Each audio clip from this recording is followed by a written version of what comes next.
Ladies and gentlemen, here we are for the ICFC EU pre-season week 3. This is going to be an absolute banger, ladies and gentlemen. We were just looking at the bracket there, all three of us here, and there's going to be some killers in the pool. My name is Sam the Ding, and I'm joined by my boy here, Nibs, and of course you know him from every Tekken World Tour event that's ever been. It's Mr. Fergus. How are you getting on, guys? Hey, how you doing, guys? How you doing? Today is going to be an absolute great day, and if anybody hasn't noticed already, you've got an all-Irish casting team here. This is the first time this has ever been done when it wasn't an Irish event. We got this, boys. We're coming up. Yeah, we're making history here, actually. We're making history here. Yeah, no, they're gonna regret this afterwards, but it's fine. We're all gonna have great fun. We're gonna have some great matches, like you said, insane, absolutely stacked pools coming up. I think we have 124 entrants. Double check that for me, but it's some of the best in the EU. We were going through the names, and I genuinely I can't pick a winner from any given pool. Never mind the whole tournament. Yeah, I mean, I could even call like a top 8, like I could call a top 8, all the names in it. Yeah, this is going to be an absolute fantastic tournament. But big shout out to the ICFC and Tenno Media for putting this on. It's going to be an absolute banger. Like, I mean, this is the cream of the crop when it comes to Europe. Although, Fergus, you're not entering today. What's going on there? Well, I'm kind of retired, you know. Also, you know, commentary, you know. Commentary week here. I was going to draw attention to that. You know, actually retired player Fergus above my head right now. We noticed that retired player Chickenmaru from RIZE in the UK has entered this today. So you know, we'll see just how retired he is. Of course, he's not very retired. He's very good. He looks the opposite retired to me, if you ask me. Yeah. No, he has never. Honestly, I don't think he's looked stronger. I mean, just look only a couple months back to RIZE's final boss. You know, absolutely destroyed in that. It was ridiculous. The man played 4 games with Julia for fun, and then he 5-0'd with Josie. It was an interesting match to call. Yeah, Chickenmaru is one of the big names here, but I mean, even if we start listing them out here, we're going to be here for the next 15 minutes just talking about the absolute killer. Absolutely. Basically, how the bracket goes is if you've ever watched an EU Tekken tournament and there's a top 8, they're probably in this. Like, it's these matches are going to be insane. We're just getting ready to load into our first match here, but Fergus, you've played most of these people in tournaments or whatever. Do you have a horse in the race? I know you did say you were retired, so like pull off a little bit, but I don't know. Like, are you shouting for anyone in particular here, or? Well, I mean, we have an Irish player in this tournament, don't we? We have a thing. So obviously. Our pride, right? To our knowledge, we only spotted the one name, but yeah, our boy J-Web, Jack, has entered. So we're crossing our fingers, hoping he has a good day today. Really strong player, though, I have to say, and I think we've all kind of seen that within our own scene, and I think that's what's so cool about this. And like you said again, Sam, we just thank Tenno Media so much for hosting a series like this, because I think this is really going to give so many EU players a chance to really put themselves out there and elevate themselves and show the world what they can really do. And I think we talked about this a few minutes ago. Shout back to last ICFC for Tekken. We had a Gigas win. Gigas won a tournament in the year 2020. You know, let's. And that was just one of the 2 Gigas win. I believe Asian Boy won the Asian one as well. Yeah. Did he also win in the same week? So it's 2 Gigas win. I believe so. As far as I know. I'm joining that Discord as we speak because they're working on something there, man. There's they're brewing up they're brewing up the Tekken 7 secret code. Yeah, they've got it. They've got that second DLC character. Yeah. Better Gigas, like. I mean, also where there are no character bans or anything. Konomitsu is all good to go and stuff. You've been playing a lot of Konomitsu recently, Fergus. How do you think she kind of fares in this sort of grand scheme of things? Like, on a scale of Lars, I mean, season 1 Lars. Wow. How did she do? For Konomitsu, so yeah. I think she's a bit mid-tier. Like, obviously, when a character comes out, a lot of people can be like, "Oh, you know, this character is really weak," or "This character is really strong." Right? There's no middle ground. But I think for Kuni, like, I think she's a very solid mid-tier. I think, like, she has obvious weaknesses, which are her lows, but she has obvious strengths with her, like, approach tool and her FC mix-ups. So yeah, but she's definitely not like pick up and play. So we won't see like a lot of her, which is good. We saw that with Leroy. We saw that with Fuckerman. They're very strong, very easy to pick up. So you saw a lot of them. But with Kuni, you know, like she's not too easy to pick up, and she's balanced. For a second seven. Yeah, you're right. Oh, sorry, no, I was going to say, given the popularity of the character now, and given that we recently saw Arslan take a tournament with the character, would you expect anyone to kind of come through? Oh, we've got our first game already. Hold up, we've got PiKa versus Abel. Same. My boy is playing the Eddy. You have to love it. You have to love it. PiKa was originally an Eddy main for years and years and years. It was because his movement was so good. And he's since branched off to Geese and stuff, but we'll see if he can show up here a little bit.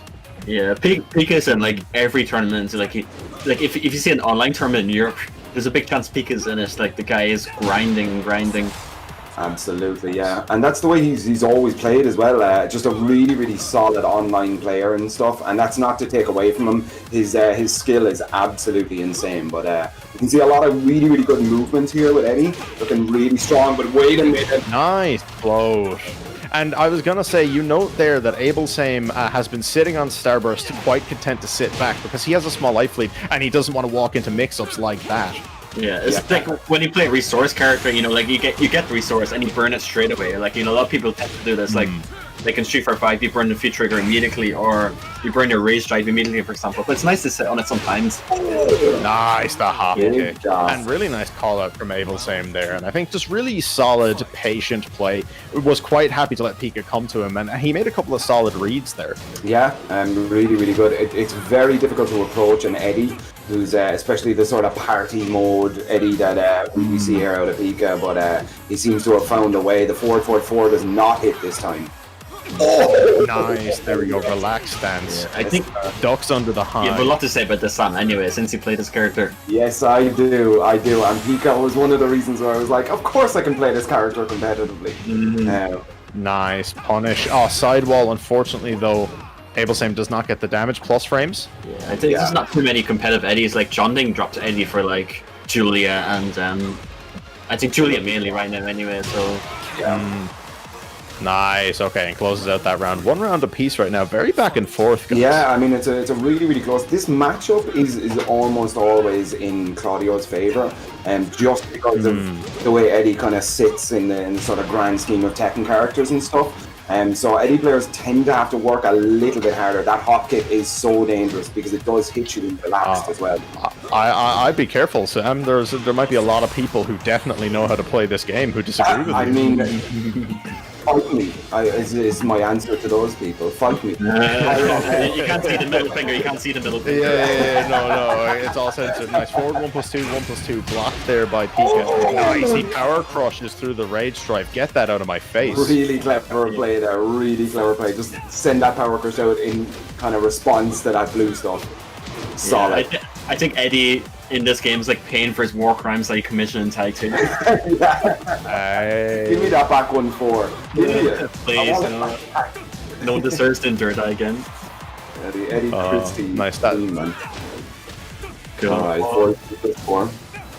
Pushing in here a little bit now. We're seeing a little bit more movement out of PiKa, a little bit more aggression.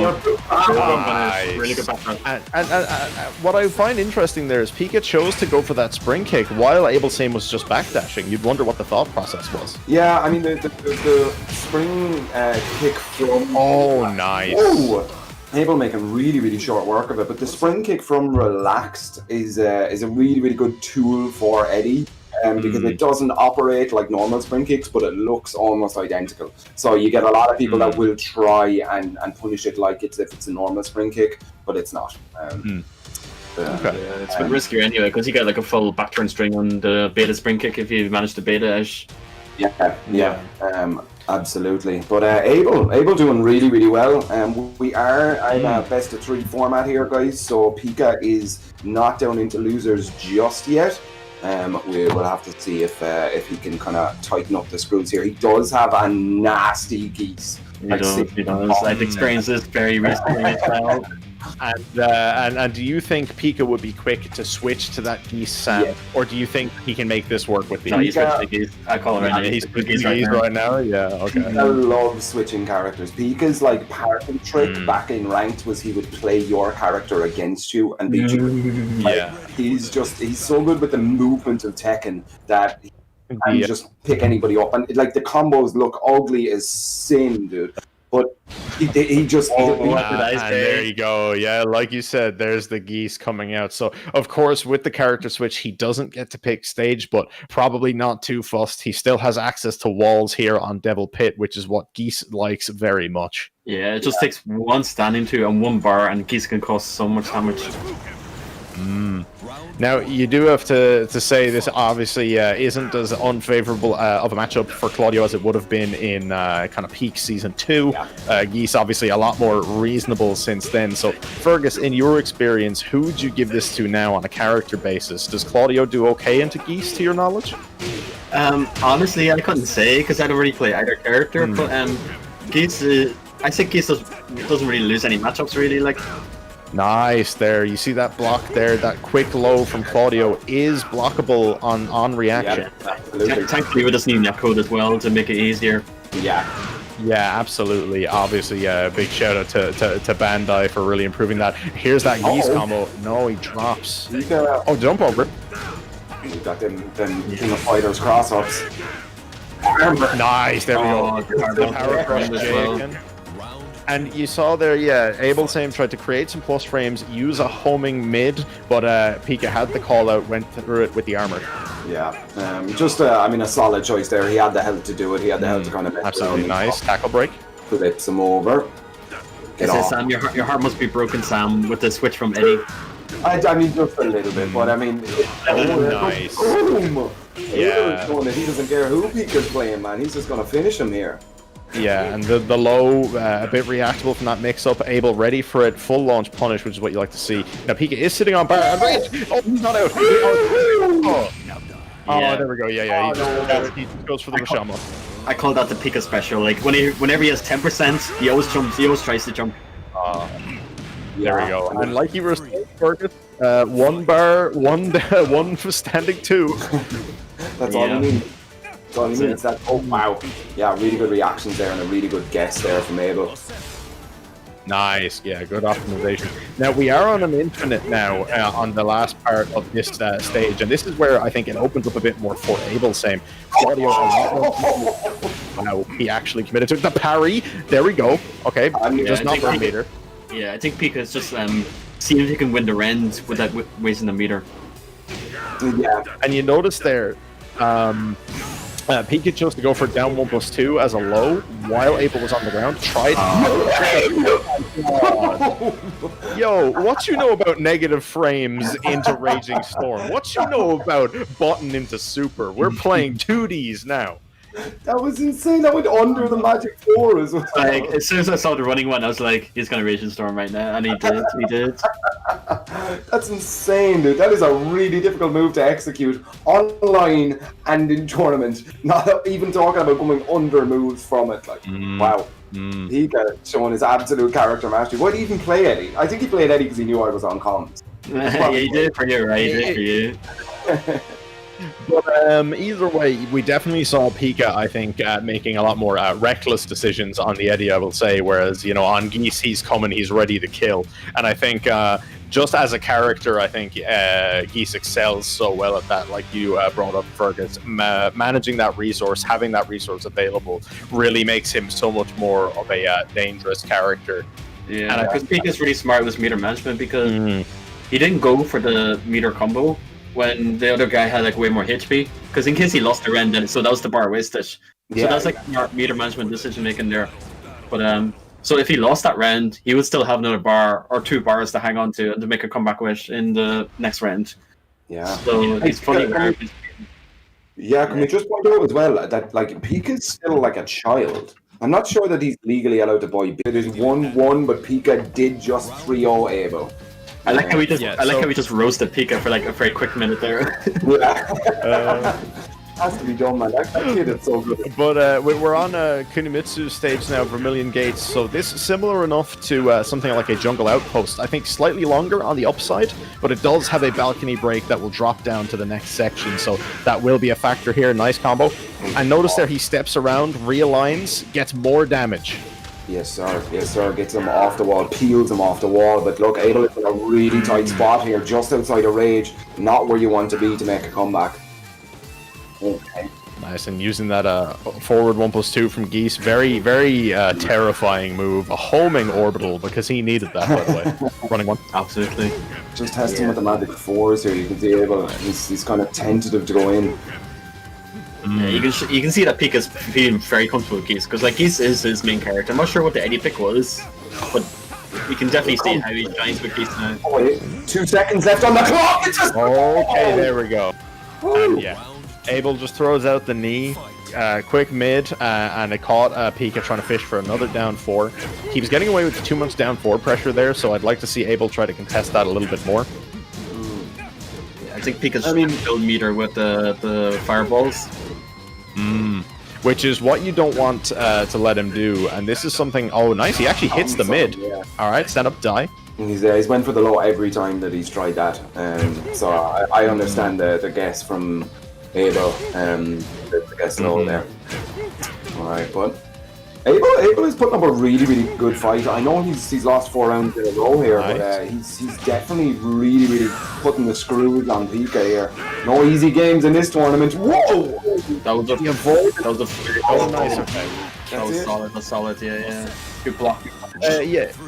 He stepped around the Daken, but unfortunately, no real punish on it. I don't think he was quite ready for that option. Yeah, it's one of those things that he was sidestepping and then got around the move and just was not ready. But he go for max mode. All right, does he burn a bar?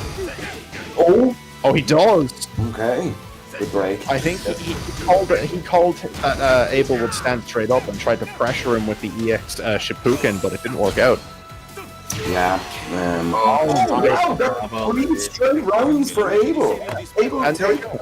And interesting, like you said, that when the Geese switch happened, we saw PiKa manage to 3-0 Abel pretty convincingly, but you know, Abel does it right back, and I think he didn't really change his game plan too much from the Eddy match. He just played a very patient kind of mid-range game, played to his character's strength, and just tried to tighten up that defense a bit more. So that seemed to work out very well for him. Very solid game by Abel. Yeah, I mean, absolutely. I think adaptability at the highest level of tech, and your best tool is how quickly you can adapt. And Abel just showed that that's how you win tournaments. You know, the Eddy pick wasn't right for PiKa versus the Claudio, switched out to the Geese, and then Abel just turned it right back on him 3-0 to take the final game between those two. Yeah, but I mean, it's not the end road for PiKa anyway. He still has a loser bracket to run through. Absolutely. But like, it is a long road, but it is a road regardless. Yeah, I don't know Abel's name. I haven't seen his name pop up that often. I wouldn't be too familiar with him, but he moves on in the bracket, and coming off the win against PiKa, he's got to be feeling good in this tournament here. And we always like to discuss.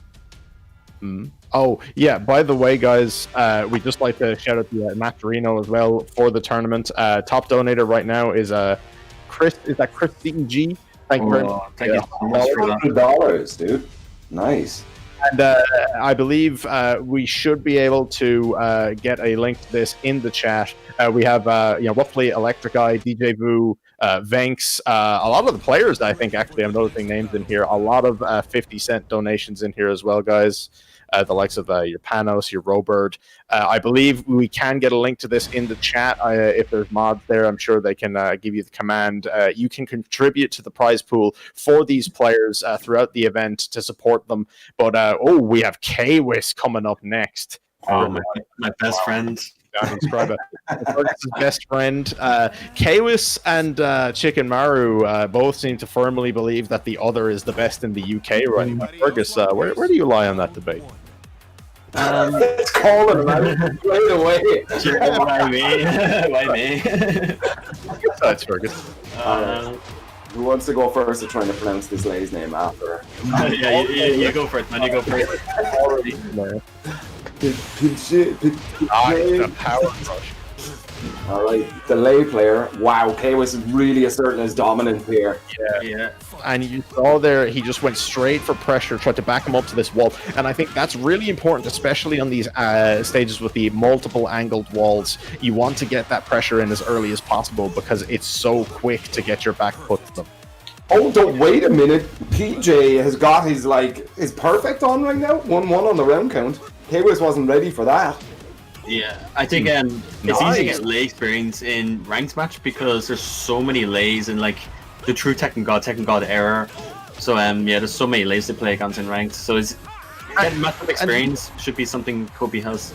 Yeah, absolutely, and I think being at kind of the top level of UK and EU play, you'd know for sure that he's labbed out this matchup. But do you think that the frequency of lay at that level in ranked speaks to the skill of lay players in general?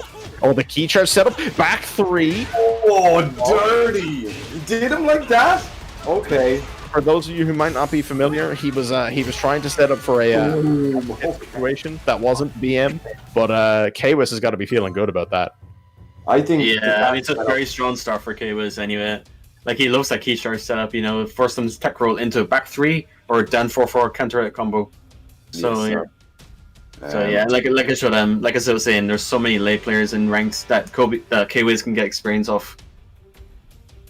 So you have people like all times, he's always grinding, he's always there.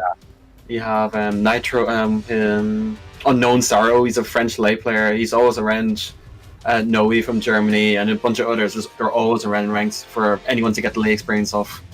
Yeah, no, absolutely. And that's such a funny, weird dynamic that goes on in kind of the different regions of Tekken. Once you're at the kind of a high level ranked, you meet the same guys, so like you get that sort of matchup knowledge against these guys at a kind of a consistent basis. Like, if you go on to ranked right now, you're probably going to run into the same couple of guys. Like, although they should be watching this stream right now because I would hope so. FC right now, shout outs again to the boys putting on a fantastic show. We're already in week 3.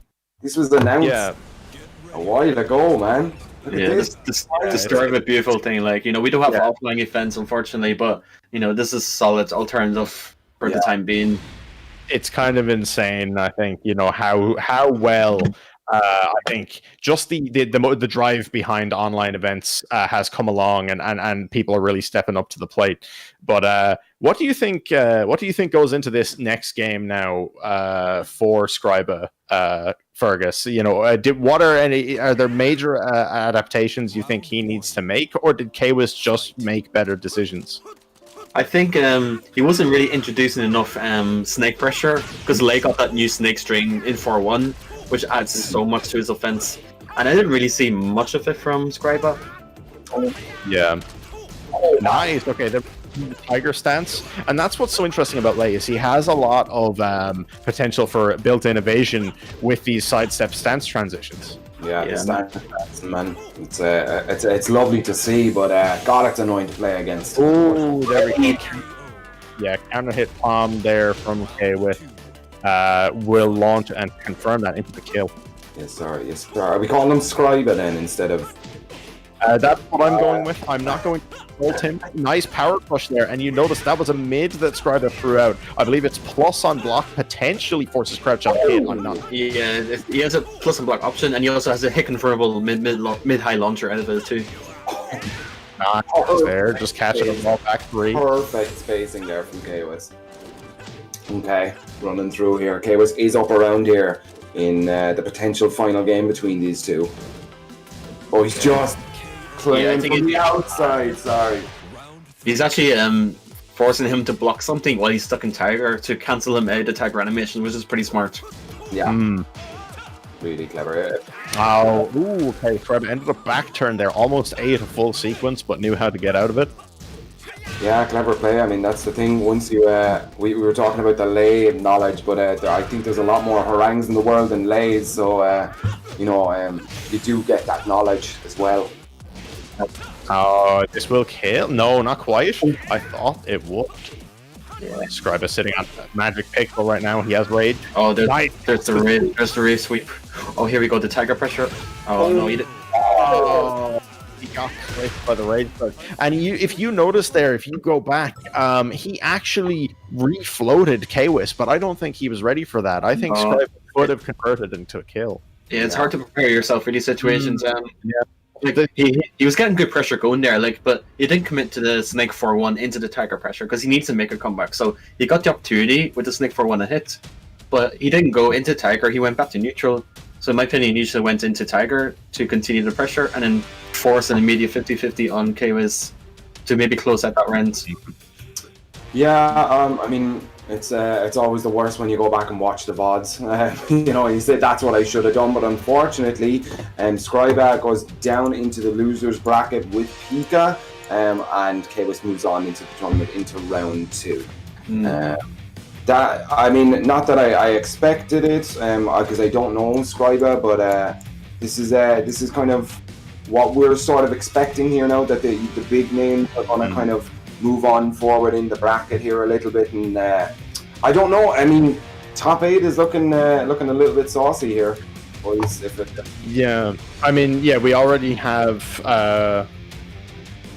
I'm sorry, I noticed something strange over there on the floor, but we already have Kwis gone through, and I mean, that to me, you know, I was saying earlier that we were struggling to kind of pick a favorite from any given pool or a favorite for the tournament, but I think just after seeing that game, if you somehow didn't know about Kwis already, you know, you definitely have to think that he's definitely a contender to come out of this pool, probably on winner's side, but you know, we have all this world-class EU competition here, so he's not going to go uncontested. Yeah, like you're saying, Josh. Like I looked at the bracket before this all started, and I just could not give you a top 8 because and especially in Europe where like it's a first of 2 as well, but this in Europe there's so many strong players. Like unlike other regions where there's like a defined like top 20, 30, 40 players, right? In Europe there's like maybe a clear top 5. We should clarify actually that that's not to say that the other regions don't have a wide array of skilled players, but just that even I think, you know, American players particularly, you said this yourself, Fergus, from experience being abroad, they compared EU to shark infested waters. You know, every region has, you know, 6 or 7 dudes that are this close to winning every tournament. It's kind of insane. I think the level of play that we have possibly coming up in these matches. Absolutely, yeah. No, I was just saying, like, you know, like we have a tremendous amount of players, like are like in the same pool of level. So like, it's hard. It's too hard to call out like a top 8 in this tournament, I think, because I'm seeing so many of these people that I'm mentioning in this tournament. So I'll be looking forward to see how it turns out. I mean, definitely as well. And just remember, guys, that we have been in lockdown. Now is the best time in the world to be a video gamer. You know, there's a lot of people that have been hitting the lab, have been, you know, grinding out the rank and stuff with the kind of improved netcode and stuff. You're seeing a lot more people like online in Tekken 7 right now. So people are getting better and better as this lockdown continues to go on, as we keep doing online tournaments and stuff. You see them popping up all over the place and stuff. So, I mean, I wouldn't be surprised if we saw a couple of names get into top 8 today that we aren't 100%, you know, sure of who they are and stuff. Yeah. Like, you know. But once again, we just want to thank the guys for running this event, and again, just to bring attention to the Matcherino that is available to donate to, guys. You can contribute throughout the event to the prize pool for your potential winners. We're at $116.50 at the moment. Again, big shout out to top donator Chris CEG, a huge $100 donation, absolutely insane. But we see. So, you can input the coupon code for like a free donation of 50 cents, and like it's very easy to do. It takes like 5 to 10 seconds to do, and if everybody right now does it in the stream, you're going to add on a lot more. So it's very easy to do. Yeah, I mean, definitely, it's free money, and it makes the tournament more hype. You know, if these guys are playing for we're kind of big. And just shout outs to the ICFC or Tenno Media. Get over there and hit up their socials and stuff. That Patreon as well. If you donate enough, Nibs has promised me that he will send some photos to your inbox. So. I definitely made that promise. This isn't being thrown out of nowhere without my knowledge. The content of such pictures cannot be guaranteed, but they definitely, absolutely, possibly might happen. So you never know. I have heard Fergus is going to sing for us as well if we reach $500 in the prize pot. This has happened before. We made him do it. We bullied him into it. Me and Hassan, me and Spag. We'll do it again. Come on, Fergus. Song at $500. Let's make it 1,000. Let's make it 1,000. Let's make it 1,000? Okay, there you go. Please make this happen. It's going to be good. But who do we have coming up next? I'm genuinely raring to go. I just want to see more of this. I mean, the bracket is so stacked right now that all of these games are just going to be hella fun to watch. Like, even if I don't know anybody in the actual match, I mean, I'm so certain that it's probably just going to be a hype match anyway. Yeah, and I think you mentioned that there, and that's something else I like about EU as well. We call it a shark-infested waters because of all the players that we do know. It's all the players we don't know as well that are like both part of why that's so great and also a problem because it's hard to like make any predictions. Yeah, because we've seen so many upsets in EU events, even locally. We've seen so much change and development within the scenes, and I think this kind of online environment has really brought out the best and worst in a lot of people in a lot of ways. Absolutely. Yeah. Like especially with the improved netcode, it makes it easier to practice your optimal playstyle. It makes it easier to learn how to punish properly because you're not thinking, okay, I can do my 12 frame punish on this one is 12 move, and you have to factor in on and lag, and then you might consider, okay, I'm going to bump it down to 10 frame to punish this one's 12. And then it just builds bad habits over time. But with improved netcode, it's more viable to punish optimally, like because the game and environment allows you to do so. Totally. And I think that kind of helps. It helps everyone. It helps, players of all skill levels. But I think it definitely helps for an event, especially such a large-scale online event like this. Again, can't stress it enough. 124 entrants, just top to bottom, some of the best in the EU. And all of those players have been grinding non-stop since that patch hit where we got that improved netcode. So many people on that grind for Tekken God Omega. Fergus here is doing a second grind on Kunimitsu because apparently that's all he likes to play now. I just finished that today, actually. I just got my second one today. Oh, you got it? Yeah, there you go. The man has hit Omega twice with the same character. First Lara Croft Omega in the world. First, the Lara Croft mod. I think that stuff's great. Did you see the Bandai and like Tomb Raider Twitters were talking about it? I know, it's so good. I think the Tomb Raider fans, also Tekken fans, were like, yeah. That's great. It's such a crazy time for the game right now, honestly. Yeah. I'm do you know what though? While we're kind of debating that same strange energy around the game, lads, who's this last character? Who's it gonna be? And why are we holding a gun to their head to make it Ancient Ogre? Let's go, boys. Literally one of the worst possible choices. Come on, Joe. No, get out of here, get out of here. Look at you, June stands not allowed. Don't make me get my stuff. Leave. You can all leave? Yeah, wait, hold on. Show them the statue. Show my statue. I will show. Yeah, show them the statue. I'm getting my statue. What? He had it ready. I let you show this on stream. I do it. Wait, and maybe not that one. Show them the other one. I keep it PG. Look, see, look. Second character.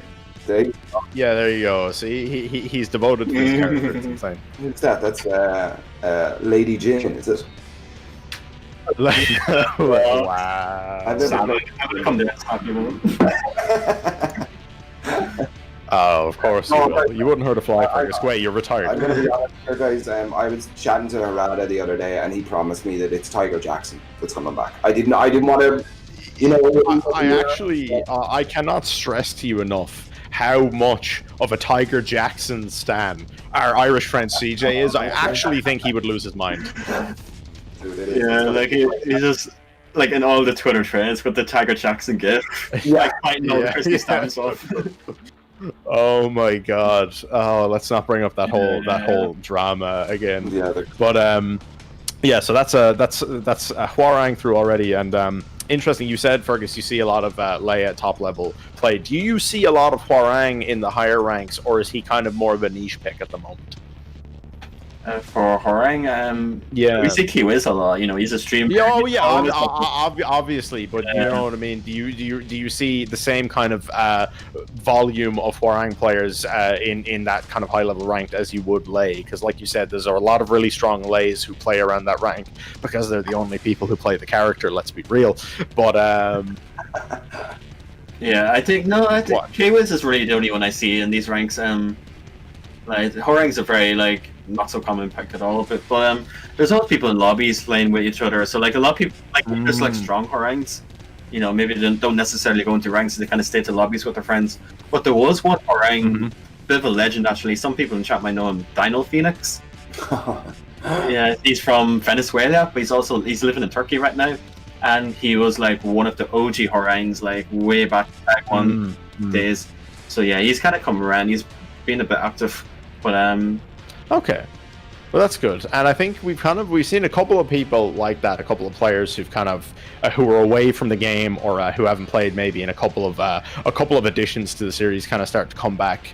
I think, you know, with the improvements to netcode and some of the changes over the seasons, I think it's a really interesting time to play the game. I want our man Sicknor to come back. I want him to represent Ireland again. The big Gigas boy he is. Mini John, as we call him. Gigas is winning tournaments lately. Like Gigas is really doing well in tournament. Secret S tier question mark. Yeah. I don't know about Secret S tier, but I believe in my heart of hearts that can happen. I believe there is a world where Gigas is S tier as Tekken 7 is burning to the ground, and we are waiting on the newly announced Tekken 8. Yeah, I think Gigas players in a bit of a weird spot because, like, I think it's safe to say that character won't come back for Tekken 8. So they're like, I'd say so. I think just because, you know, everyone always likes to bring it up. He had so many things that were stolen from Marduk, and now Marduk is back, and Marduk has many of those same tools, and they function in different ways. Some of them better, some of them less good. But I think, unfortunately for Gigas and the people who play him, I think the character just lacks the same kind of presence as someone like a Marduk. A series mainstay at this point. So when are we deleting Julia from the game, Fergus? Can you give us an ETA on that? Tomorrow. Tomorrow? Yeah. There's been a Chang in every game. Okay, she's not going anywhere. Yeah, she's not going. I'm sorry. Actually, there's been a JC was in tag. Oh no, never mind. Michelle was there. Yeah. The character that isn't technically a Chang. Wait, is JC? Who's JC? I'm sorry. Yeah, masked wrestler, unknown person, JC. We have no idea. But I actually forgot Michelle was in the game in the middle. Yeah, she was. Just like second team. No, Josh, you can't slip one under me, Josh. You can't. I can't slip one under you. No. Jack, no need to worry as well. We're just getting stuff sorted out here for our next game. Yeah, no, I think obviously kind of some of these initial games taking quite a while. A lot of people really want to win, and understandably so. I think it's a great platform to kind of perform. So, a couple of things that need to be worked through. Sam, kind of, we can pull up that pool now that we've been checking out thus far. Further results there.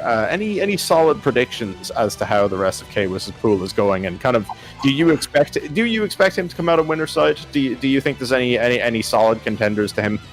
Okay, so as far as the online EU Tekken scene goes, Kwiz is he's one of the big boys, like, you know, and like, so yes, I do imagine he's going to come out on winner's side, and that's not taking away from any of the other players here. It's just he's been doing this for like longer than he needed to, you know, before were the only ones that you could do. He's been playing them, like, you know.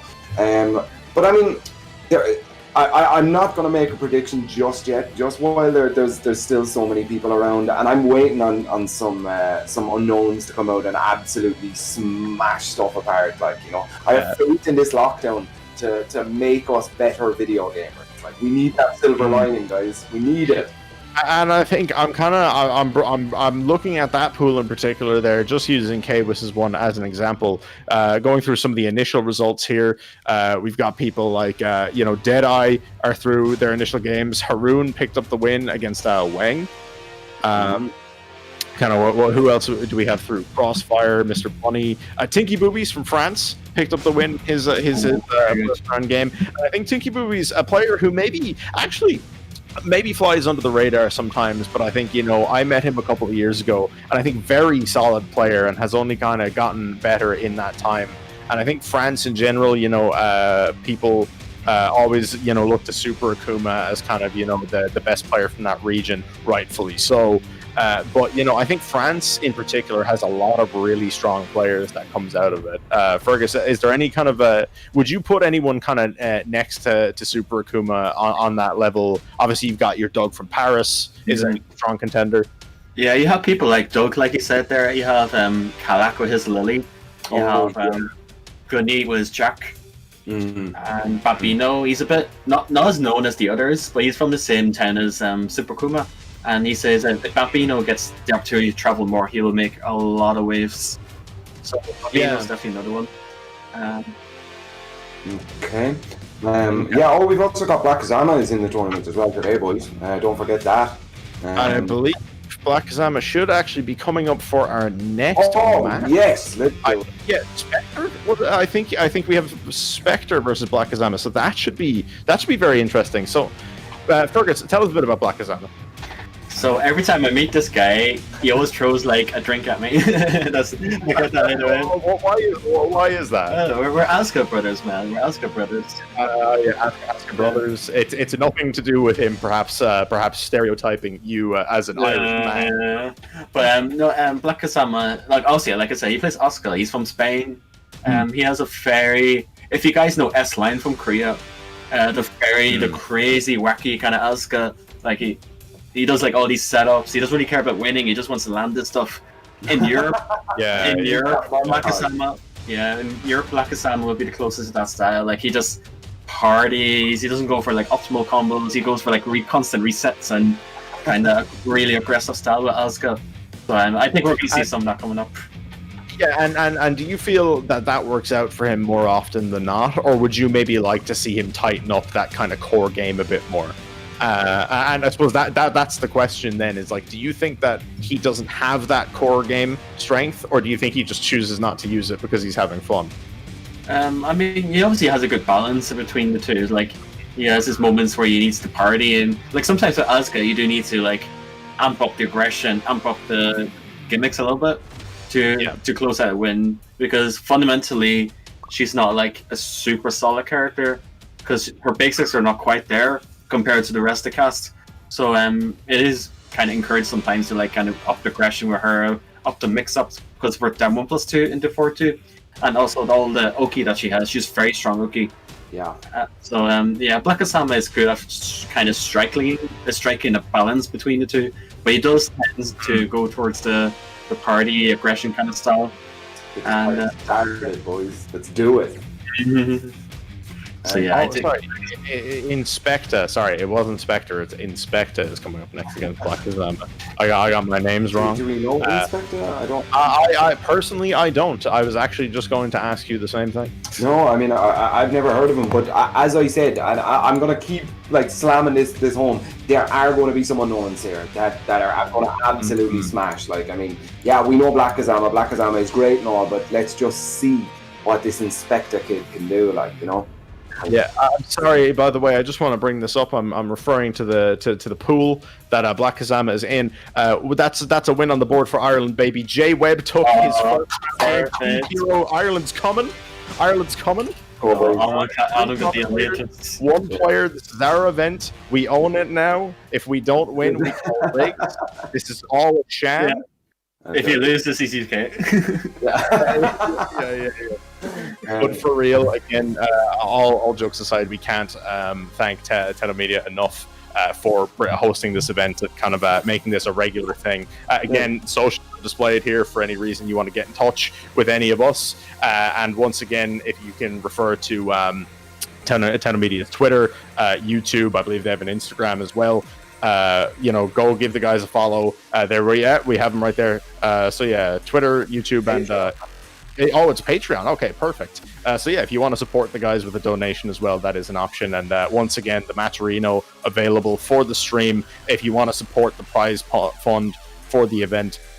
Currently sitting at about $116.50, but you can contribute to that throughout up until the end of the very finals. And thank you once again to everyone who has graciously donated. You notice there, Fergus mentioned it earlier, there is a coupon code. I believe if you ask in chat, someone should be able to bring that to your attention. If you enter that, it automatically gives a free 50 cent into the pool. So again, whoever is in the chat who hasn't done that, if you could do that, it would mean a lot to the players. It really raises the stakes and raises the reward for their hard work and their grind at the end of all. And it just encourages these people to come back and participate in the tournaments to provide you with the entertainments that we are showing you.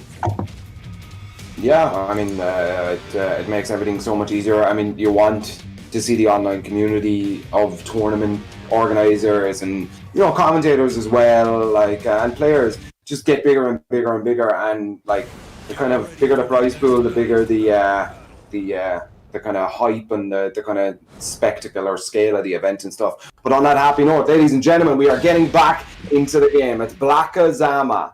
Who are you shouting for here, Nibs? I think I don't have any personal favorites here. Who I would assume would have the edge here would be Blackkazama, but again, Inspectah, a relative unknown to ourselves, coming in with the Julia, a very strong character. So I'm very interested to see what they pull out here. Yeah, this is a bit of a confliction for me because most of these characters are my two main characters. So I was about to say, Fergus, this is your game to cast right now. Yeah, I'll take over here. By all means. But I think Julia just does better against Asuka overall between the two because she has a lot of elbows, a lot of knees, to work around Asuka, and she's very good interrupting Asuka at mid range. Like Asuka likes to play a slower pace game at mid range, but Julia is very, very strong interrupting this with her elbows. But as we're seeing now, like Blackkazama is taking control here. Yeah, looking strong. It's okay, gets the wardrobes. Inspectah coming back here a little bit. Yeah, with Julia, like there's that's the classic 4-4 single hop kick, and then QCF2 afterwards to high crush under jabs to try and punish the hop kick. He tried to throw out hop kicks and got floated there. Needs to be careful. Gets rage drive on the ground. Still has health lead. When he took him in, notice how patient Inspectah was there, lying on the ground face down. And to those of you who might be confused, you notice because of the angle and because he was face down, Blackkazama's kicks stopped hitting. Inspectah knew that. Very solid. Yeah, unfortunately, down 4-3 doesn't hit grounded from that angle, unfortunately. This is what I'm talking about. This is what I'm talking about. Like, he likes the party with the unblockables and the cancels. Nice getting up low. Inspectah gets the launch. And we noticed there, Inspectah, apart from the scramble at the end, seemed to take control of that last round. So coming out the gate quite strong against, one of the most prominent Asuka players in Europe. So really putting in the work here. Nice. Yeah. Oh wow. I'm actually surprised that killed. Two solid knockdowns into the guaranteed damage afterwards, and you have to give that to Rage, right, Fergus? The damage boost on regular hits. It does, yeah. It does add on a little bit of damage. Very small, but it does. Very small is insane in tech. Oh, Inspectah's just on point. I actually remember Inspectah. If I remember right, he was a Julia and Anna player before. Oh, really? Oh. Been around for a bit, but I'm telling you, man, you mightn't recognize him, but look at him, he's 2-0 up against Blackkazama. This is what I'm saying, dudes. Lockdown makes better gamers. Yeah, he's looking very comfortable here. Yeah, he doesn't need to go. Oh, what a tray combo. Oh, yeah, I mean, Blackkazama still gets out of it nice, yeah. Yeah, really good patience on the spring kick. Yeah. I think first time we saw Inspectah maybe get a bit impatient there, so very unfortunate for him, but Blackkazama capitalized very well. Yeah, Blackkazama's the kind of guy. If you let him run, he'll run. Like, you know, you can't get an inch here. Yeah, you just cannot give him momentum. Yeah. Notice there, Blackkazama threw out that Asuka back 3. Very notorious move, difficult to deal with, virtually impossible to punish in a lot of matchups. Yeah, it can be difficult. But look at Inspectah here. He's about to take game 1 here, and it's Blackkazama do something spicy. Yeah, this could be the start. Oh, there we go. call him with the string. Oh, he doesn't go for the combo. Magic. Oh, he's taking the There we go. Inspectah taking game 1. I told y'all. I said it. You gotta watch those unknowns, man. Yeah, never can doubt Inspectah, like especially with Julia. Julia's such a strong character. Like, it's very easy for her to kind of steamroll and steal the momentum from people. Yeah. So so Julia's absolutely good doing that. Yeah, but Blackkazama, you know, maybe with walls, like, because Julia definitely wins on Infinite because, you know, her neutral is strong. She doesn't need walls to be oppressive. But Asuka would kind of rely on walls a bit more than Julia does to get her Vortex going off that 1+2 into 4-2. Yeah. So without this, she kind of really struggles at neutral to make a comeback. So I think Blackkazama will go for a wall stage now to kind of complement Asuka. Yeah, I mean, definitely, we've all seen the big Asuka wall damage combos, you know, the big mad floats and stuff into crazy stuff. But Blackkazama's been doing these tournaments for a little bit, so he's definitely not phased by this, going in losing game 1. And I think we saw there kind of, you know, both players very, very capable, very ready to capitalize and kind of take those rounds when they get the opportunity. And kind of, I think, for the most part, it just seemed like Inspectah just made the better decisions overall. Like you said, Fergus, I think Blackkazama perhaps a little too keen there, but we will be moving into game 2 now. So obviously Inspectah up 1-0 right now. So this is a potential match point for him. Blackkazama needs this win to stay in it. Yes, sir. Yes, sir. Let's see. So as Fergus said, we do have walls. Yeah, I mean, we everybody knows if you played Tekken at any kind of, you know, long period, you're gonna run into an Asuka that's absolutely just gonna hold you up against the wall and kick you till you're dead. Let's see if that's what's on Blackkazama's mind today. Yeah, I would not be surprised if Blackkazama has some wall Oki in mind to use and to abuse against Inspectah. Yeah, he's that party animal, man. Let's see if we can.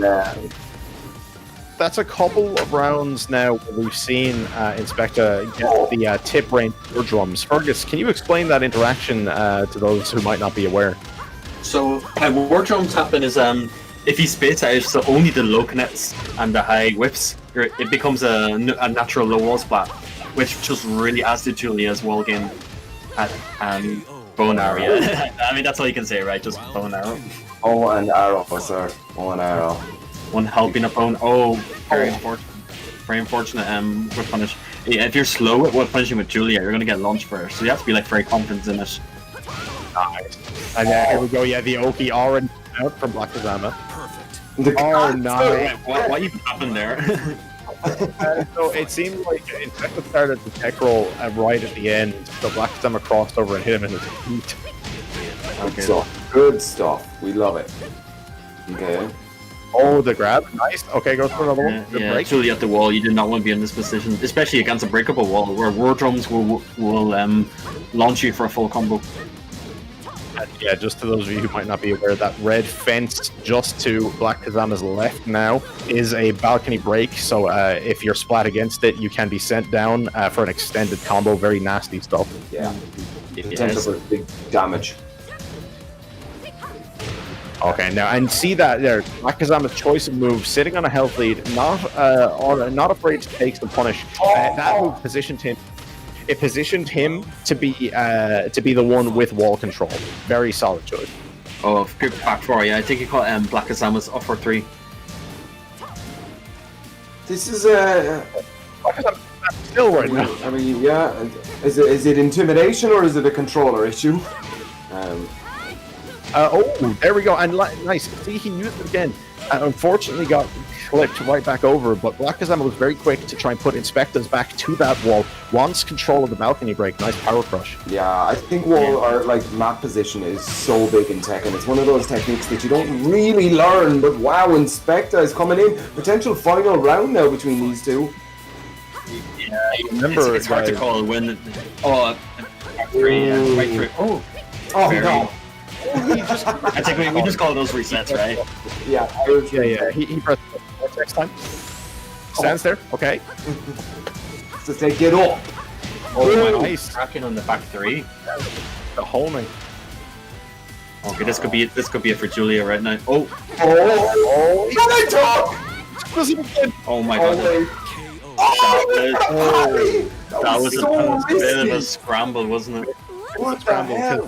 There you notice, guys, that forward-moving elbow from Asuka, that's Tooth Fairy. Inspectah missed a huge chance to launch punish that would have guaranteed the game, but he managed to eke it out there at the end. So Inspectah going through over Blackkazama with a solid 2-0 victory, and you have to feel bad at times for that, because Blackkazama, I think, had a couple of opportunities there at the end to take that game and kind of get himself on the board, but hey, he didn't.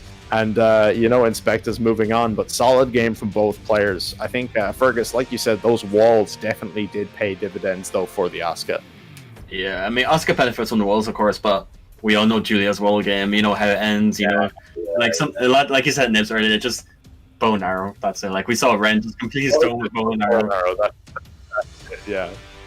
It's almost a knee-jerk reaction at that point. You almost feel sad. Yeah, you just see the bow and arrow happen in slow motion as it takes the Ren from you. The light flashes before your eyes. It does, yeah. So I'm telling you, boys, this is going to be a weird tournament. We saw it there, Blackkazama. Like, in my mind, I didn't know Inspectah. I haven't seen him around or anything like that. But in my head, that was Blackkazama's game there. Like, and Inspectah just running up. This top 8 is going to look. Yeah, bit of a commentator's curse, isn't it? Like, you can't really, like we said, we can't really call the winners of this tournament. And just making a note there, looking at that same bracket again, a couple of other winners going through on this side. Blackkazama moving on will actually meet Oracle in his next game. Oracle incredibly strong. Inspectah went through, yeah, sorry. Yeah, to meet Oracle. Oh, do you know who we've got coming up next, boys? Just saw it there. Kang. Let's go. Mario. I think a lot of you guys know Kang at this point, I'm sure. Yeah, absolutely. If you're in the UK and Ireland, especially, very familiar with Kang, but I think everyone is at this point. Very famous clip of him very disrespectfully held-sweeping a certain top-level player many times. But no, Mario's an absolute legend and just so strong, so solid at the game, but really likes to just ignore that part and just 50-50 as much as humanly possible. And I think if you really like exciting, fast-paced Tekken, this will be for you. But we have Jonetti up as well, obviously very strong with the Zafina. Yeah, Jonetti, I believe, is from Finland. Correct me if I'm wrong. So it's in Finland, they have a few waifu players. They have Fergus is getting in trouble straight away, dudes. Oh, okay. Actually, never mind. Just ignore me. Oh, wait, hold on. We have an unfortunate update for a much more pressing matter. Our Irish representative has lost. He is now in the losers bracket. Lost to Sync. Everyone, I'll keep you updated on the J-Web weather, but let's get into this game right now between Jonetti and Kang. Yeah, Jonetti, like one of the better Finnish players. Anyway, I see the Finnish boys are ready to cheer on their boy. So Mario, like the thing with Mario is like. He just gets these moments. Sorry, with Kang, he just gets these moments. He just wants to run the blender. He just wants to get like his reputation like upheld. Yeah. I think when he can ignore that, Fergus, when he can really dial in on that solid Tekken, I think you really see that there are very few better in the UK scene. Honestly, just that. He's just such a strong player. I think notably had a really strong game against Super Akuma at CT 2 years ago that I think really established to me how much this man knows about Bob and about Tekken in general. Yeah. Like this man just loves Bob. Like he's always like Bob Gang, you know, and he's like hyping himself up. You know, he's a very energetic player. So what we're seeing here is Jonetti is like kind of really controlling the pace with Zafina's like small tech in terms of her jabs and her downward one. Yeah. But Hwoarang is just kind of like this is what Hwoarang does. He just forces himself in and just slaps on his mix-ups and his offense. You notice there, Hwoarang threw out the big cannonball roll. Nice counter hit launch. Unfortunate on the drop. He gets another chance. Yeah, it's the finish reset. Classic finish style. Go break. This could be the yes! That was very, very smart because a lot of people freeze up for the second hit, but Jonetti was able to react and then just armor through the second hit. Yes, sir. Very impressive. Yes, sir. Very solid call. And Jonetti, nice power crush again from Hwoarang. Blocks the hell sweep that time. And Jonetti, firmly in control here, doesn't seem phased. Yeah, I mean, I'm telling you guys, it's upset city here. You're up, man. I'm sorry, I saw that there. Let's bring attention back to that for one moment. They made Bob crouch dash one a natural hit launcher. Why? Yeah, that is definitely one of the more questionable changes of this season, I think. But either way, they steam on 2 rounds apiece right now. Just as we were saying, Jonetti's in solid control. Hwoarang looking to retake that lead. Yeah, I mean, again, Hwoarang is such an experienced player as well that he's not going to be phased by losing 2 rounds here. As we can see, look at that life lead. He's rocking there. And you notice there in the middle of the combo, he's feeling himself. Okay. Did you see the teabag? Yes, sir. Did you see the teabag? Yes, sir. But you notice there, Hwoarang twice in that same combo got a kind of a side angle onto the wall, sidestepped left 2 times, realigned, got himself extra hits, extra damage, and it's really small things like that that can really kind of maximize your character's capability in those wall situations. So very nice awareness there by Hwoarang, but that was only 3 rounds to 2. Very solid performance by Jonetti, and I think honestly that game plan was working for him if he can kind of tighten up the defense a little bit more, and honestly just guess right. Just guess right. I mean, that's advice a lot of people give, just guess right. But unfortunately, that is what you have to do in a lot of situations. Like, it could come, your win or your loss could come down to a single guess, either on your offense or on your defense. So, like, unfortunately, just guess right is a very valid advice to give. Yeah. I mean, people think you're trolling. People think you're taking the piss, making fun of them when you say that. No, I'm dead serious. Sometimes it's just that unfair. Fergus even has said it himself in the past, multiple times. Tekken World Tour finalist, I'd just like to say. Fergus playing Tekken World Tour finals, everyone at the time questioned he made a switch to Anna, and it was because, and he has admitted this, he didn't think he could win with Asuka, but he said it doesn't matter how good you are, rock paper scissors is rock paper scissors. Exactly. Yeah, exactly. I mean, it was going well. Like I choked a few moments, but it was working, kinda. It was kind of working.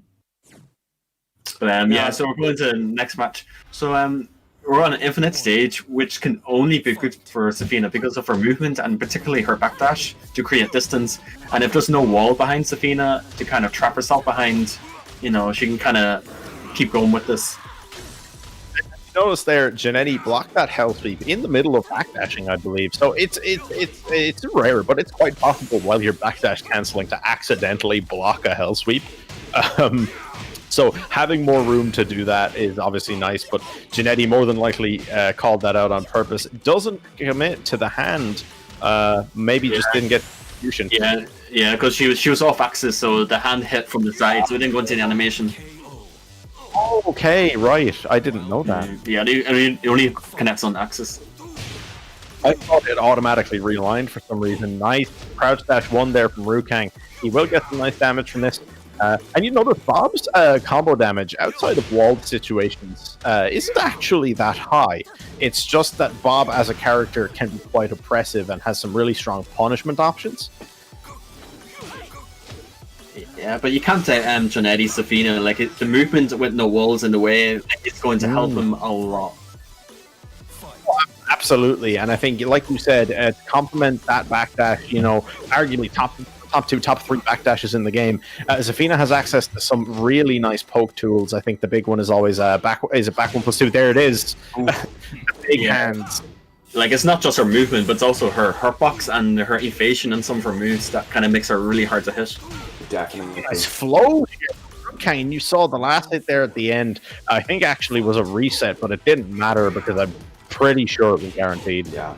You can see that all about the movement and evasion that Zafina has here in this game with a cheeky reset. To those of you who aren't aware, that wasn't a real combo. Kang caught Jonetti in a situation where he wasn't prepared to tech off the ground. Really cheeky. Sidestep on the Kang as well. And here's what we were talking about before, right? Kang now brushing up, bringing out that solid play, has just been burying Jonetti, but might do off the sidestep. Yeah, those were really solid whip punish from Jonetti. He really needs moments like these. Okay. All right, and you saw he backed off there. Rage drive for the plus frames. What does he do with it? He goes for pressure. Oh, crush! Yeah, that's what I'm talking about. Like Zafina's movement, but also her evasion makes it really difficult to hit. Power crush. Right, pause there from Kang, throws out the belly. And he will close that out, I do believe, 2-1. But once again, guys, just shout out to our donators to the prize pool for the tournament. Match Reno, use promo code ICFC EU Pre3 for a free 50-cent donation to the prize pool if you haven't already. We would very much appreciate it. I believe it should be something like exclamation Match Reno in the chat should give you access to the link. Otherwise, I'm sure mods can get that for you. And obviously, again, the big shout out to the top donator, Chris, with the $100 and 50-cent donation. Yeah, but of course, to everyone else who's used the coupon code so far as well. But yeah, really solid game from Kang there, but really good stuff from Jonetti too. And I think he really showed off, especially in that first game, just how much of a sense of Zafina's neutral game he has to play, right? Like you said, Fergus, on that infinite there, we saw some amazing movement, and I think he very nearly took that round there at the end. Yeah, but the ball is in Kang's court now. Now he can pick up Jonetti can now pick up a stage again. Yeah. So so we're going to see a wall stage, or we're going to see an infinite stage. Like I said, wall stage would favor Bob because of his wall game and his mix-ups, but infinite stage would benefit Zafina with her movements. Yeah, I'm going to put in a prediction here, and I'm going to say that Kang is going to go to Sook, because I know he does like that stage with his bob and stuff, and it's an absolute nightmare to play against him on that stage, so especially if you're a Zafina. On the side here, I'm going to point out, I feel like I may have accidentally been commentating that as though I thought Kang had just won, because I miscounted the score. We all make mistakes. Like, no one's perfect. That right now. It's all right, guys. We're all Irish, so that just means we're all stupid. We're all stupid here. We're drunk and stupid. We get it. No problem. Like, hey, Libs, who are you playing these days? I heard that you played. I played fair, most balanced, most I think really true to Tekken character Tiger Jackson in the game. Tiger Jackson. Tiger Jackson. Yeah, but I think when you think Tekken, when you think movement, you think honest, good, family-friendly, neutral. You think Craig Marduk. There it is. Someone cut this guy off. Never have production, can we get rid of one of our commentators? Yeah, please. Let's get rid of this one. He's talking all garbage. Hey, look you. Yeah, cut off the door. Dude, we feel like the Brady Bunch right now, Yeah. Well, like in the intro screen where they're pointing at each other. Yeah. How many takes do you think they had to do? Because obviously they weren't actually in squares. Do you think they were like pointing the wrong way at each other? We definitely were. Let's get back to Tekken. Big shout outs, man. First of all, I just want to give a shout out to all the players, man. It's not as easy as it looks. When you're sitting at home saying like, that guy shouldn't have been bet. Like, he's here. He showed up to the tournament, man. It's a really, really hard thing to do, to even just sign up for the tournament. Even if you go 0-2, you did better than the people who wanted to sign up and didn't. Like, you know, so just a big shout out to the players. Be you the best in Europe, or this is your first tournament, or you know, you're just really big fan of Tekken or whatever. You know, shout outs, man, because it changes. You can be really good in your house. Like, you know, you'd be able to beat your brother at this game, but it's different when you put your kind of flag on the mast and say, all right, I'm going to try this tournament. You know, it's a different ball game altogether. I think in general, I'd agree with that. I'd always encourage people to, you know, try and find, obviously with the current state of the world, it's not really the same, but I was going to say, try and find your local scene, try and find whatever scene your country has, get involved, get in those discords, get in the lobbies, get in online events, get in whenever you can, when they come back, get into your offline tournaments. Everyone just wants more people to get involved in the game, and I think Europe in general, I think every scene in Europe really just wants to be friendly and welcoming, and I think we've really seen that shine through. So it's why I like events like this during all of this so much right now. I think it lets those players kind of all come together like this, and then, you know, you sweat really hard and fight for money, which is, you know, a secondary part of the game. Yeah, it's reserved for the most sweaty of people can play for money. That's just how it is. You're definitely retired. We swear, Chickenmaru. You know, the most retired player I've ever seen. You know, guys, I'm really thinking of wins a tournament. Retiring today, you know, wins another tournament in the middle of the sentence. I just feel it anymore. Just accidentally. Yeah. I mean, we should, like you were saying there, Josh, we should take this opportunity that you know, like, we're all Irish commentators here. Like, if there's anyone in chat who is from Ireland, you know, please get in touch with us. You know, we're friendly. We have a very active server. We have bi-weekly tournaments that we run. We have offline sessions when everything's back to normal. So if you are Irish and you are in the chat, you know, please let yourself be known, and then we'll get in touch. Yes, sir. Yeah, you can. Once offline's are back, everyone else can come to the offline session that turns into just a bit of a pit up, and Fergus talking about boys and people trying to embarrass Fergus. It's a great time.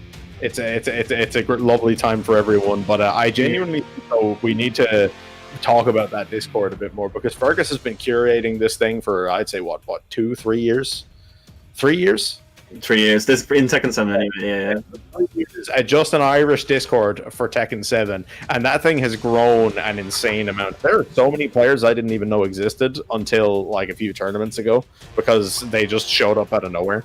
It was great. We definitely encourage people in our own scene to kind of contact Fergus or myself or Sam. You saw the socials pop up a second ago, and yeah, feel free to do that. And anyone within your own scenes, obviously contact your top players or your top event organizers and just ask where you need to go to kind of get in contact with everyone. So, you know, definitely try and get involved, guys. We're nice and friendly here in the Tekken scene. We don't. Yeah, we're all right. Like, I think we're a bunch of people lobbying.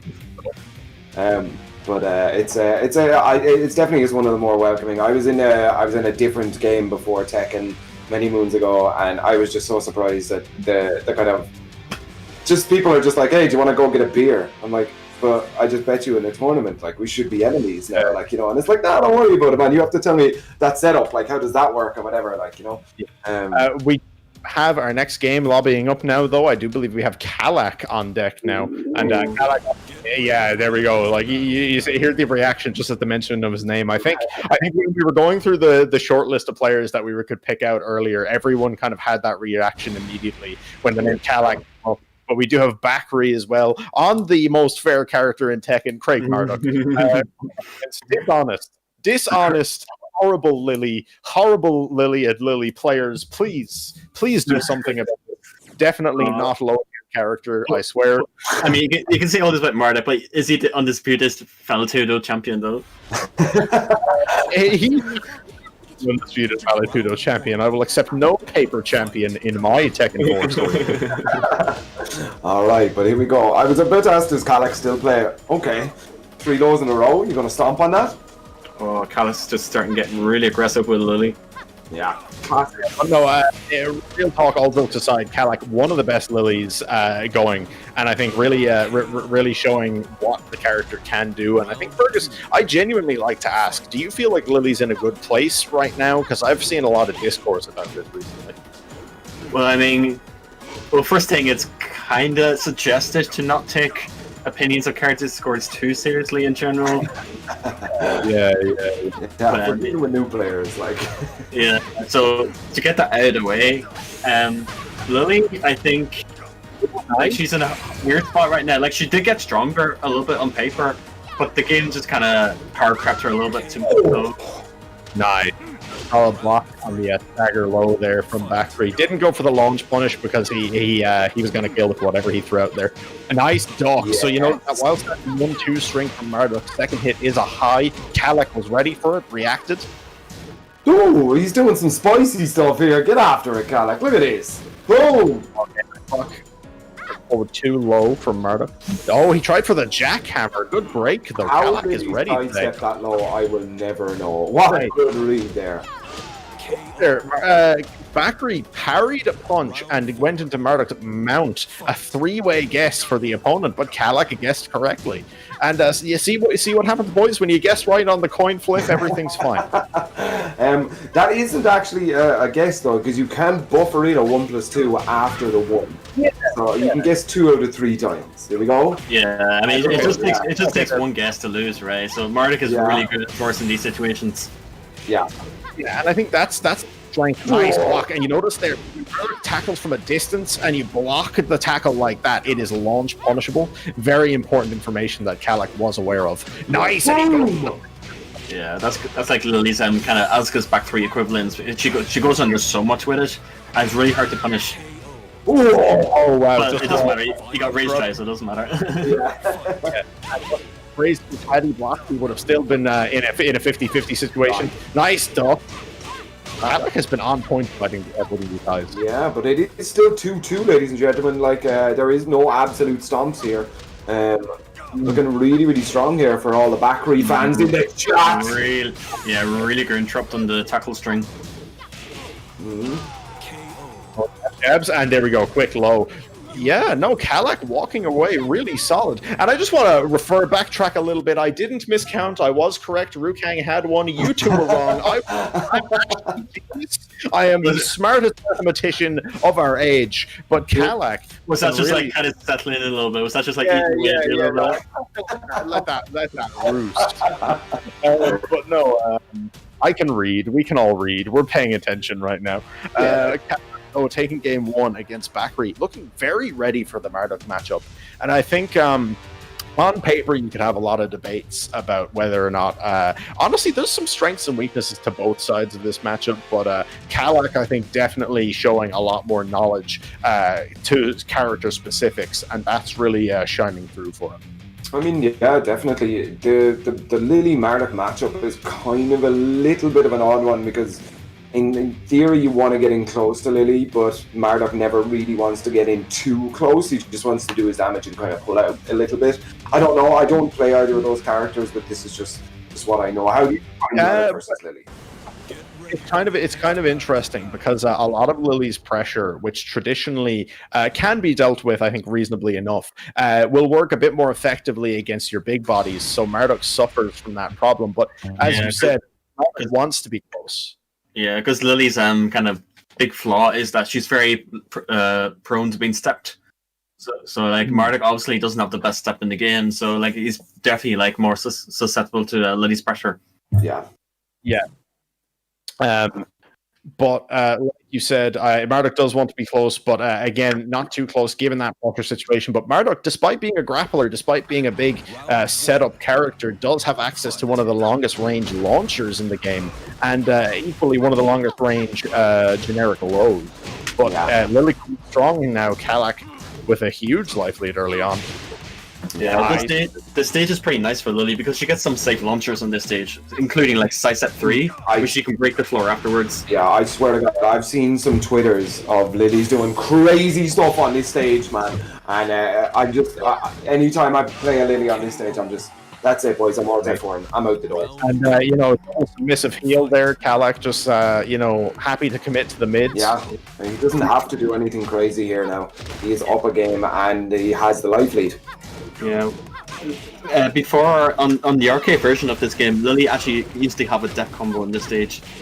Really? She did, yeah. She could break the floor like multiple times and get the same ender. Oh yeah.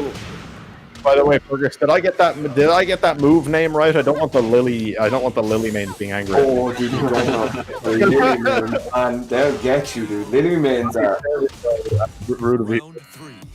Yeah, Root of Evil is always such a good low. Like, it's really chunky. She gets good plus frames afterwards. And there's this safe launcher we're talking about. Yeah, like you said, a lot of Lili's options actually do hit on the ground, and kind of any move that causes a spike will break floor. So I think this stage pick from BAKRi was kind of geared towards Marduk's strengths with the grab game. Speaking of which, there's the jackhammer. That's actually been buffed in the season to be a bit safer. Yeah. Down for one pressure here now coming in from Kalak. He doesn't want to kind of, you know, fire his guns too early or whatever. Kind of keeping it. What the hell did he get around that? Lily's sidestep is really good, and he just look at how long he waited. Look at how long Kalak waited. He didn't even stand up. He just crouch blocked that whole time. He crouch blocked that whole time, and BAKRi thought he was going to stand up, so he threw out the low. Nah, Kalak just stayed crouched. He was right. Yeah, he knew. Yeah, Kalak is very like strong mind games. That was always kind of one of his things. Right. Like, Kalak didn't read the book on BAKRi's brain. He wrote it. He was sitting there looking at the author's notes. And speaking of that, Fergus, how important is that sort of stuff in game? Like, if that was a best of 5, do you think that that the Marduk is thinking about that going into the next game? Like how do you deal with that sort of, you know, if that were me, that's the bit when I put down my controller, I say, all right, Tekken's done for the moment. Yeah, obviously, like, it's important to stay composed. Like, as a tournament player, especially in the first two, it's important to, like, you know, whatever happens in the previous game, like, it happened, right? Just put it behind you. Like, there's nothing you can do about it. Focus on one round at a time. Just keep on going. And, like, I mean, because if the stuff that happens in the previous match bothers you too much, it's going to affect your psyche. It's going to affect your ability to make decisions properly into the next game. Sure. So yeah, no, BAKRi just needs to just get rid of it and then just, you know, try and play on.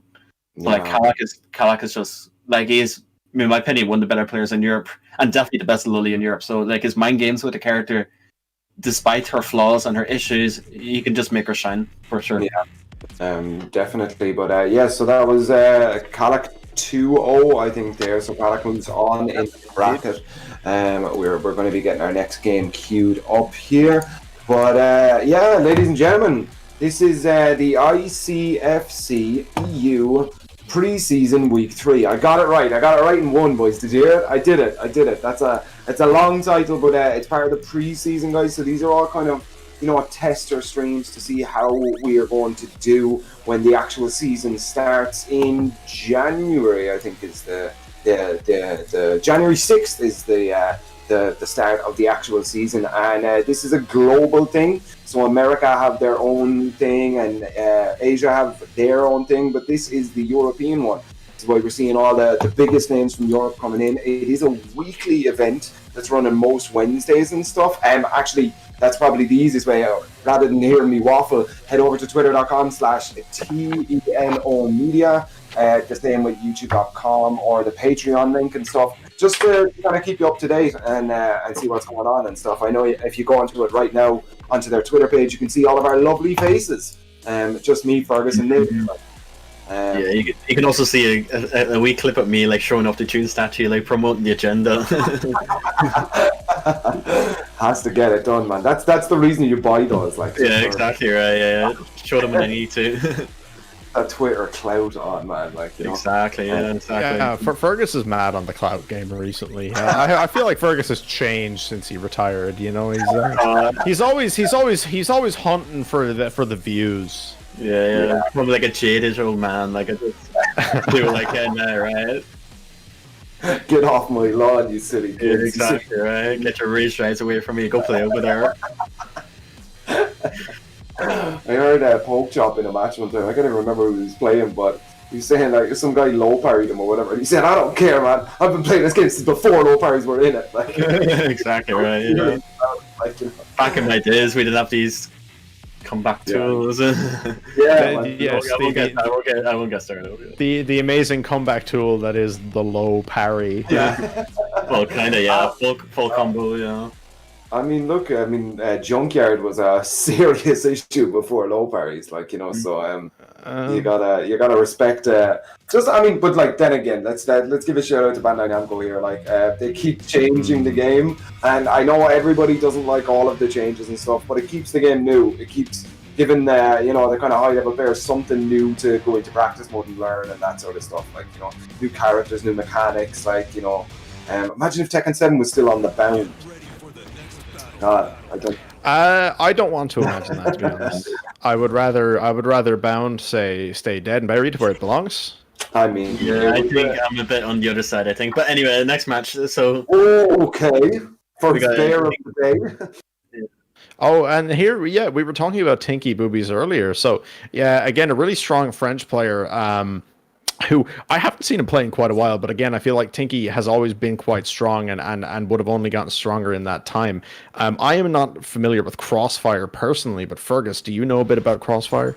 Yeah, Crossfire is actually one of Italy's strongest players. I know he has a Bob, he has an Alisa, he has a Lili. So I'm interested to see, like, he picked Bob for this moment. But yeah, he's definitely one of the stronger Italian players, and in the local Italian tournaments, he also performs pretty well. I mean, he's already just as certain as kind of big boy Bob plays on TinkiBoobiz right now. But let's see if you can make the comeback here. Dude, the bears are so much fun to watch. Look at his costume already. Like, is that not the best costume in Tekken? Like, I think it is, to be honest. And I think we have to give a small shout out to Tinky as well, because not many people may know, but there is a slight advantage to playing Panda over Kuma. I forget specifically what it is, but Tinky's going the hard route. He's picking Kuma. Oh yeah, he got that new screw as well. Man, that's one of the patch notes that just I don't think anyone read except for TinkiBoobiz. Like, they're like, yeah, I wasn't aware he had that. Yeah, it's the new one. Come in just there.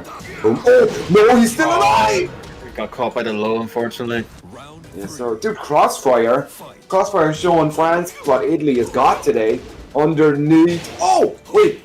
Was that bear specific that didn't hit? He's just... Quite possible. I'm actually, I just saw his name, RONSO FANG, as a reference to Final Fantasy X, Chickenmaru. That's so sick. Alright. Okay, we're seeing a little bit more movement here from TinkiBoobiz. Massive big life lead here. All right, there we go. He's got it. And real disparity, I think, on the topic of character strength here. You talk about Kuma bears perceived as quite possibly the lowest in the game, whereas Bob now really in contention for being one of the better in this season with his new buffs. Yeah. But I mean, yeah, I think when people talk about... So he just got disrespect with the hop kick there, so like close at the ends. Okay, and Crossfire goes up 1-0 against TinkiBoobiz, man. Italy's shaping up today. And that's not to, sorry, just to dial back for a second there. That's not to say that anyone is going to win or lose based on that perceived character strength, but and it speaks so well to TinkiBoobiz in my mind that he took a really solid round and he played some really solid rounds there against Crossfire with what is perceived to be one of the weaker characters in the game. So I definitely feel like that's something that has kind of come back a little bit now with the recent additions to the game, and like we said, we saw that with a couple of big Gigas wins recently. So, who knows? Maybe we could possibly see that with a bear today. I think with this many competitors, anything is up in the air. Dude, I want to see bears. I just want to see the weirder characters. I just want to see bears. Yeah, just show me them. Like, get me an all-bear finals, dude. Let's do it. Come on. Who else plays bears? Somebody in Europe. I think the biggest example that we have in Tekken, and maybe in the FGC as a whole, Hwoarang winning 2018 World Finals with Panda. Yeah. I think that might be the biggest example that we will ever have in Tekken. Even Harada was surprised about that one. And we are going to ignore the undeserved bear nerf that followed that event. Harada, what you gonna say about that, bro? Huh? you want to hit us up about that? Anyway, game 2, we're going to arena here. So slightly smaller, shorter distance to walls. And again, more walls, right? These angled walls, they can give you corner situations. They can give you these side wall splats more. Do you think this changes much of the dynamic, or is it pretty much the same kind of game plan and neutral game? I don't know. I think both of these characters, I actually don't. All jokes aside, I don't really understand the Bears' game plans all that well. I just like watching them. It's just a wee funny animal. Nice. Bear Pistons. Yeah, it's just this wee funny animal just doing things right. Yeah, and then all of he's got normal Tekken moves, but you just replace one word with bear, like bear clap cannon and bear sweep and twin bearstons. He's got them. All right. 1-2. Yeah, but TinkiBoobiz was in the last match was really good finding moments to disrespect with the bear 4-1-1-1, which is the 10 frame launcher. It is very unsafe, but it's very rewarding if it hits. And TinkiBoobiz is just finding really good moments to land them. Yeah, it's one of those ones. It's a Julia move originally, isn't it? A G-clap cannon. I believe it's a Jack move in the first place. I think. Oh wow! I didn't know that. All right. The Bears kind of used to take a lot of moves from other people. I mean, they still have it, like a Hell Sweep and stuff, and the G-clap cannon and that, but you can see that jumping low is a very, very specific one and stuff. But Crossfire is up here. Yeah, they get forced to mix up with the 1+2 into the roll. Beautiful. Punishing.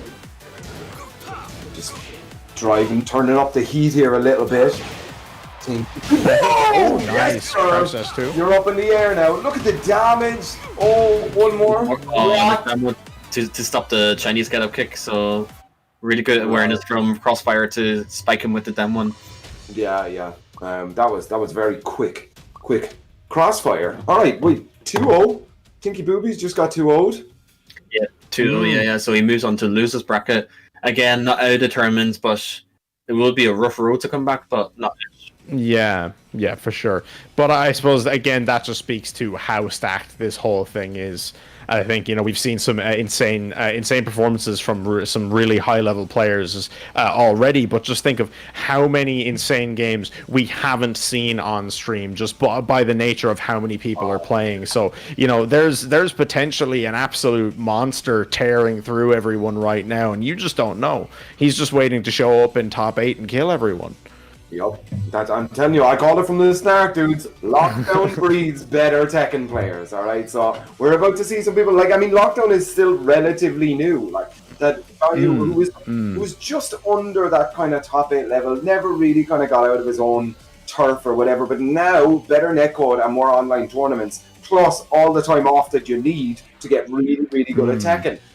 He's going to be sitting there and he's going to be just mashing out those taunt jet uppers or 5 electric combos or something, and then he's going to show up to one of these tournaments. We don't know who he is or whatever, but he's going to smash up like Kang or KOS or one of the big boys, I'm telling you. But ladies and gentlemen, remember to go on to Match Arena right now and type in the code ICFCE UPRE3. Sorry, I said that very confusing. ICFC EU pre-3 is the code.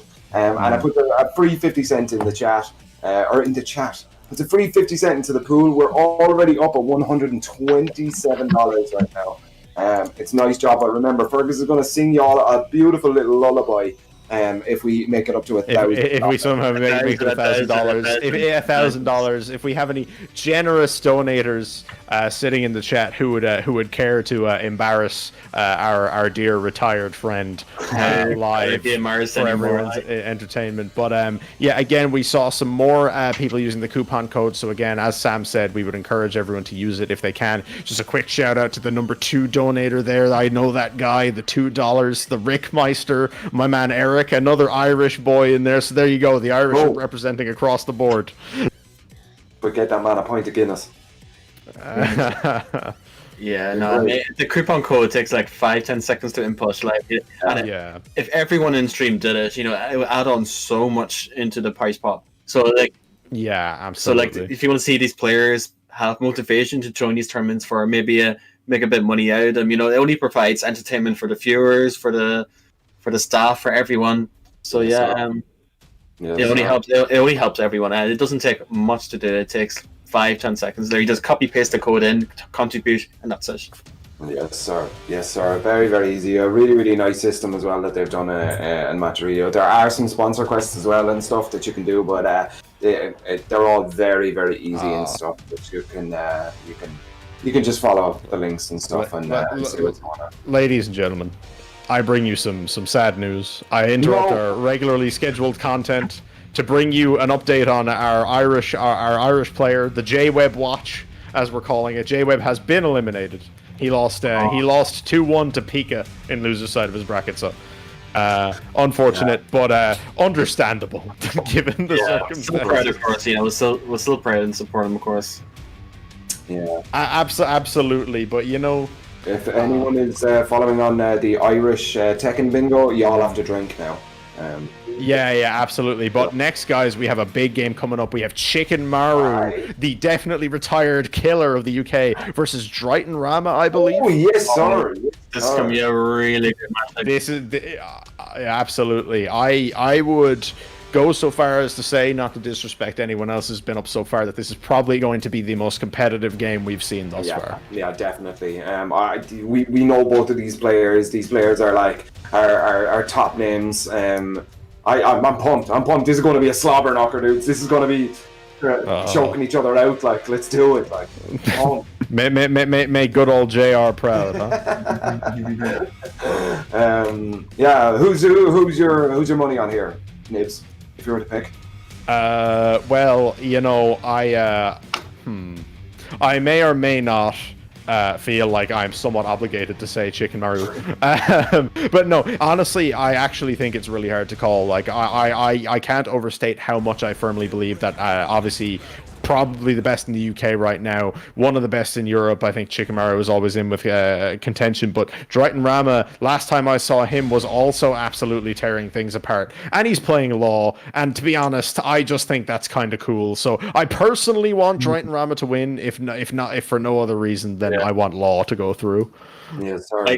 Like the biggest thing we've seen DritonRama was that he actually got top 8 at the LCQ in Amsterdam in 2018. He made a really good showing against Cuddlecore and made one of the most hype moments in Tekken with a huge comeback from his flip into key charge moves. Yeah. So that is definitely like a thing DritonRama is known for. Yeah, and now notice here, I did kind of mention this earlier, Chickenmaru opening up with the Julia right now. Very competent, very strong Julia player, but he still has that Josie in the pocket, who a lot of people, Spag included, feel is his best character, hands down. And I think history kind of dictates that, but he may not need it. Look at how hard he is going in. Oh, nice duck there from DritonRama. I was actually talking to Chickenmaru earlier. I asked him why Josie says, and he doesn't really like Josie anymore, but she is still his strongest character, so he plays her out of pure loyalty at this point. But he feels like Julia would just do better for him in the long run. Yeah. So, do you think if we saw DritonRama take game 1, do you think we'd see the Josie switch? Nice rage drive though from Chickenmaru. Hold on, he doesn't want there to be a chance for DritonRama to get this game 1. Yeah, like, for me, of all the newcomers in Tekken 7, Chickenmaru is the best of all of them. It's so weird to think that Chickenmaru is a newcomer. Like, this is his first Tekken game. Like, this man is a demon. crazy. I think we see that a lot with Tekken 7.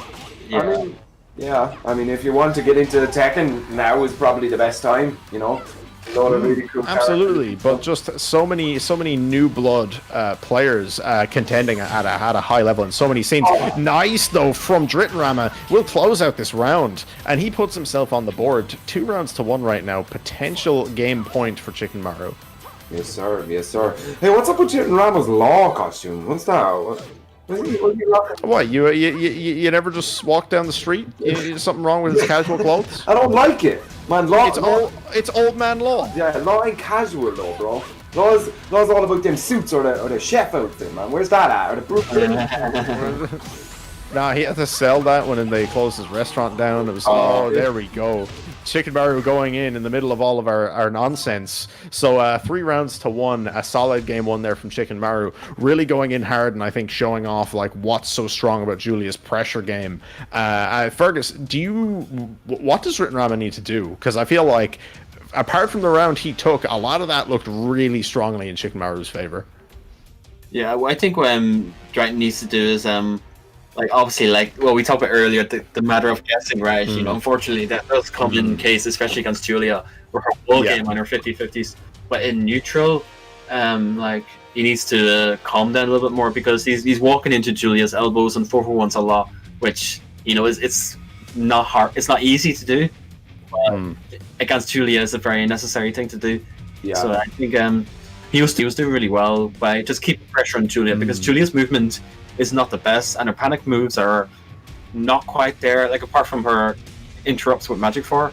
But, so if he just keeps the pressure on Julia, and DritonRama himself is a very aggressive player, I think he can get some mileage out of this if he just keeps on the pressure on Chickenmaru. Yeah, well, he does now have the option, because he lost that game, that he can go back and change the costume that he's playing. Law. So you feel that the costume is playing a part in DritonRama's performance? I feel like that's the only issue in his performance. I don't think that there was anything else. If he switches costume, he's grand, right? I think. Yeah, he did. I don't remember that, dude. That was a busted up costume, like. He's like wearing some space boots. Sam is taking real issue with old man Law right now, but we are moving to Violet Systems. So always an interesting and pretty neutral pick for a walled stage. Decent distance between the walls on either end. But it is just a nice square shape, which I think a lot of people prefer. Yeah. Now, Chickenmaru just happened nice, gets the knockdown, guaranteed damage. Really good for it. But this stage is really good for Julia, because she can carry from wall to wall in this stage anyway, so it doesn't matter too much. Yeah, but she can carry from wall to wall on an infinite stage, you know, it's...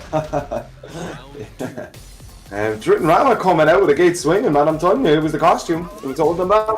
Yeah, you know, maybe Sam's right. Maybe there's something to this costume theory. It's really hard to play Tekken well when you're getting sick in your own mouth looking at your characters. So.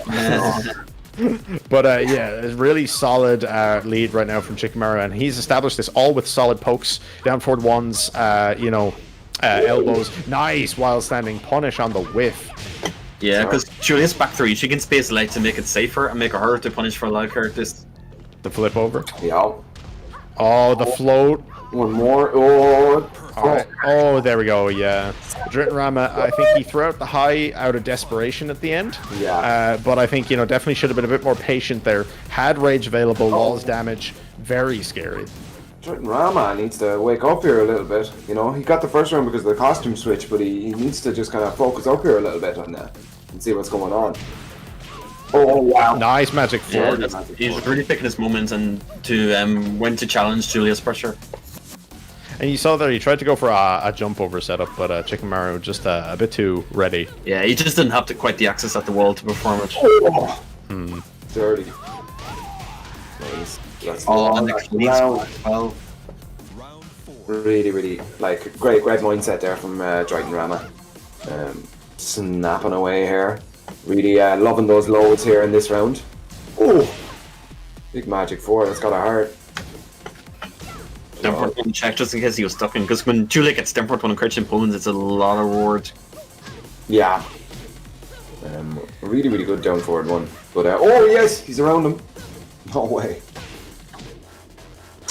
Yeah, I mean, it's kind of an odd one. They're both playing like really safe here now, so we're not seeing much kind of explosiveness coming out. A lot of pokes and stuff. But DritonRama, and he pressed. Yes. Oh, yes! Okay. DritonRama takes it. So game 2 to DritonRama, 3 rounds to 1. So kind of a flip version of what happened last game, guys. And really interesting there that you see what seemed to happen was that Chickenmaru got caught out a lot. Like you said, Fergus, DritonRama really picked his moments, got a couple of really solid magic 4s in there. Chickenmaru maybe a bit too intent on trying to keep up that pressure. Yeah, like Sam said, maybe the costume was the yeah, no, yeah. You could feel the chi flowing through him better with that martial arts outfit. Yeah, man. I mean, like, what was he? He was wearing like moon boots or something, man. I swear to God, like. Yeah, get the A here, man. Yeah, the proper fight here. You see, like, dressed as like my little cousin, like, and she's a girl. Like, yeah, throwing on the wellies, going up the wall. Dude, man. Big jacket in case it rains. Like, get out of here. Yeah. The best fighter on Earthrealm. Or whatever. But we are 1-1 right now. So now Chickenmaru has the opportunity for either a stage pick or a character pick, and he has to have that debate now. Does he want to go to Josie? Does he want to go to what he even, as Fergus said, he has admitted is his best character? Because if he wants to make sure that he stays in winner's side, he might do. But no, he's going to go with Julia. He's going to stay with Julia. So you'd have to imagine this is confidence on his part. Yeah, I mean, he might have changed the costume as well, though. Oh, yeah, of course, yeah. Okay, I'm done now talking about costumes. Unless Law... Oh, no, I like Okay, it. all right. We like this. Get that. Okay, we're going Kill Bill. All right, stream is ready. Remember, guys, hit that subscribe button on 10O Media. Stream is absolutely live anyway. Yes, sir. Look at this, starting with some big long string. Oh, okay. Huge pressure coming out now from DritonRama. And again, that also a reverse of last game. DritonRama was very defensive. He's coming out the gate swinging, wants to use that momentum. Oh, nice. Delayed hop kick into a parry. I respect that anyway. Yes, sir. Yes, sir. So we're just seeing here a little bit more pressure coming out. I like this more style in front of DritonRama. That was such a good block, but no punish. Beautiful stuff. Yeah, I just love when this happens, when you just see something kind of snap in one of the players, and they're just like, "No, I'm just gonna win this right now." Like, and just really turning up the heat here a little bit. Yeah, Chickenmaru right now, look at that. Look at how quickly he converted off of that. Really low. Oh my god, he almost carried to that wall. Hold on, nice block. Take a breath there, Nibs. He almost carried downstairs. Oh, that was very unfortunate. Oh, wow. God, oh my god. When Julia is just on you, it's so hard to do it, like... And like you said there, Simon, Chickenmaru just turned around and was like, "Wait a minute, I'm actually class. I'm just gonna win this game, I think." And yeah, there you go, wall splat. 22-1. Yeah, I mean, the breakable walls is always gonna be so good with Julia because she has 2 low options that can break walls: the hell sweep out spin. Oh. Well, no, wait a minute. I'll be doing some law stuff here. Oh, okay. He got counter hit screwed out of the air. Was trying to wall splat Chickenmaru. Rage available. Alright, Dragon Hammer. Oh, that was punish. Hail Mary. Yeah. Very ballsy there from DritonRama, and it did not pay off for him, unfortunately. Yeah, that's I mean, everybody's been in that situation. You're like, what do I do? What do I do? What do I do? Mad launch! Like, you know, and I mean, it maybe works 40% of the time, but the 40% that it does work, you just like look at your friend or something and be like, yeah, I played that. It's a hard read. I'm the best, Brian. I'm the best. Yeah, exactly. Because that's the thing. When it works, you're actually the smartest man alive. Yeah. Proper 500 IQ, like, you know. Actually 10 heads, to be honest. Because if that had worked, DritonRama, actually, you know, we would have sold that like it was intended. It was a genius move. You know, but it didn't work, so it's ballsy. Tricks of the trade, boys. Yeah.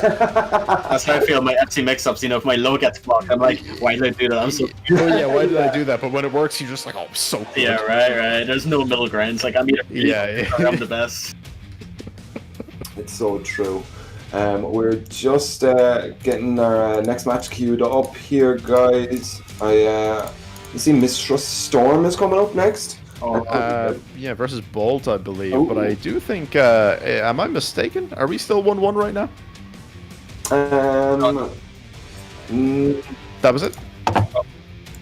It's all done. Yeah. Sorry, I'm sorry. I've had a long day. I was up at 5 a.m. this morning. Don't you be giving me any shit. Don't you be giving me. If you have to go for him, go for me instead. Yeah. I'll shield it. Yeah. Mitrust Storm is actually maybe my favorite European player to watch. One of anyway for sure. Like really, why is that? Because he uses Nina, who's a really rare character. But not only that, like he uses Nina really optimized. Like he can do all the butterfly combos. He knows all the setups and the Oki, and like just being general really solid with the character. And like it's just really nice to see a good Nina do well, right? Because when you see like maybe not so great Nina, like you can see it looks really messy, like sloppy backdash cancels, like dropped combos. But when you see a Nina who has all that on point, it's just really, really impressive to see. Like it's like art almost, like just unfolding in front of you. And I think that's always something I've felt as well. I've always really enjoyed watching Nina. I had grand ideas about playing Nina, but I neither have the time nor the patience at the moment to do that myself. But yeah, no, Nina is insane. I think a real tag 2 character in terms of like, you know, all of that butterfly stuff, because most of that isn't necessary anymore. But I think it can really add to the layer of depth and to the layer of optimization, like you said, if you can.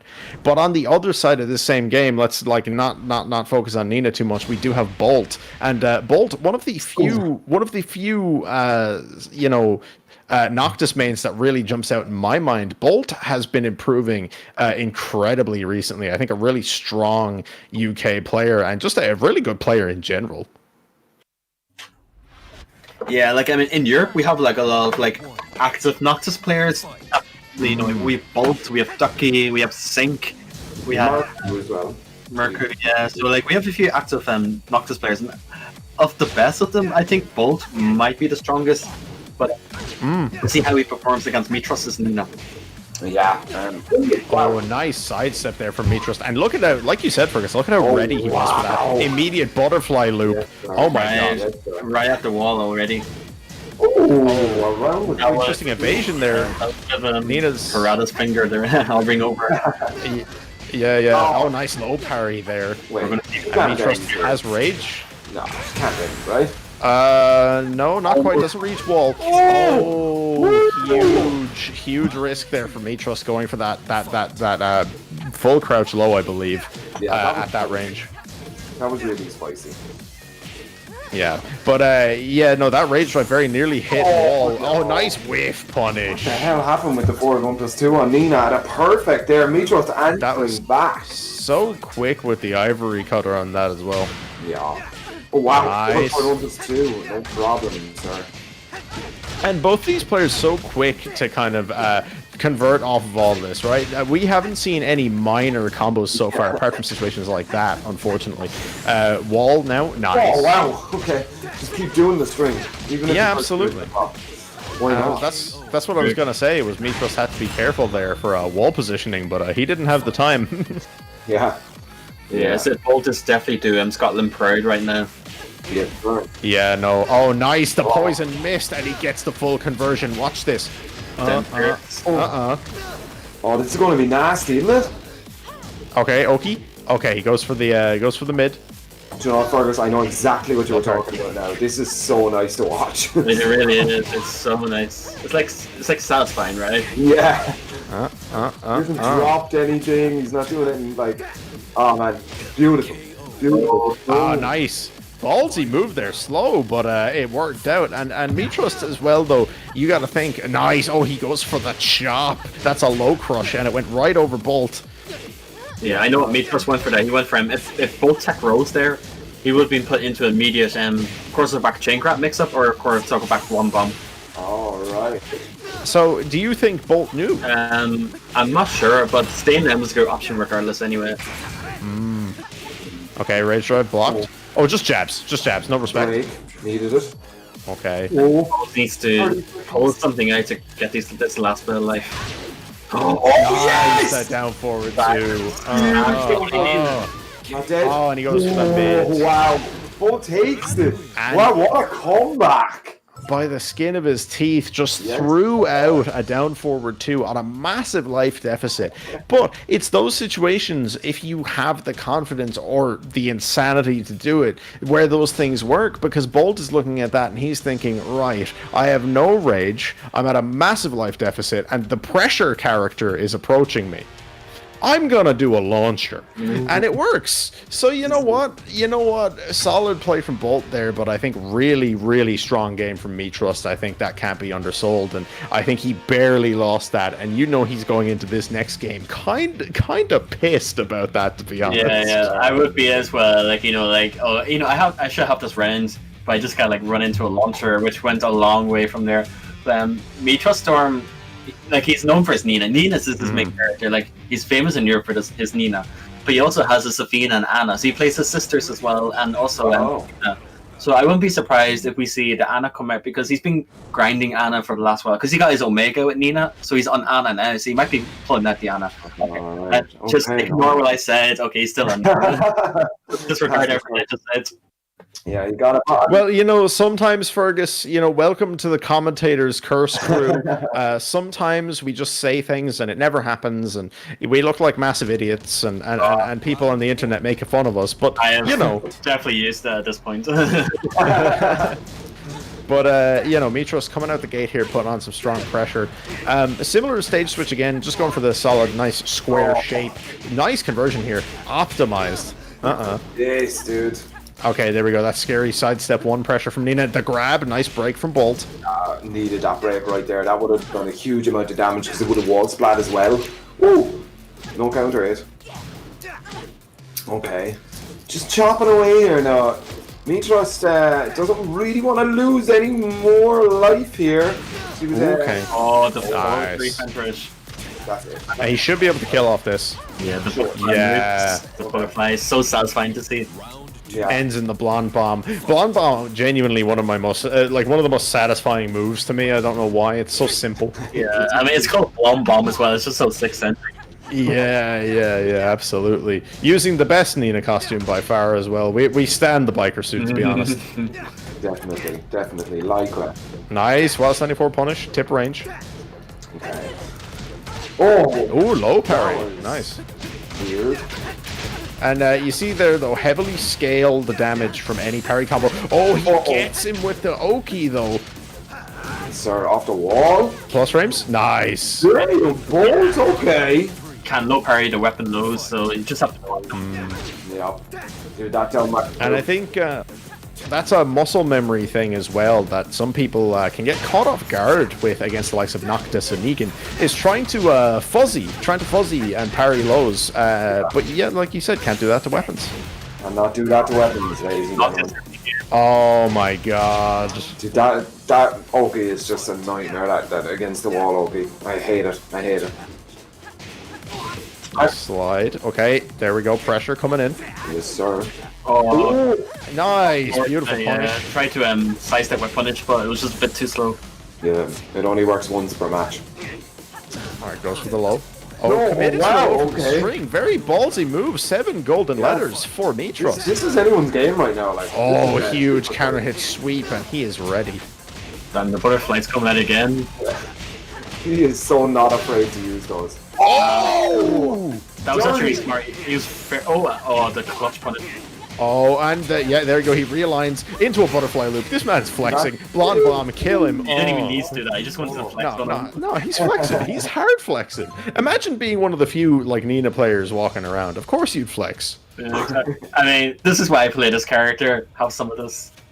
Yeah, absolutely. And we love to see it. And this man, he's not treating that like, it's a chore. That's practice. every single time you do that, that's practice. And I think that's the mentality that a lot of people try to approach these high execution characters with. But very solid game there from Mitrust. So we're tied up 1-1 right now, and I think Mitrust definitely looked a bit more in control towards the end there. Like you said though, Fergus, really solid choice there, not going for the combo ender and choosing instead to go for the charged blonde bomb. Really caught Bolt off guard.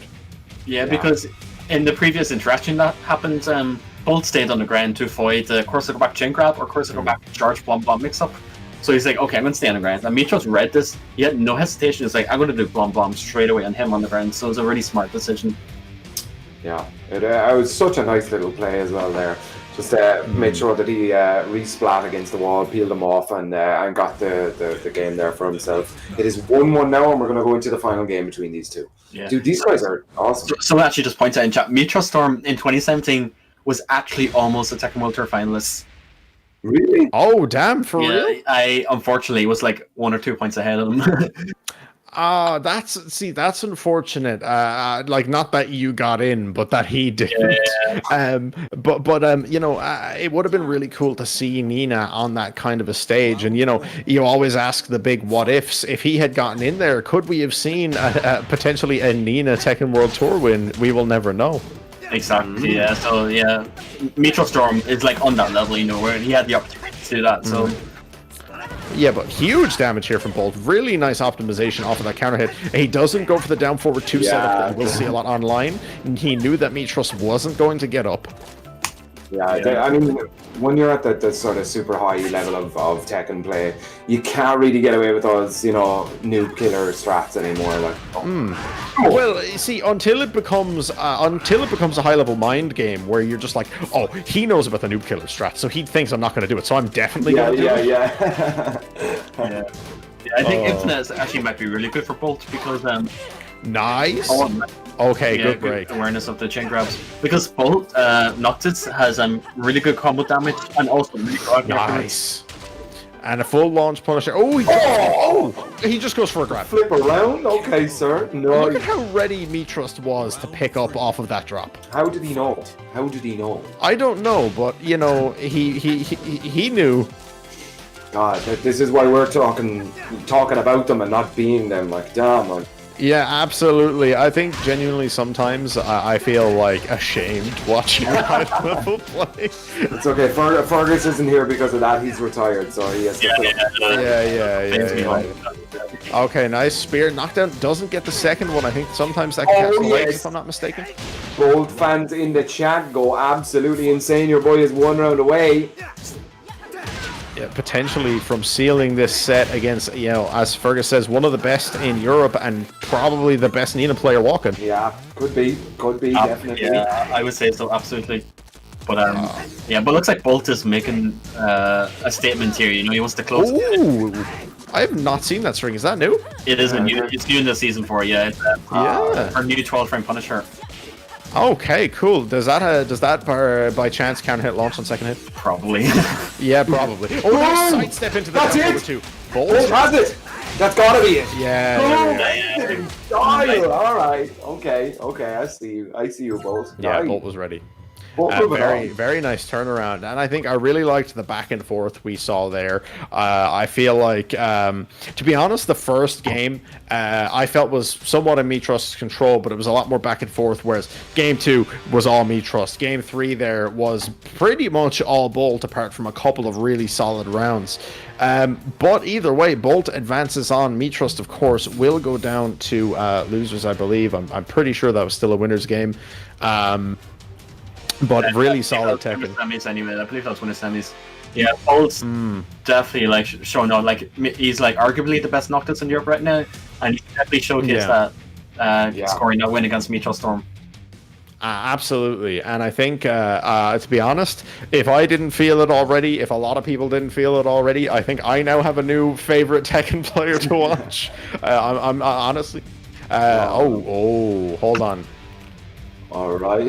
Okay, Rukang Kawis. Rukang Kawis. Wait, this isn't grand finals? Okay, all right. I'm just. Did someone say Rukang Kawis? Was that Rukang Kawis? It was Rukang. I think so. Damn it. I think so. So this is really interesting now because we keep talking about it. You know, Chickenmaru, for my money, best player in the UK. But you know, a lot of people would consider Kwis, you know, coming up on that very quick. And even Chickenmaru himself, Chickenmaru has called Kwis the best. Kwis calls Chickenmaru the best. Yeah, who's the best? Who knows? Hyping each other, right? Yeah, they hype each other up so hard. It's genuinely really wholesome.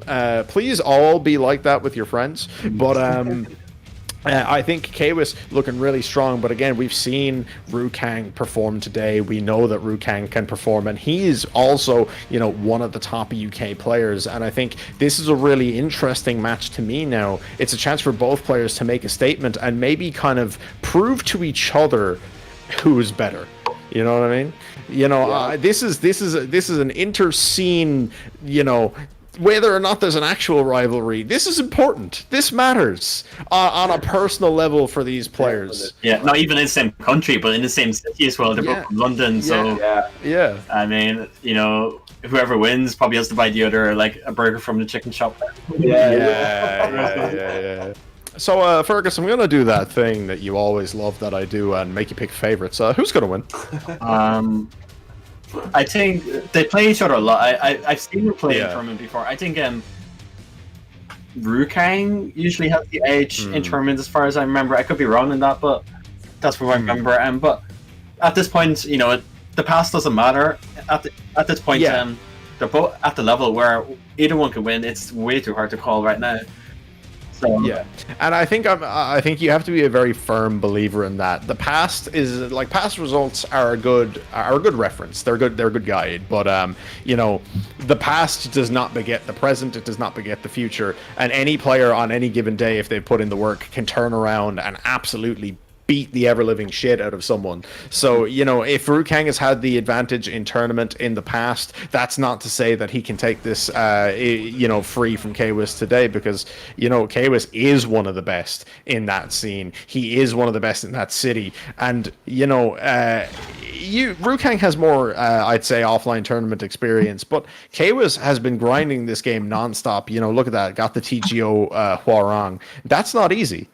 No. But, you know, likewise, Rukang has done just the same, so I'm really excited. Yeah, this is going to be an absolute barn burner. All right. Barn Bunner, Sam? Barn burner. Oh. Yeah. Oh, just walks into the CD1. Yes, sir. And CD1, we've already questioned that today. Now, it didn't need to be a natural hit launcher, but oh my god, okay, Rukang's running them down now. Wall bounce. Oh, very good awareness of the wall combo there. Damn, nice. And look at how quick that round was. Rukang against Mario, like he just does not let the aggression up at all. Yeah, that's what I was just about to say. He's like the juggernaut of the English Tekken scene. He's just holding W and mouse one, like, you know. Absolutely, man. Oh, nice just frame. Skyrocket from Kwis, and this will carry the wall. Look at this damage. He whiffed. Oh, no. But even still, even with the whiff, it was still insane damage. Yeah. Oh my god, just frame. Stop dropping him! Okay, hell sweep. Yeah, I won't lie, this round is just a little bit sloppy, I think. Yeah. Oh my god, Rukang just... Okay, it doesn't get more. No way is this about to be a comeback! No way! Oh, the duck! The duck was so impressive! Alright, I'm pumped. Do you know why that's good? Because Bob has so many lows that has a follow-up that will counter hit you if you try to punish the low. So that was really good awareness by Kwis to actually be patient and duck the high instead of trying to punish the low. Yeah, really solid stuff there, and you know, I think that just not just knowledge, but the composure to do that at that kind of a life deficit after like taking that many, you know, Hail Mary hits. Oh, crouch dash one though counter hits Kwis out of the air. Oh, too much. Okay, reset. Boom. Yeah, Nick's looking for the house sweep. Oh. What the hell is going on here? Yeah, this is a bit unlike Kwis. Like he doesn't really drop combos like this often. One of his strengths is close and block. Yeah, one of his strengths is that he's always like optimized for Hwoarang. Like he knows all the carries and like how he's gonna interact with the wall to get the best of the wall damage. Yeah, I mean, nice. Oh, boom. All right. And so far, KWIS 3 for 3 on those just range skyrockets. Those aren't easy, folks. No, definitely not. And that's one of the things that it's like the taunt jet up or the 5 electric combo. You just have to practice it and practice it until you get it. But look at this combo. KWIS coming in hot here. 50% life lead here. Interesting block on the back 3. From one of the stances, back 3 is not punishable, correct, Fergus? I'm actually not too sure on that. But I know KWIS tried to punish the new move of Bob and Whiff, but it's very good with recovery, so it's actually pretty difficult to do. Sorry, not to say that it's not punishable. I think from one of the foot forward stances, it's less negative. Oh, yeah. 2-2, 2-2. All right, everybody calm down a minute now. They're all even Stevens here. This is still game 1. Yeah, I feel like this is the last match. Telling you, dude, this is why I mean, grand finals. This could have been our grand finals. Oh my God, he caught him again. Rukang's got such good mileage out of that mid in particular today. What is it about that? It gets people so scared. Really good step into the back. And Rukang, again, I think just solid movement, solid decision making there towards the end. And I think being against the wall, against Bob, against Rukang especially, is a very terrifying prospect. Like you said, he just wants to get that vortex going. Yeah, definitely. I think that's a big Hwoarang thing as well. Like, you know, and there are just so many options out of all the different stances and stuff that as soon as you start backing away, that's when Hwoarang is just going to jump all over you and mix you up and that sort of stuff. That's why I think Rukang's Bob is perfect to play against KWIS's Hwoarang, because he's just always forward, all gas, no brakes, like, and just running people down and stuff, like, you know. I think calling him the juggernaut of the UK Tekken scene really was appropriate there, Sam. I'd never thought about it like that, but the complete disregard for anyone and anything else Rukang shows in his aggression is it's truly it's inspiring, I feel. why Rukang is one of the scariest opponents to fight in tournament is he is not rattled by composure or nerves or anything like that. He will play exactly how he plays in tournament and otherwise. So like if you're a bit nervous, it's like shark, it's like blood in the water, right? He's like a shark. If he smells blood, he's gonna go in with the mix-ups. If he's like that, you're gonna hesitate. Right. And I think I've been speaking to Rukang a lot recently myself, and I will tell you this firsthand. Obviously, Fergus, you will know this yourself as well. Rukang, I think, is a real champion of that mentality you mentioned earlier. What happened last round does not matter. What's happening in front of you is what matters. Yeah. Really, really important in like high stakes tournaments as well to just be able to do that. What, god damn it, KWIS, man! You be hitting them. Easy. Cross up. Okay, jump over. Yeah.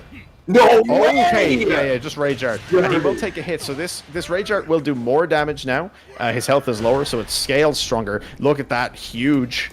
Okay. One more. Okay, you want to block into jobs, making sure. Oh my god. This is exactly what I'm talking about. He doesn't care about you. He's just gonna do his thing. It's crazy. And nice jab float there from KWIS. Oh wow, man, Rukang. What? I mean, you would expect him to not be a nice guy when you meet him in person because of his playstyle, but he's so lovely. I can't even. Like... He is the loveliest man ever. He will absolutely hell sweep you for money, but nice, perfect coming out from KWIS. 1 round apiece right now in game 2. And KWIS again, needs to stay alive here. He's well aware of it. If he loses this game, Rukang advances. KWIS goes down to losers. Yeah, not a place that you really want the wall bounce. Are we potentially looking at the return perfect? Oh, he gets the throw. Oh, the wall splash. Perfect. Perfect. He's really strong right now. Set point for Rukang right now. Oof. Oh. And the composure it takes to get perfected and then just turn around and perfect someone right back, that affects KWIS a lot more than it affects Rukang. Yeah. Nice. Good block. God, these boys are good. Damn it, these boys are good. Doesn't go for anything there. Okay, I like it. Just keep the pressure on. Bro, he's gonna do it again. He's gonna do it again. Oh, yes, the mix-ups. God damn it. That's so nasty. Rukang, you are an absolute nasty boy. It was beautiful. It was perfect, but god damn it, it was dirty. Jesus. You cannot give this man any second to breathe. You just cannot give. If you give him a crumb, he'll make a huge loaf out of it. He'll go in. Oh man, That's my favorite right there. That's my favorite right there. yeah. I mean, You're right. can we? I've decided. Yeah, no, you definitely you. Okay.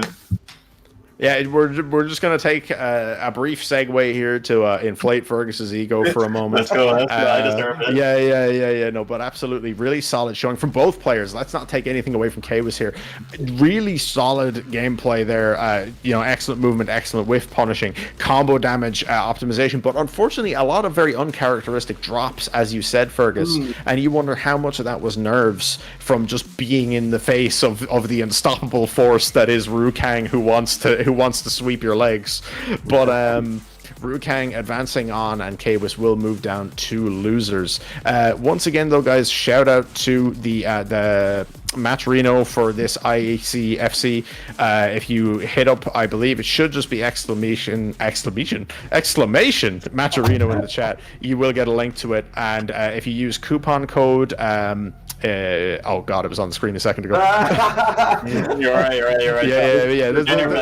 Yeah. There's a coupon code there though. ICFC EU pre 3. There you go. But when you go into it, you will see it. It gives you a free 50-cent donation. You see so many people there listed. Thank you to all of them. You see Shirtle there, who I believe should be playing today, using that, and it will add to the prize pool. And of course, shout outs to Chris CEG for the big $100 donation, and Rick Meister for the $2 donations as well. $127 at the moment, guys. Everything is appreciated. It will all go towards the prize pool for the payouts that the players get for topping the event, and that does really help. But again, shout outs to Tenno Media for running this, making this a new series. Just follow them on Twitter, YouTube, Patreon, as you see there, all the links if you want to check out their socials. And yeah, guys, they're doing a great job really trying to establish Tekken in a weekly online series. I think this is a great platform. We had Asia earlier today. I think this is the first time we brought this up, but the Asia Week 3 was earlier today. Chanel walked away with that in a very close grand finals with Book, so definitely go check the replays out if you didn't catch it live. But up next, we have Doug from Paris against Oracle. Dude, the mad scientists. This is going to be crazy, dude. Doug from Paris is one of my favorite people in the world because all he ever wants to talk about is weird Steve tech that you've never heard of before. Like he is insane, dude. You just be chatting like you're talking about the weather, and he'll tell you something about the characteristics of down 1 that only Steve has, and the only way he knows it by doing 8 hours in the practice room. Like, he's great. Yeah.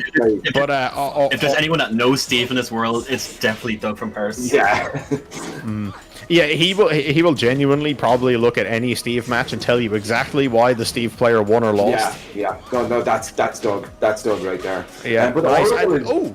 But of course, he's up against Oracle's Anna, who's the queen of the casino. So I just want to fit that in, to be honest. Yeah. I was gonna say on the side, like all this hyping up Doug. Let's not undersell Oracle here, guys. Playing for Menace, Oracle, one of the best Annas I am aware of personally, and a really strong player. And you see that they're very convincing round 1. Yeah, I mean, like, Doug is definitely going to take a couple of games just to get into the flow of this, but Oracle has been known to just absolutely stomp people in online. Oh my god, look at that. Yeah. And Doug there went for Steve's running low, I believe. Genuinely very hard to react to. Not if you're Oracle. Yeah, increased netcode, or improved netcode. It's a matter of case here. Oh, there, stomp on him. Yes, queens, etc. This wouldn't have happened if Doug had stand Jungkook. That's all I'm saying. Okay. Anyway. Lead splash. Oracle needs to do something here. One more round. There we go. It doesn't matter how strong you are at the game. Like I even said this myself at the finals. So, it doesn't matter how good you are at the game. You will have to guess. And Anna's extremely strong at forcing those situations. Yeah. Yeah, so I think if you stack really solid character knowledge and fundamentals on top of that, you get an absolute beast like Oracle. Just looking very comfortable. Nice block and the full crouch down forward too.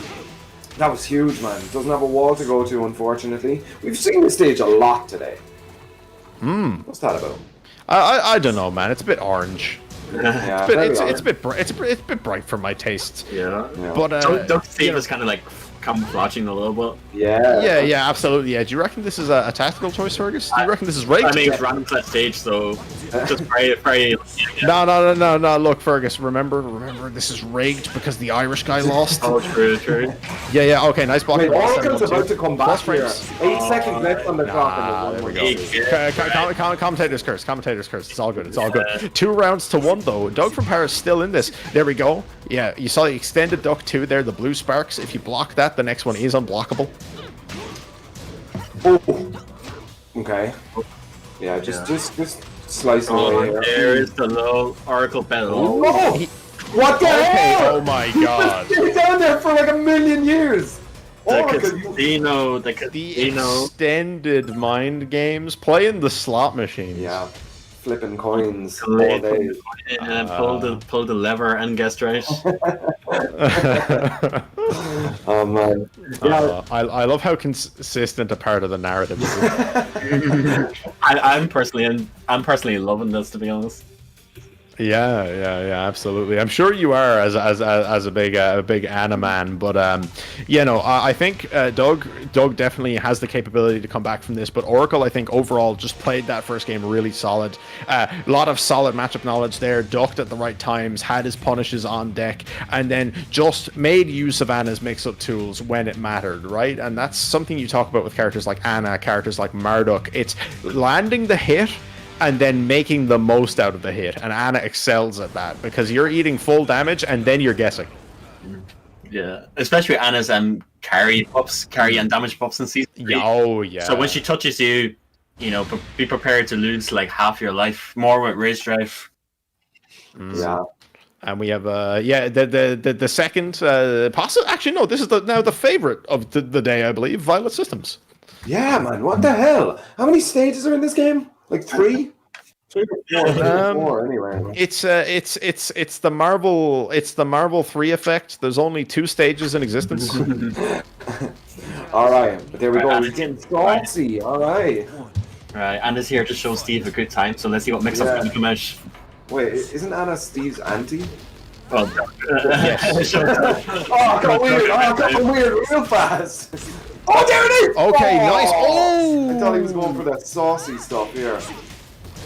Yeah, no, very unfortunate drop there from Doug from Paris, but very tight link to pick up. That's Ooh, back to float. I've never seen that before, but Doug has. Yeah, right. That's what we're talking about, Doug, right? He's gonna know these things. Yeah, just the weirdest stuff. Oh no! Oh no! Uh-oh, big blue stuff. Raise drive, full crouch forward goal. Ooh.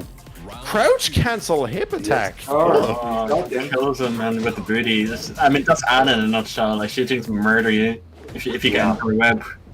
That's exactly it. Fergus, calm down. I'm just so naked right now. I'm sorry. If she gets you into her web, all right. Let's keep this narrative up, boys. We got. Yeah. Alright. Dude, Doug from Paris is really struggling against Oracle here. Like, whoa, no. Nice, okay, goes for the Duck 1. Duck 2, actually. Cheeky stuff. Okay, mixing her off. Here a little bit. Oh, don't get hit. She's on rage, dude. Just don't do it. Just don't. He's gonna get run into it. Yeah, I can feel it coming. I'm just waiting for it. Okay. Oh, yes. Blocks. Oh, no, launch punish. Okay. Okay. All right. Doug got lucky there, though. He got away with the extra low. He could have launch punched that full crouch down forward too, but very scary to react to in that tense situation. Yeah, but this is Doug we're talking about. Like, man is good at this game. Like, Yeah. But so is Oracle, and I think really going, hit for hit right now. Both players have kind of developed a mutual respect. They're both playing at an unusual distance for both of these characters. Yeah, I mean, nice. Oh, there he gets the pick up this time. How many times do you see that in rank? Or like online at all? It's a very hard pickup for sure. Super hard. Okay, oh, nice breaking the PiKa there. Back one counter hit. Away. I love Steve so much. He just woke up there, I think, guys. It's a game now. It's a game. And you notice there, slow parry from Doug. You notice there, Doug pressured with down forward 2 into Duck, and he managed to crouch cancel that and just blocked. Really nice stuff. Yeah. I mean, Steve is just such a high execution character, but if there's one guy that can do the Steve stuff, Doug from Paris. You know, look at yeah, from Paris. like Doug is the Steve, right? Like he is the Steve. Yeah. It could have been a big punish opportunity there for Oracle. Managed to step the power crush, but again, nice back one counter hit. Sidewall messes up the combo. Ooh, Fergus. Oh, here it comes. Here it comes. Oh, Fergus. Here it comes. Oh. Oh my god. Oh. Oh! How many of these can you guess right? Oh, okay. Here's Oh, you guessed. Oh. He guessed right on the mid there. He guessed right on the mid. Yeah. I became so uncomfortable I wasn't able to say anything because every 2 seconds I was clenching my teeth. That's what happens when Anna's on the screen. Yeah, trust me, sir. I'm not going anywhere with that. I was waiting for something. I was waiting for a follow-up. No. This is a PG stream. Yeah. What are you doing, guys? Come on. Remember. I mean, it's not, but you know. But if there are, Have to be on our best behavior, right? Yeah, that's what they said. That's why they got the 3 Irish guys in to do it. Yeah. You want a nice, good, clean Christian stream. Let's get the Irish dudes in, like, you know. See what happens on stream. Well, you got the Christian part right. Yeah. Well, just saying, if anybody has a problem with anything that we've said at all during this stream, just send it straight to Nibs's Twitter, and he. Yeah. Where I will absolutely, definitely read it. Yeah, there's the Twitter. There's Fergus. There's Sam over here. Don't worry about that. We don't reply to any messages on Twitter. Yeah, we just read and laugh. But yeah, no. If you want to shoot anyone a follow for any reason, or again, if you're an Irish player by chance who isn't involved in the scene in any way, just let us know. Give us a shout. We can definitely get you into that Discord. And again, we would encourage everyone in their own scenes to get involved as well. If you haven't found your own local community. But anyway, Doug looking strong right now. Interesting. Oracle went for Forgotten Realm. He always picks this. He always picks this. If he loses a match, he always picks it because that hand sweep turns into a full launch. Every time he does. Yeah. This actually lost its value a little bit because before season 3, Anna didn't get like a consistent combo over FC Jumper 2. So on this stage, she always got a combo. But nowadays, she can get it anywhere at this point. But why this stage is important for her is because her down for 4, which is a counter knockdown low, she gets a combo off it on this stage. Yeah. And also her power crush as well. She also gets a combo off her power crush on this stage. So yeah, this stage really benefits for her. Yeah. Okay. Interesting pressure there. You saw again. Oracle. Come on, dude. Yeah. Okay, nice spike. Gets the 4 break. Only a single hit there to follow up, unfortunately. Didn't have the right distance. I was going to say there, you saw Oracle go into a Chaos Judgment stance twice and only pressure with a single low. Is there any reason for that, Fergus? Was he afraid of overcommitting to any of the options? So basically, why he does the first low on its own is because obviously you punch the low by doing you block the low and then duck the high to launch, right? So if you just do the first low, you know, maybe you can get away with the punish if you don't feel like committing to it. But also because her in season 4, the first hit of down 3 can now go into crouch. So if they're freezing up, you can do the first hit, go into crouch, and then apply DFC mix up afterwards. We saw a nice break there again on that peekaboo throw from Oracle. Very much ready for that 1+2 drop there from Doug. And just to plug Fergus, inflate Fergus's ego. Fergus has an Anna guide. Go check it out. Oh yeah, Quick chill, right? Quick chill. Yeah, quick chill. But Doug from Paris really putting in the work right now, controlling the pace of this match. And this is what Doug likes to do. Yeah, Albatross down 2. Nice low parry. Oh, and Doug's looking very comfortable. 2-round lead right now on Oracle's stage, no less. Oracle has to be sweating right now. Yeah, 1-1 as well on the game count. This is the potential final round between these two. Yeah. Let's see what he can do here. Oh, yeah, one extended duck. Okay, we're gonna get a 4 break. Nice. What's he get here? Oh, flip over. Misagi? Yeah, I think Doug just gotten like a bit lucky on his end with the raw guesses on Oracle's 50-50s. And speak of the devil, we just see one there. Guessies. Oh, yeah, that's why I say right, guessies. You're not going to acknowledge it by calling it a mix. No, I just whenever I'm in crouching, I just say like time for guessies. But a solid round back there for Oracle. But Doug still up around right now. 1 game apiece, folks. 2 rounds to 1 in Doug's favor. Doug looking real comfortable. Yeah, I mean, he's just really pushing any of those. He seems to be getting a lot of work with those lows coming in. You see the stamp on the toes and stuff. There you go, yeah. Like you said, Peekaboo down once, doing a lot of work. He has chipped so much damage. Yeah, I mean, he doesn't have to do anything crazy. Like, he gets right on the mid option. Oh, very nice. And there it is. And you saw there, right at the end, Doug started moving in a little bit more aggressively, but he didn't commit to anything hard. He went in for 1 or 2 hits and then started weaving. Doug wanted to see how Oracle was going to react, and it worked out well.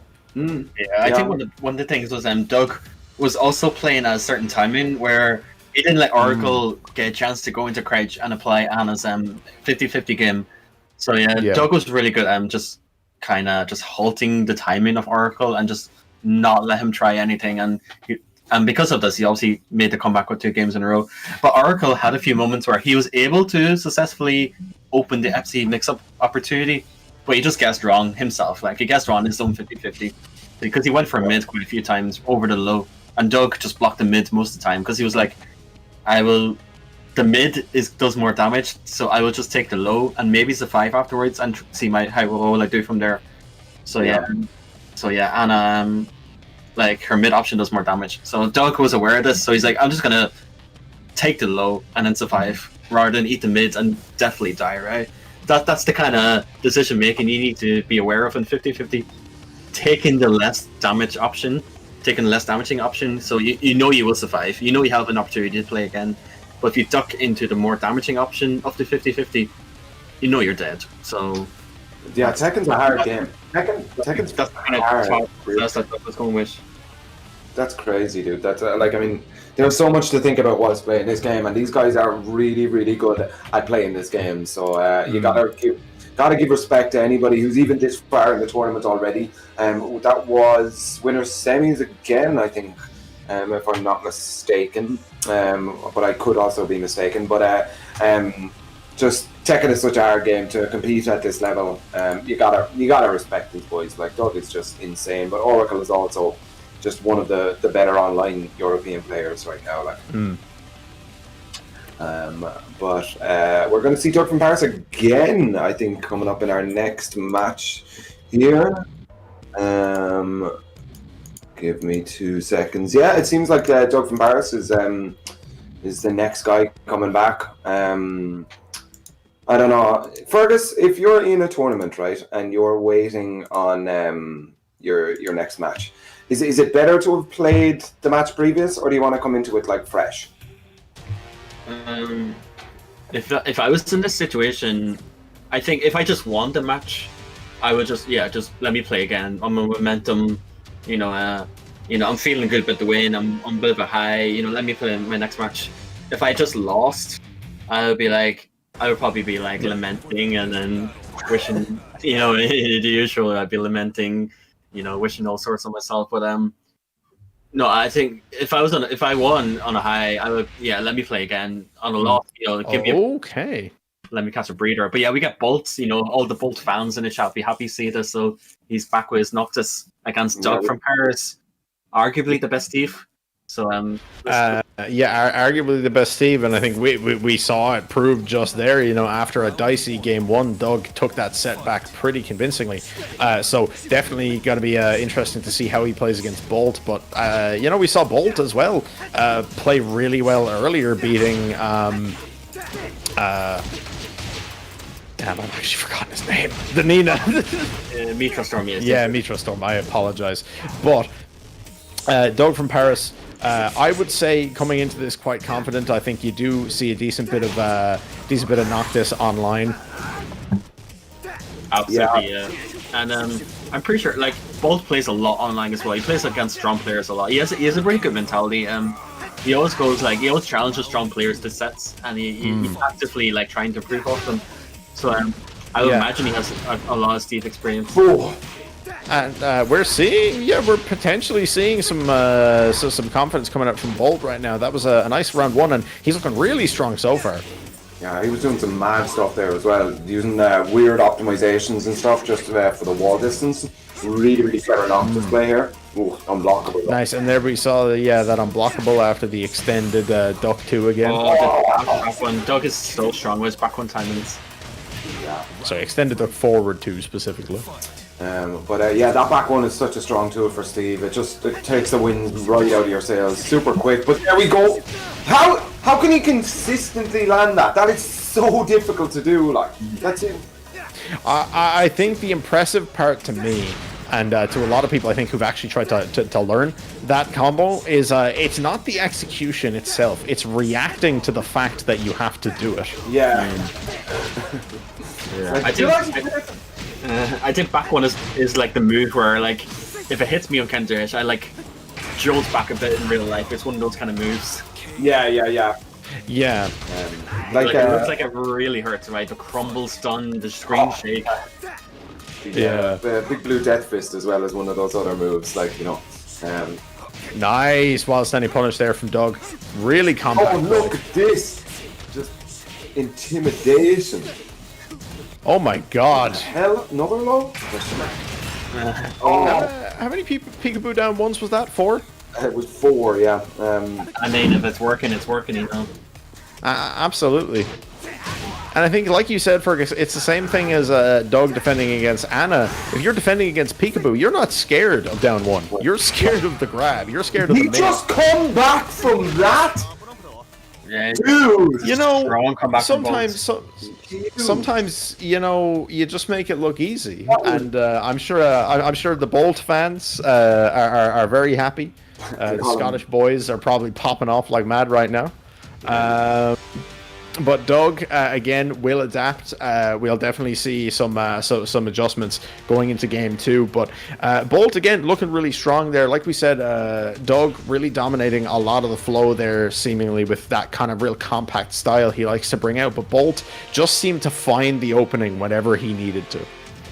Yeah, I'm still in shock after that last round. I was like, all right, here's Doug from Paris again, because he lost game 1 against Oracle as well, and I was like, he's about to turn up some heat. Like now, you know, he's got that gas cooker on, and it's about to turn up max. Like turn up the immersion as well. Blanket, man. The temperature is rising here, like, you know. But then out of nowhere, Bolt just took a step back for a minute, went, oh, I see what he's doing here, and absolutely smashed him up. Just showed him what Noctis can do. We were talking about Doug for Paris for what I felt like was a good, 15 minutes there, like, and like both just came in there and showed him how to play this game. Like, really, really strong showing from both. Bolt is my new favorite guy.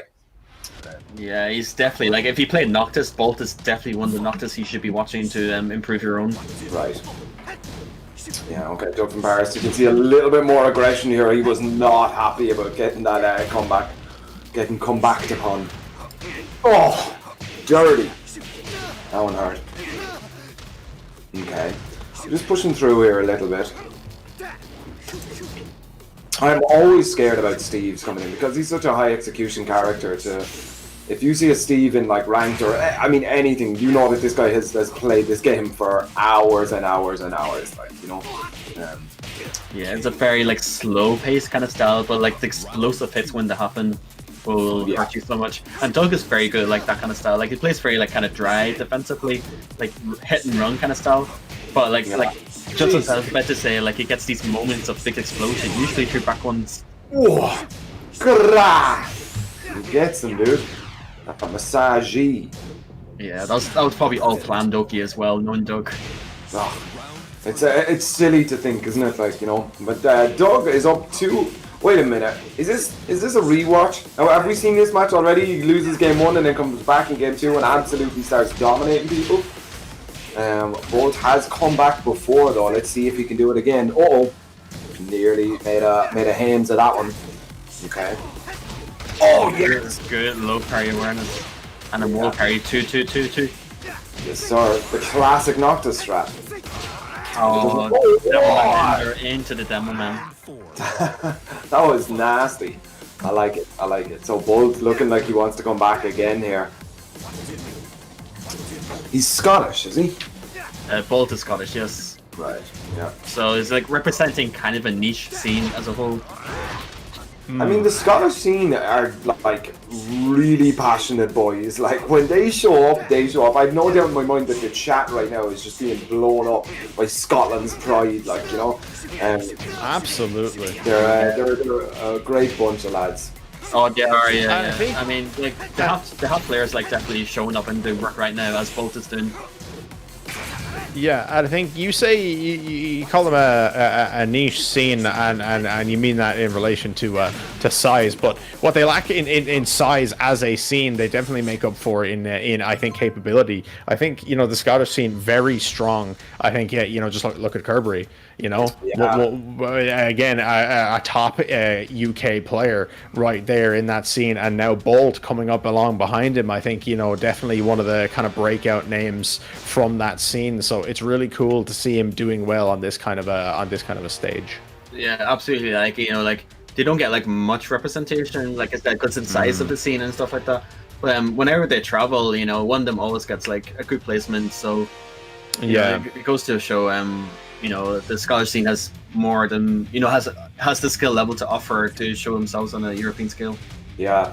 They've been showing up to a lot of the UK kind of online tournaments, the ELF shows and stuff, and it's just it's nice to see, like because Europe is made up of a lot of little countries, and everybody's so proud of their own little piece of dirt, that just to see them coming out, and they are the loudest people. Like online, they're the absolutely people, like so.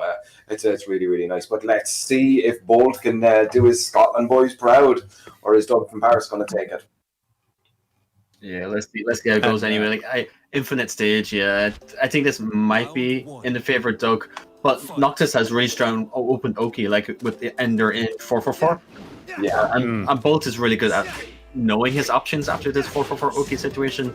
So I think we're going to see this. We're going to see this often. Oh my God, Doug is so good. You mentioned that about his timing with the back ones, but Jesus Christ, this guy's on a different level there. Like,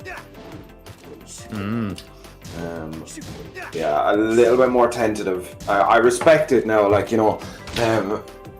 but Doug from Paris is known as a much more defensive player. Okay, I'm happy that he didn't hit it that time, because if he did, they must have changed it. Yeah, he has to miss every so often for you to be convinced that it's a high execution sequence. But really strong first round, like you said, a bit more tentative there perhaps, but I think, like you said, warranted given the game that's in it. Both players want to take the first game of top 8 winners. You want to stay on winner's side. Nice conversion here from Bolt. And this one talking about the 4-4-4 situation. Yeah. Oh no, the online strat! Oh, he went for it. Oh, that's so unfortunate. Do it again. Oh, I thought he was going to do it again. No, that was really good, because if you back roll in that situation, then for it to catch you, so you're afraid to hold back. But Noctis has options to stop you from doing this. And this is what we talked about earlier, right? It's the most obvious solution, but because these players both know each other and the characters so well, sometimes the most obvious solution is the best one. Yeah, but in this situation, it just unfortunately wasn't, so both made the right reads with the dumper too. Yeah. 1-1 here on the game count, 1-1 on the round count, and 33 seconds left on the clock here. These boys are playing it a little bit slower here, but there we go. God damn it, dude. How does he do that? This man is... Come on, dude. He is a robot, I'm telling you. That's insane, dude. That's the like... God, I can't even... Shut up, Doug. Just shut up, dude. Oh, the back one again. Back one, man. Sam is angry now. He is angry at how good Doug from Paris is. Oh. He went over these, dude. 1-1-2s. Okay. Alright. Oh, pressure now. There we go. Wow. And look, that, I believe, if I'm not mistaken, was the first time all set that Doug let that mid string from Peekaboo rip. He let it rip finally after all the down ones, and that's long-term conditioning. That's a long-term conditioning over a set, and he was so ready for that. Yeah, absolutely. Hey, I did just realized that was our first game of top 8. Yeah. Yeah, that was first game of top 8 winners, and Doug coming in strong now. That's 2 straight matches, right? That's 2 straight matches on the stream. One going into top 8 winners, one at the start of top 8 winners. So Doug now firmly on top in terms of momentum. So you definitely have to feel like he's feeling strong right now. He's looking strong, but it'll be interesting to see who joins him now next on that side of top 8. Once again, though, guys, just please consider contributing to the Match Arena. It's the prize pool fund. Promo code ICFC EU pre-3 for a free 50-cent donation. It will contribute to the prize pool. As Fergus has said multiple times, everyone who does that really helps, and it really helps contribute to the players. And it's a nice way to support Tenno Media putting out this series. And follow on Twitter, YouTube, and Patreon to keep in touch with Tenno Media on similar events like this. Yeah, and again, like with the coupon, it's so easy to do. Like 10 seconds, copy paste it in, contribute. If everyone in the stream does it, we're going to see a huge increase in the prize pool, which only entices the players to continue participating in the tournaments. Absolutely, yeah. Yes, sir. Oh god, I'm just looking at that losers bracket that's down there, man. There are just, I do not want to be there. PiKa has fought his way all the way back from PiKa losing game 1. I think it was you that said it, Fergus, that you were like, I mean, he still is in the tournament, but it's a long way to go. Yeah. This guy has went into losers round 1, so imagine that road, that long road to come to this way. Yeah, I mean, we hear these stories all the time. Arslan Ash, like Evo Japan, he went into losers round 2, I think, and he won the thing. And he won the whole thing. So never count them out. The losers road, it's hard, it's long, but it can be done. Yeah, it's not impossible. Not impossible at all. Look at PiKa right now, like, doing some great stuff here. I'm having a lot of fun with this tournament, dude. I'm learning. Yeah, honestly, like the level of play we're seeing right now is just really, really. It makes me feel good, like to see all of these EU players. I think really putting it on show, and like we said, we had something crazy like 124 entrants today, and I really can't. I think it's something like this that makes me appreciate that netcode improvement we got so much more. Fergus, he brought that up a couple of times earlier, but it's not until you see it on a larger scale that it really starts to matter to you. You know what I mean? Yeah, because I mean, with improved netcode, like before in season 3 and before it was hard to play properly because if you couldn't whip punish, if you couldn't block punish optimally. If you couldn't move properly because maybe you're getting clipped out of stuff because you weren't like registering or performing your movement cleanly in time, with the new netcode, people are going to want to play the game more because they can play, they can actually play how they want to play, and the risk reward of moves isn't so stupid anymore. Now you can actually punish things now properly. Yeah. So, oh, wait a minute. That production is just in my head. The next game is about to be insane. We have Sephi Black from Germany about to take on Kang again. Whoa! I'm pumped. Yeah. This first appearance on the stream, I believe. Yeah. I think so. Definitely Germany's best player and the best Miguel in Europe. Maybe in the West, possibly. Yeah. I don't want to start any drama here or anything. Fergus said it here, best Miguel in the world. You heard it here first. But either way, it's definitely going to be a good showing for both players. Yeah, I don't imagine Kang is going to switch off. He was flirting with a Heihachi there for a little bit, but his Bob is just doing so well now that I don't see him swapping at all. Yeah, and as we said, I have to stick to my guns. I'm not gonna say anything else until my hand is forced. Kang still so far my personal favorite, based on his performance. I think he's looking incredibly strong. But Sephi Black, as you said, Fergus, really one of the top of Europe has to offer in general.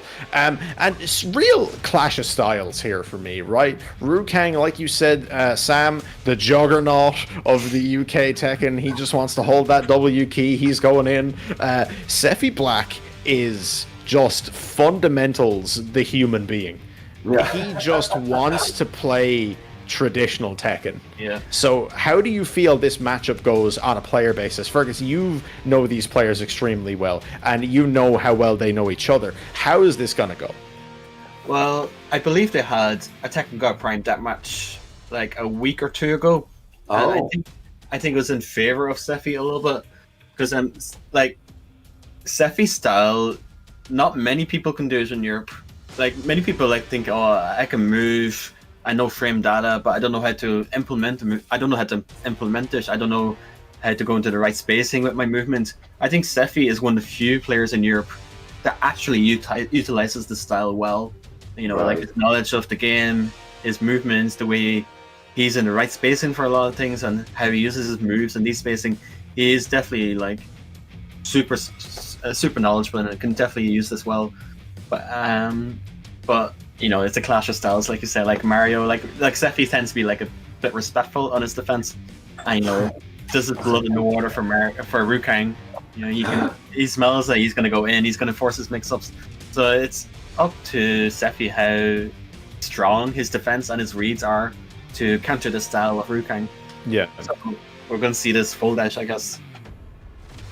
Sephi Black is also one of the smiliest Tekken players in Europe, and I don't know what he'd look like if he was in a bad mood. Like even if he loses, even if he gets absolutely bodied in tournament, he's just up on stage like having a good time, you know, smiling away, shaking hands and stuff. Like he's a nice guy. Definitely an attitude to aspire to be. Yeah, absolutely. Because at the end of the day, everyone's here for the love of the game. You're here to play. You're here to get better. If you didn't win, guess what? You weren't good enough. You know, it doesn't mean you can't be good enough next time. You know, there's no reason to be angry at the game, and I think Sephi Black probably embodies that the best. Yeah, I mean, he is just like, I mean, if you ever go to any of the offline events where he's at, just watch him. Just watch him. Don't bother about the player comms. Yeah, he's a great Miguel or whatever, but like, look at him. He's just smiling, and if he gets caught by something as well, he's just like, oh, that was good. Like, you know, laughs it off. Yeah, maybe like a bit of like a salty insanity kind of laugh, but you don't. So he's got the secret murder geese that he's been hiding away since season 2, never to be seen. But yeah, looking forward to see how these. Like, I mean, it is such a clash of styles. Like, it'd be good to see how it works out. Yeah, I mean, like Hwoarang though, he does like when people give him a little bit of space and stuff that he can exercise these mix-ups and stuff. So I don't know. I mean, Nibs, you were shouting for Hwoarang, but I don't know. If Sephi Black can not get phased by Hwoarang, he'll take the W here. But yeah. I think that's probably a fair way to look at it. I like Hwoarang's chances. I do think, again, I've said this, I think that Hwoarang is an extremely solid player in his own right. He can play that fundamental Tekken, but he does prefer to go for that, you know, really aggressive Vortex style, and kind of, if he can blow Sephi up, as Fergus kind of referenced, it's all down to his defense, it's all down to his composure. If Hwoarang can get in, at that point I feel it's his. If it stays in fundamental Tekken, I will give you that. I concede that I think Sephi wins that in a war of attrition. He just has that solid frame data knowledge, he has that solid spacing. So I think it's a clash of styles. We keep saying that, I'm sorry, but it is. And it's about who can enforce theirs first. I feel like that's pretty much what decides it, because at least in Hwoarang's case, if he establishes his at all, that's just a snowball rolling down a hill. Yeah, that's exactly it. Yeah, but I mean, if anyone can stop it, it's definitely this Miguel coming out of Germany. I'm wondering, we're just getting the players into the lobby now, guys. Sorry about the delay and stuff.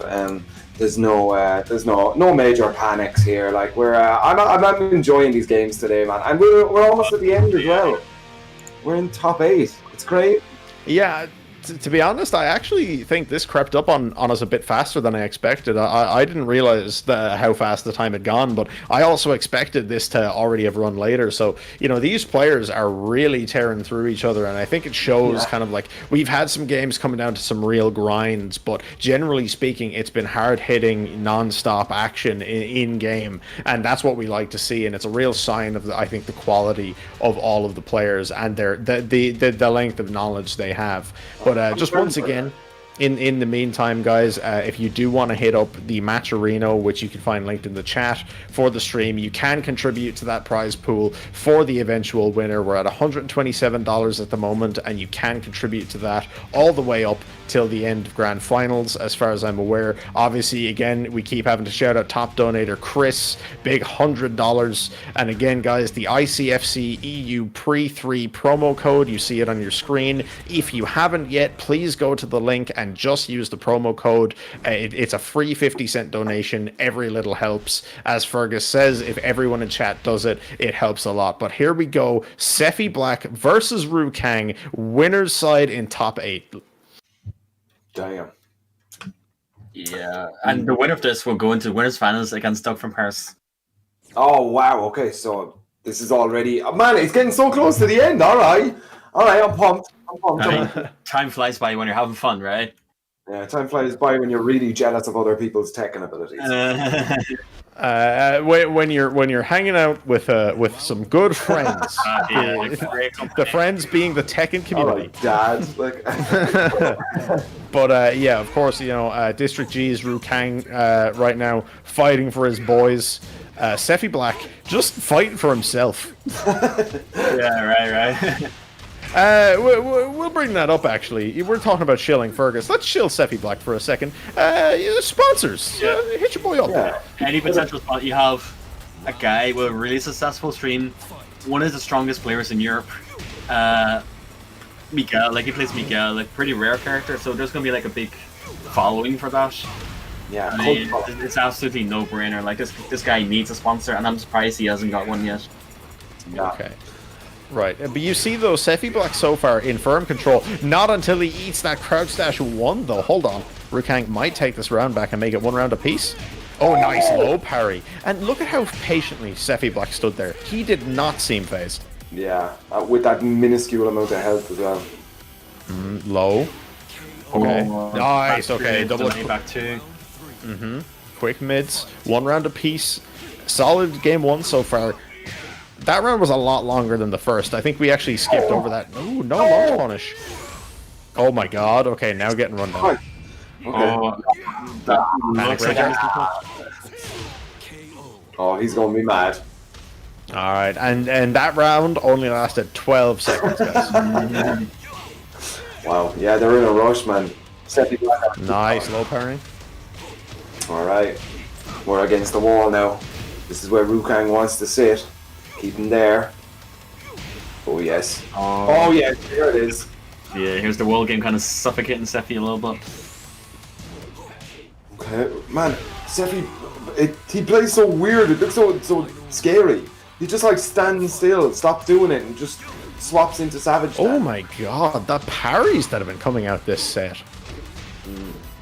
These boys is good. Alright. Okay, here we go. First health sweep of the game. Oh. Okay, lows. More lows. Oh, into the knee. Is this a kill? No, not quite. Oh. Breaks the throw. No! What? No. Oh, that is the Kang special. Down for Rager. It hits everyone. What? Oh, I have to be careful though. Raise strike. No! Kang wins! Underneath? What? That was insane! Oh, shit. Shit! That was just the most Kang sequence like ever. Yeah, lads, look, I'm not saying it's the blessing of Nibs, but my favorite takes game 1 going into this intense set. But you notice that was 3 rounds to 2, neck and neck. Those first 4 rounds were lightning fast. You know, I just know he is in his chair right now going, yeah, Rukang. Yeah, no, absolutely. Yeah, the second it worked, he was just like, yeah, let's go. Yeah, he's just like psyching himself up right now, Ben. Oh man, he's actually, he genuinely, he's such a joy to watch actually. Again, we keep plugging people left, right, and center. We're going to plug more. Guys, definitely check him out streaming. Check out Rukang streaming. It's so enjoyable watching that man get excited. Yeah, it is funny, and he's got a posture check button that you can. Yeah, you can remind him he has to sit up straight. Speaking of which, I've had to constantly remind myself to do that all stream. Occasionally, people have seen me physically push myself up on the chair. I'm probably the worst for that because so many people told me, I thought you were so short in your stream because. No, because Fergus, you have the camera to the side and you're like here, look. Yeah, I'm always slouching in my chair. Like people. I actually hurt myself just doing that. Jesus. I don't know how my back is not killed yet. Like. Yeah, I thought I'm always slouching. And people was like, I thought you were short, like from your stream. So no. I need posture checks on my stream too. Fergus is a giant, by the way. Debatably. It's that camera is actually 4.5 foot wide. The one that. I've like stacked up on a bunch of things. They're special Astro headsets that they're made like each of those is the size of a car door. Yeah. But yeah, no, that was an intense game one. So you have to wonder now what the debate is for Sephi Black. It was a really close game. He played really well. I don't think he did anything wrong. So it's just kind of, does he want a different stage? I don't think he'll change character, to be honest. But I think the stage selection is really maybe where it comes into it for him. Fergus, what do you think he'd favor? I think, well, if Sephi had to choose a stage, I think he'd be more in favor of Infinite because, like, Rukang got a lot of damage out of the wall with Bob. Like, he saw like 4-for-2 wall splats. The house, like, Sephi couldn't move away from the lows from Bob. So I think with Sephi's playstyle of his movement and his spacing, I think he would definitely favor an Infinite stage. Yeah, I think if he picks the Infinite stage, he can win this. I think if he gets walls again, I don't know, unless he gets like an absolutely massive stage that he can kind of play in the center of the stage. I think he needs that Infinite right now. Like, there's definitely not going to be any character swaps here. No, I mean, like, Sephi is Miguel, like, that's his character, and I imagine Rukang, if he loses, he'll stay at the Bob. Yeah. I think we're going to see these two characters for the set. Yeah, definitely. As Sam said earlier, Rukang has been flirting a bit with Heihachi recently, but I really can't imagine he'd want to take him out in the middle of a set this intense, especially against someone like Sephi Black. But we do have the Infinite coming out, like Fergus suggested. Infinite Azure 2, the superior Infinite Azure. You were wrong if you think otherwise. Anyway. All right, but here we go, ladies and gentlemen. Game 2 between these. Let's see what's going on. Oh, wow, straight away! How did he know? How did he know? That is just, like Sephi's defense is really hard to break down. If you want to know how to play your own character and how to apply offense with your character, play your character against this man. Yeah. Alright. What works is what's good. Exactly right. Nice punish there from Rukang. Looking for the lows to take the round 1. Uh-oh. Oh, the pace! He won a few rounds with that already. The back 2 into the single back 2. Yeah. The slight between the two back 2s as well is really good. And this is what I like to see as well, especially with this Infinite now. You see a bit more of that fundamental Rukang coming out. He'll still want to apply Vortex at some point or another, but we saw both players really show off that patience in that first round. Yeah, I mean, he can't just run amok now and start, like, just... Oh, there's the Hell Sweep. Yeah, it begins, right? The Vortex begins. Okay, he's on right. It doesn't matter how long there is between hits, you're always in the Vortex. If he went for Hell Sweep there, that was his, you know, that would be a very Rukang ender.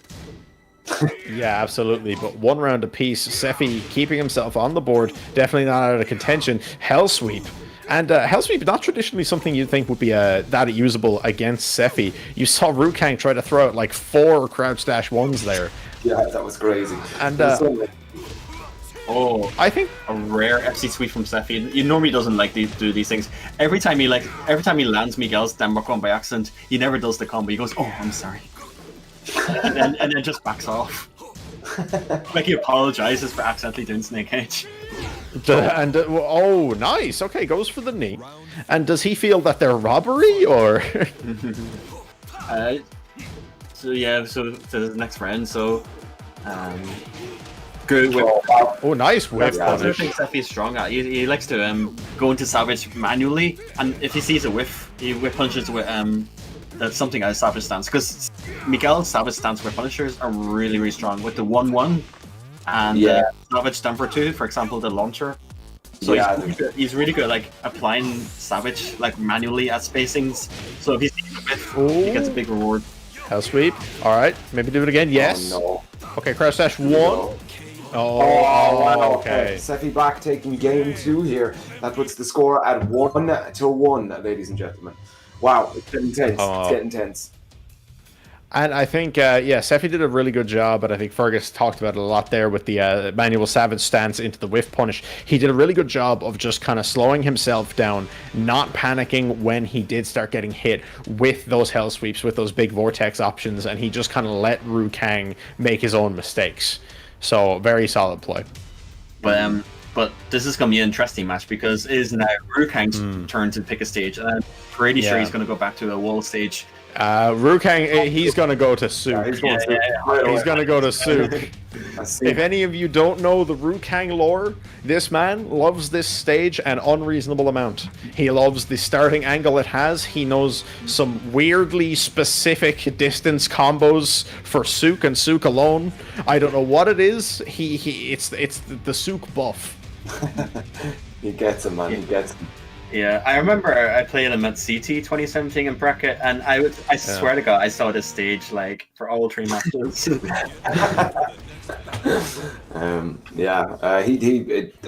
I think he might be able to edge it out over Sephi Black here just because of the walls that he's definitely. There it is. There's Sook. Yeah, the Rukang stage. Yeah, he's following the script anyway. That's nice. Like it's like a robot, right? Like, okay, tick the box. Yeah. Yeah, no. He's doing what the commentators have mentally told him to do. He's listening to us, I think. He's got the stream on. He's going to start the game 1 with a hell sweep. That's what I want to see. Like a round 1. Round start hell sweep?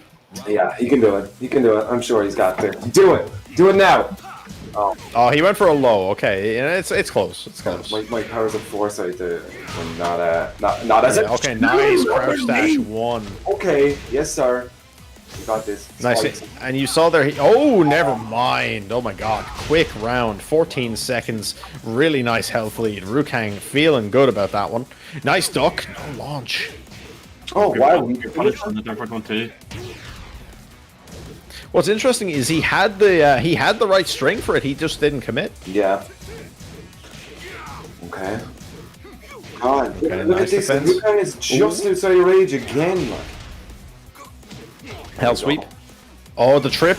Hell sweep. No, forward 1. That's the scary thing. Oh, side combo. Yes. That's the Sook buff. The Sook buff. This is exactly why you picked this stage. Yes, sir. Tiny little stage. Gonna smash him about in the walls, peel him off the wall, send him to another wall, kill him. Low parry. Kill him. It's easy. It's easy. Unbiased commentary. We should got so Sephi bit of love as well. Yeah. What does Sephi need? Here we go. Oh my God! Look at that! Oh my God! What? Oh, yes. There we go. Okay, you want to play Gorilla? I can play Gorilla. Let's go. Oh, wow. Never mind. 3-0? 3-0? Alright. The stage buff, like the wall definitely helped him.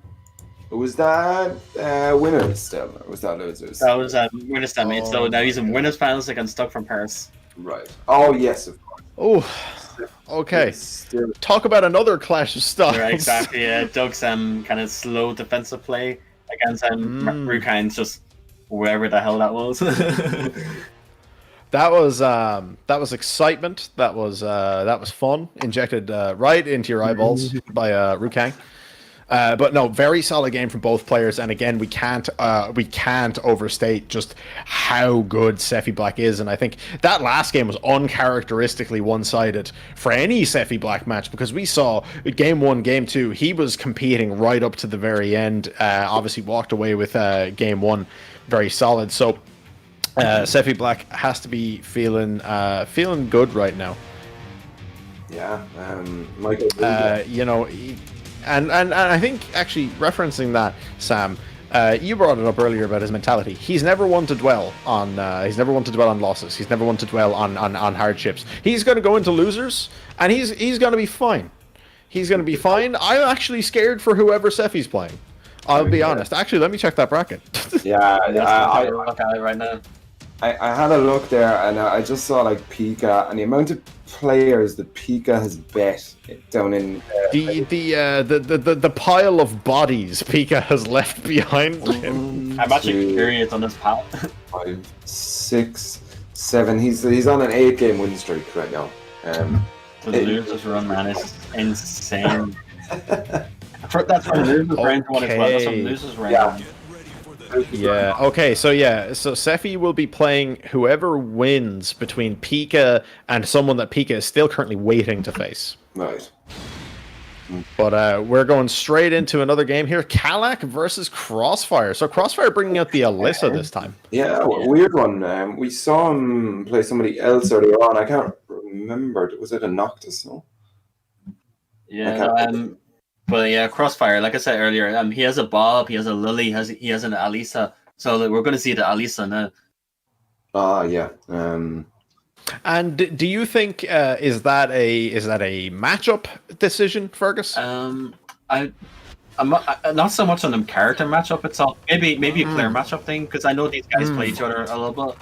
So maybe Crossfire knows something against Kalak that we don't. But character-wise, I don't see too much.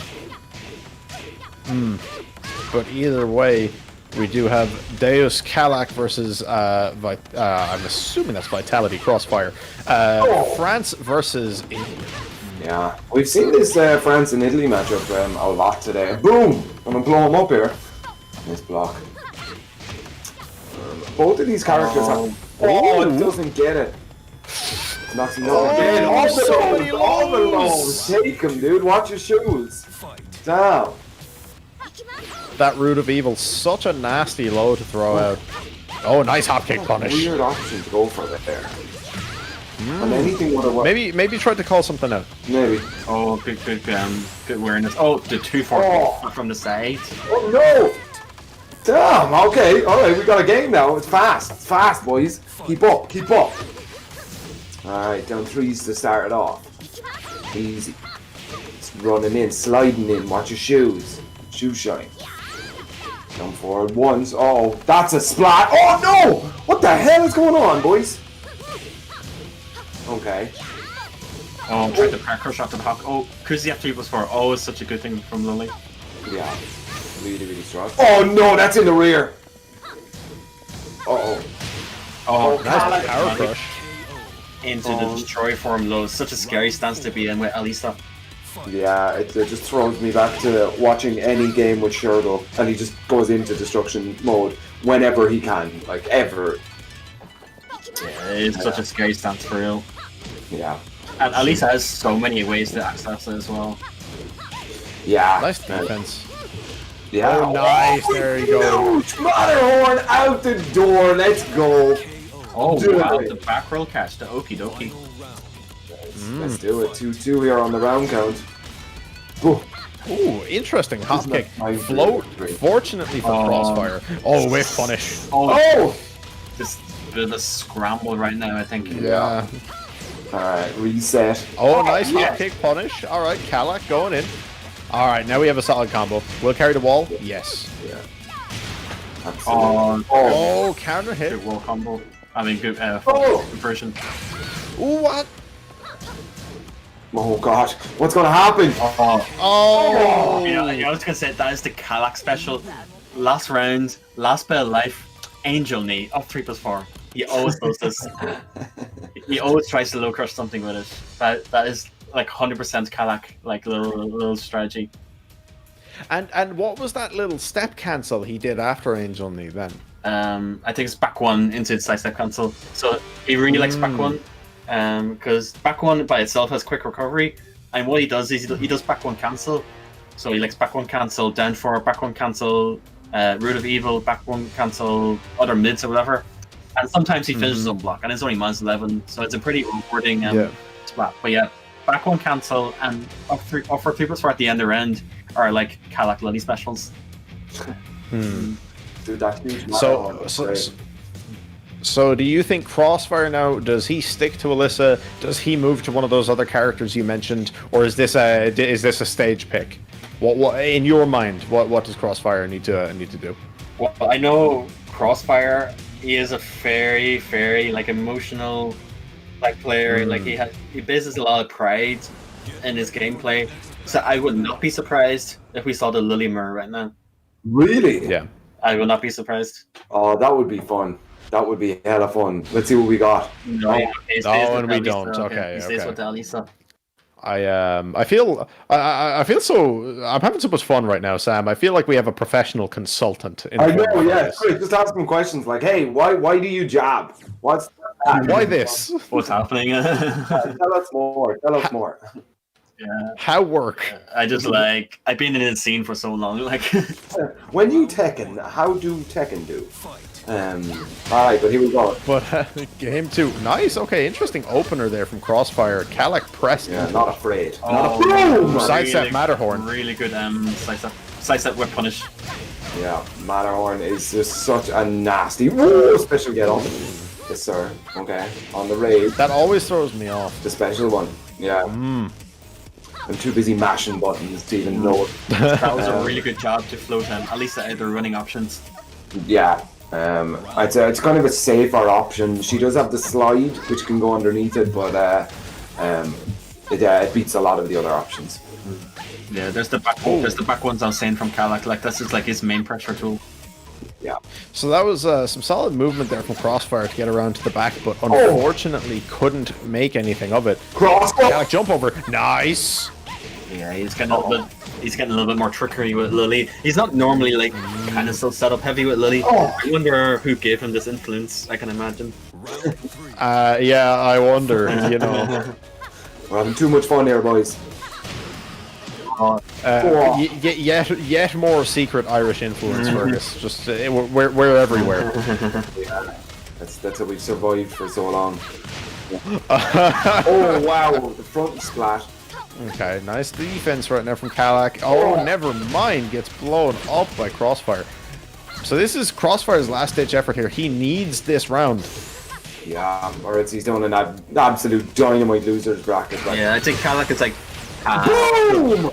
So Kalak was creating space to let the Rage Drive whiff so he can armor through the other hit. Nice, and he gets it. He walks away with it. Let's go. All right, Crossfire round on the board. Yeah, great comeback there from Crossfire. And sorry, just to correct something there, Sam, this is actually losers round 1. Crossfire cannot lose. Oh, no way. No way. Like here. Wild time 3. Going home. Okay. 2-1 here, Kalak. Oh, what the? Just wake up, hop kick? Punish that. Easy. Okay, good throw break. Just outside the rage now. Oh no! Oh, there we go. Wow. Beautiful. Yeah, so quick. Beautiful well. step. That was something that I was kind of curious to watch as these two characters went at it. They both had a really strong sidestep, and you saw it a lot in the game where people just ended up behind other people. Just one single sidestep with Lili will almost take you the full way around the character. Like really important tools to remember if you're learning Lili or Elisa. Both of them have a really strong sidestep. But yeah, really solid game from both players. Unfortunately for Crossfire, Kalak just that much more prepared, and Crossfire will now be out of the tournament. But very impressive showing. I don't think you can be sad with just going out at the start of top 8 in a 124-man bracket with the best of the EU. But guys, again, check out the Matcherino link you can get to. Should be in the chat. Big shout out to Tasty Steve with the $20 donation. Really appreciate that, Steve. Steve. $210 prize pool right now, guys. ICFC EU Pre-3 promo code for a free 50-cent donation. I just saw the message from Tasty Steve for Geese to enter the ICFC damage. Oh my god. Oh, I didn't read that. I mean, if the man himself tells me to, I'll consider it. Yeah, absolutely. But guys, yeah, if you haven't already, go check out the Match Arena link and use that promo code, please. It is free. It adds to the prize pool. Every little helps, and the players who are playing for that prize money will really appreciate it. And again, just thank you to Tenno Media for hosting this series and really getting this off the ground, giving all the scenes, in not just the EU, a chance to really showcase what they have. Yeah, absolutely. I mean, Asia and America, I hear that they've got something to do with Tekken as well over there. I've never heard of it. You know, like, I've heard that there's this guy, Chanel, he's pretty okay. He's alright. Like the perfume, is it? Yeah. I think he's named after that, you know? Yeah. I thought it was Channel. I read it somewhere. But ladies and gentlemen, okay, we've got Chickenmaru playing Marduk. Yeah, remember the conversation I had with him about Josie? He says he wants to main Marduk. Okay, do you know what? Maybe this is Chickenmaru trying to win me over. Maybe this is him trying to win me over, Chickenmaru. Show me what you got. He's been listening to you. He's been... Yeah. No, but see, the thing is, Chickenmaru, you know that he has a good Marduk. It doesn't matter what he's playing. He has a good one. Yeah, but look at what he's against. This is PiKa. Oh, this is look at that. 8-round down PiKa. Like, PiKa on an absolute murder spree. But notice that Chickenmaru immediately threw out that down back 2. Such an oppressive neutral tool from Marduk, and it caught Geese out of his orbital. Yeah. I don't even know, like, the larger hit cut boxes, but there it is. He just jumps over. Is this the round? Yes, it is. Yes, it is. Do you remember the first match that we commented? It was PiKa match, and then I said the PiKa special is last bit of life in a round. He will try to jump over something. Yep. And he got that right there. Interesting. Chickenmaru tried to contest there rather than just defending against the mix-up. Did get knocked down and being run down to the wall right now. Yeah, PiKa just slowly whittling away on the hellfire of Chickenmaru here. Yeah, PiKa's like plays a very like a rush down Geese kind of style. Like he wants to get counter hit, so he can get like some kind of counter hit into the forward one, into the max mode. Ooh. Interesting. You saw there, Chickenmaru got the rage drive blocked, but he didn't go for the traditional 50-50. He got up into crouch and tried to do while standing 3, but PiKa just blocked the whole thing. He didn't panic. Yeah. I mean, for such a young guy, he's just so good at Tekken, like mind games and all, like, you know. Oh, wait, Chickenmaru giving him a taste of his own little mind game here. Okay. While standing 2 twice. And you saw there, Chickenmaru tried to step after down 3 on hit. Down 3 is about -2, -3 on hit. Nice. Good low parry. Yeah, really need that low parry for sure. Nice, okay, and he gets the round. So Chickenmaru is on the board now. I'm curious about whether or not the Marduk pick was for PiKa or for Geese.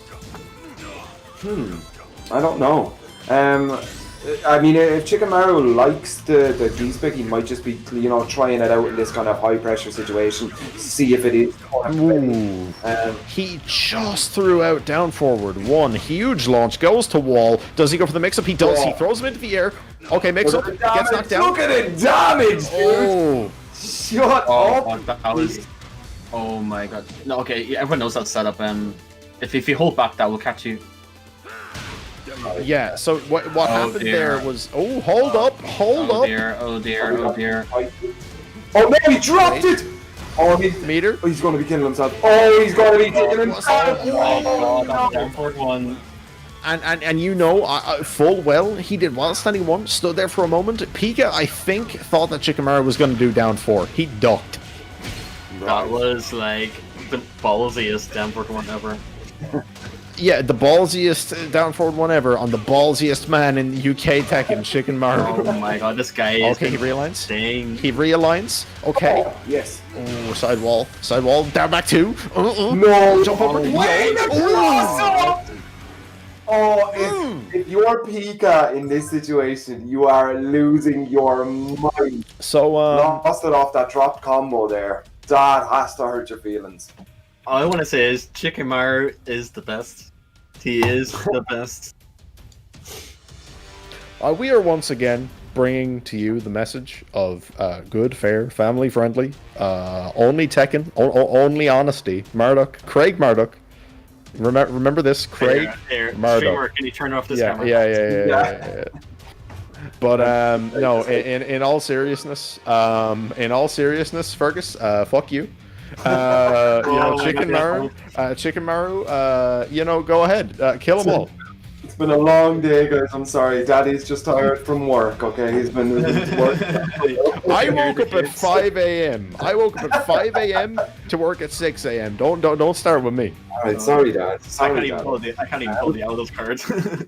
I mean, I'm on lockdown, so I've been thinking about going to work all day. Yo, no. To be fair though, to shill Fergus a little bit more, he really, I really appreciate the new short hair. I think it's working for him. I'm hiding from the camera. The camera's not on now, but I'm hiding from it. Why? All right, but ladies and gentlemen, here we go. Game 2 between these. We got some big boys here now. Okay, we're on Howard Estate now, so you wonder. I'm assuming he does. I'm assuming PiKa has the combos. Yeah, and PiKa picked the stage as well, so he wants the home turf. Yeah, absolutely. You gotta have the best stage, the best music. Weird float there. Oh my god. Oh, yo! Excuse me? What? Chickenmaru teaching me things about my own character. God. Oh my god. Oh my god. Chickenmaru is the best. He is the best. Yeah. Oh, okay. Nice break by PiKa. He guessed. That absolute balls to just key charge into upper 3. And we'll use that moment to talk about it. If you are in mount, guess 1 or 2, hold 1 or 2. You can react to the 1+2. Yeah. And you see, he just magic force PiKa out of the air. Like he tries to jump over, like PiKa's back jump at the last one. Yeah. Oh my god, Chickenmaru is the best. I'm sorry, I'm just gonna keep saying that. He's I'm gonna rewatch this VOD later, by the way. This man is teaching me things about my own character. I mean, Chickenmaru is so good at this game that he's making PiKa look like he's not good at this game. And PiKa just ran through loser's bracket right there. It's insane. Okay. Yeah, we're looking at it. I think he tried to read another fireball, maybe. Dude, if he had gotten that read through a fireball to get that win, that would have been insane. Okay, nice little tackle action. What's the 1+2 option? Yeah, they shouldn't hit in any situation, unless it's a big mistake. Okay, just chopping away. Oh, nice. Good weapon. I mean, a weapon. A raw tackle. Okay, he guessed. Oh, he guessed wrong this time. All right. Look at that damage, dude. Now you notice there, Chickenmaru didn't really do much. He moved a little, but Marduk is actually not. He's pretty negative after mount options. But it doesn't matter. Guess wrong and die. Yeah, yep. I mean that's how it goes against Marduk.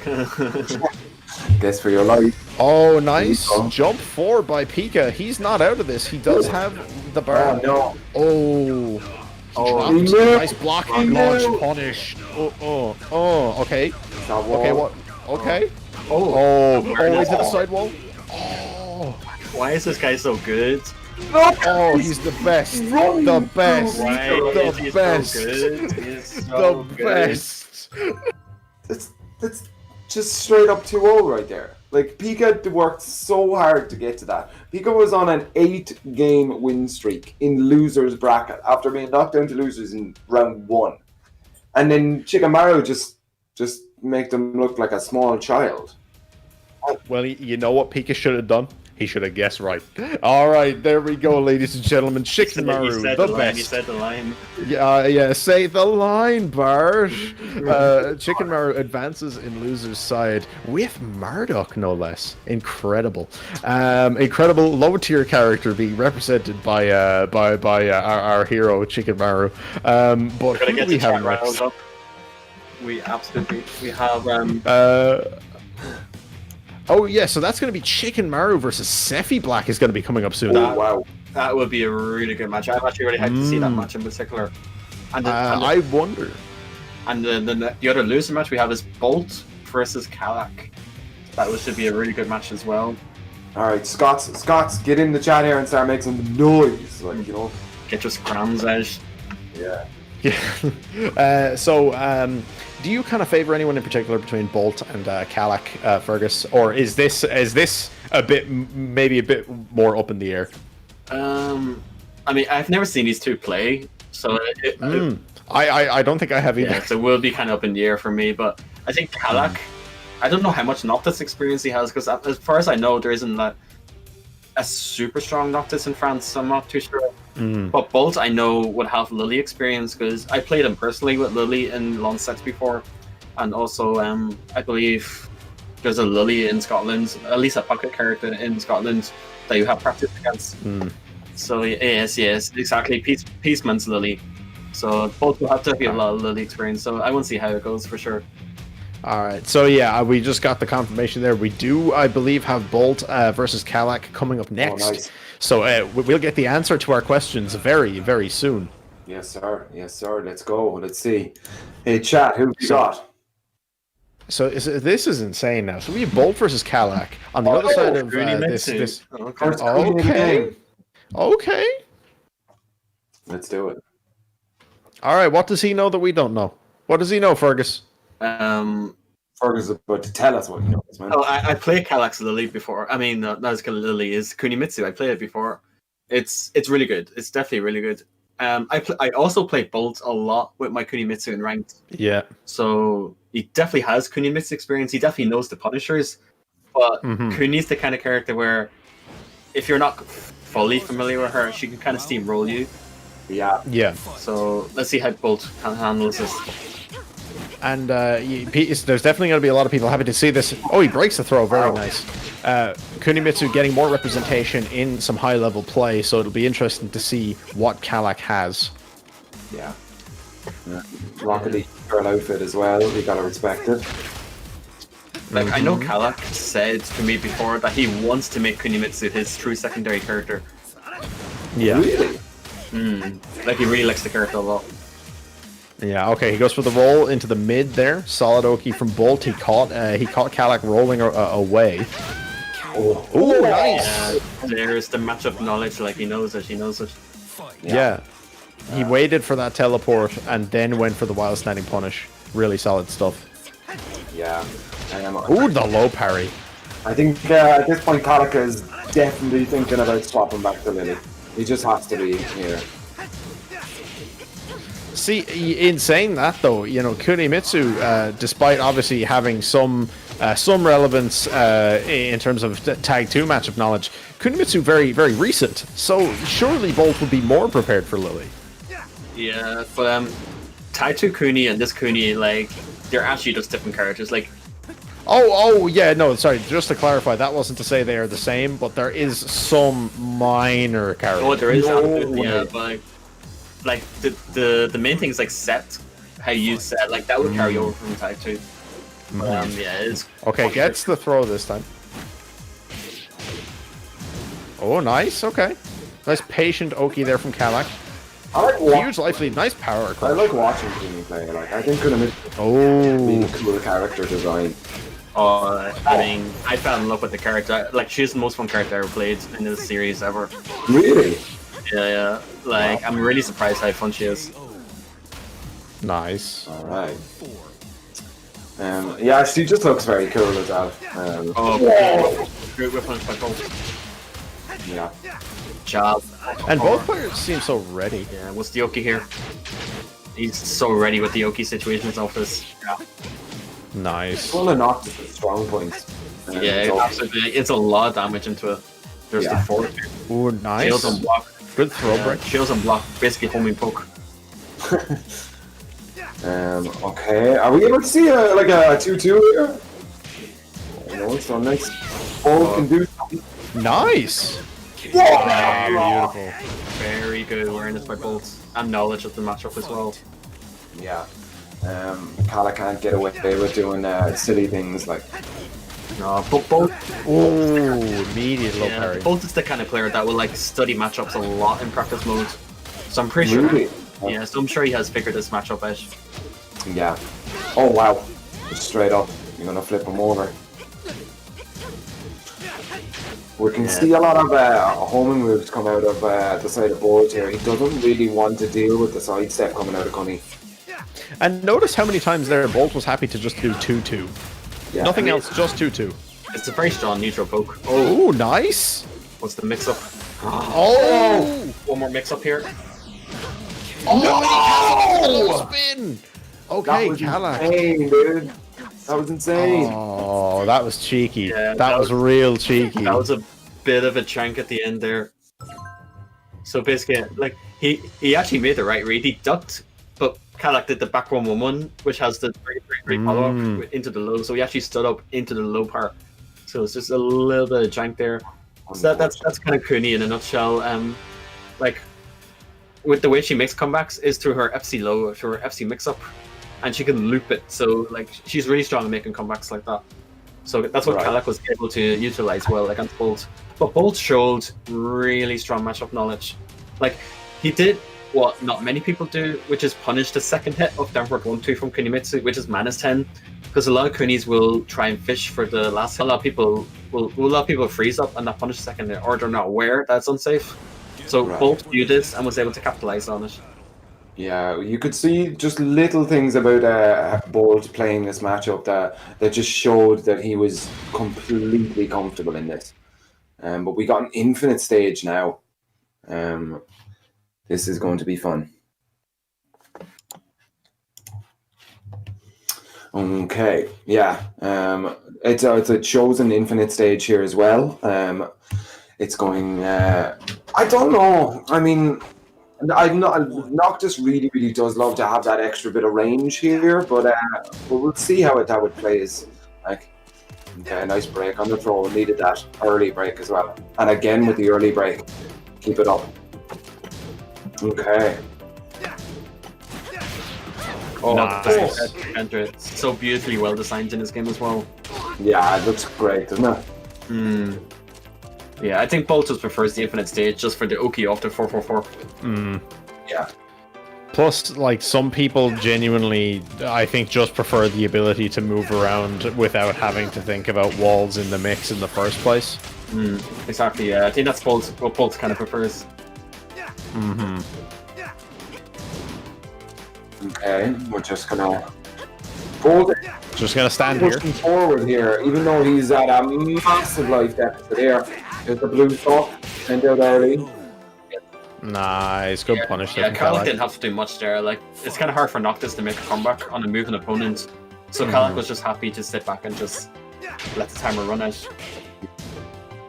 Yeah, and I suppose that's... Oh god. No, it's just something that you see a lot in new players in Tekken, that they always want to be moving or doing buttons. If you've got the life lead, you don't have to do anything. You can let that clock run down, like put your opponent into a position where they're not comfortable enough to move. Like, you know? I was just going to add to Fergus's point. Interestingly enough, I feel like both Kunimitsu and Noctis suffer from similar problems at life deficits, where they're forced to take huge risks to try and get in. Yeah. What a job! I would say I taught Bolt to duck that because I abused against him so much and he didn't duck it. So I figured he should learn how to duck that. Yeah, he's making Dad proud right now. And remember, guys, this is a loser's quarter-final. Kalak is up 1-0 right now. If Kalak wins, Bolt is out of the tournament. God, yeah, next loss goes home. Oh, nice. Oh, it was on too. Alright. So we're just pushing back here a little bit, about 50% life on the side of Bolt here. Good side step and jab with punish. It's really good to have a strong 10-frame punisher. Yeah, I mean, definitely. Oh, he really wanted that right there. That was a heartbreaker.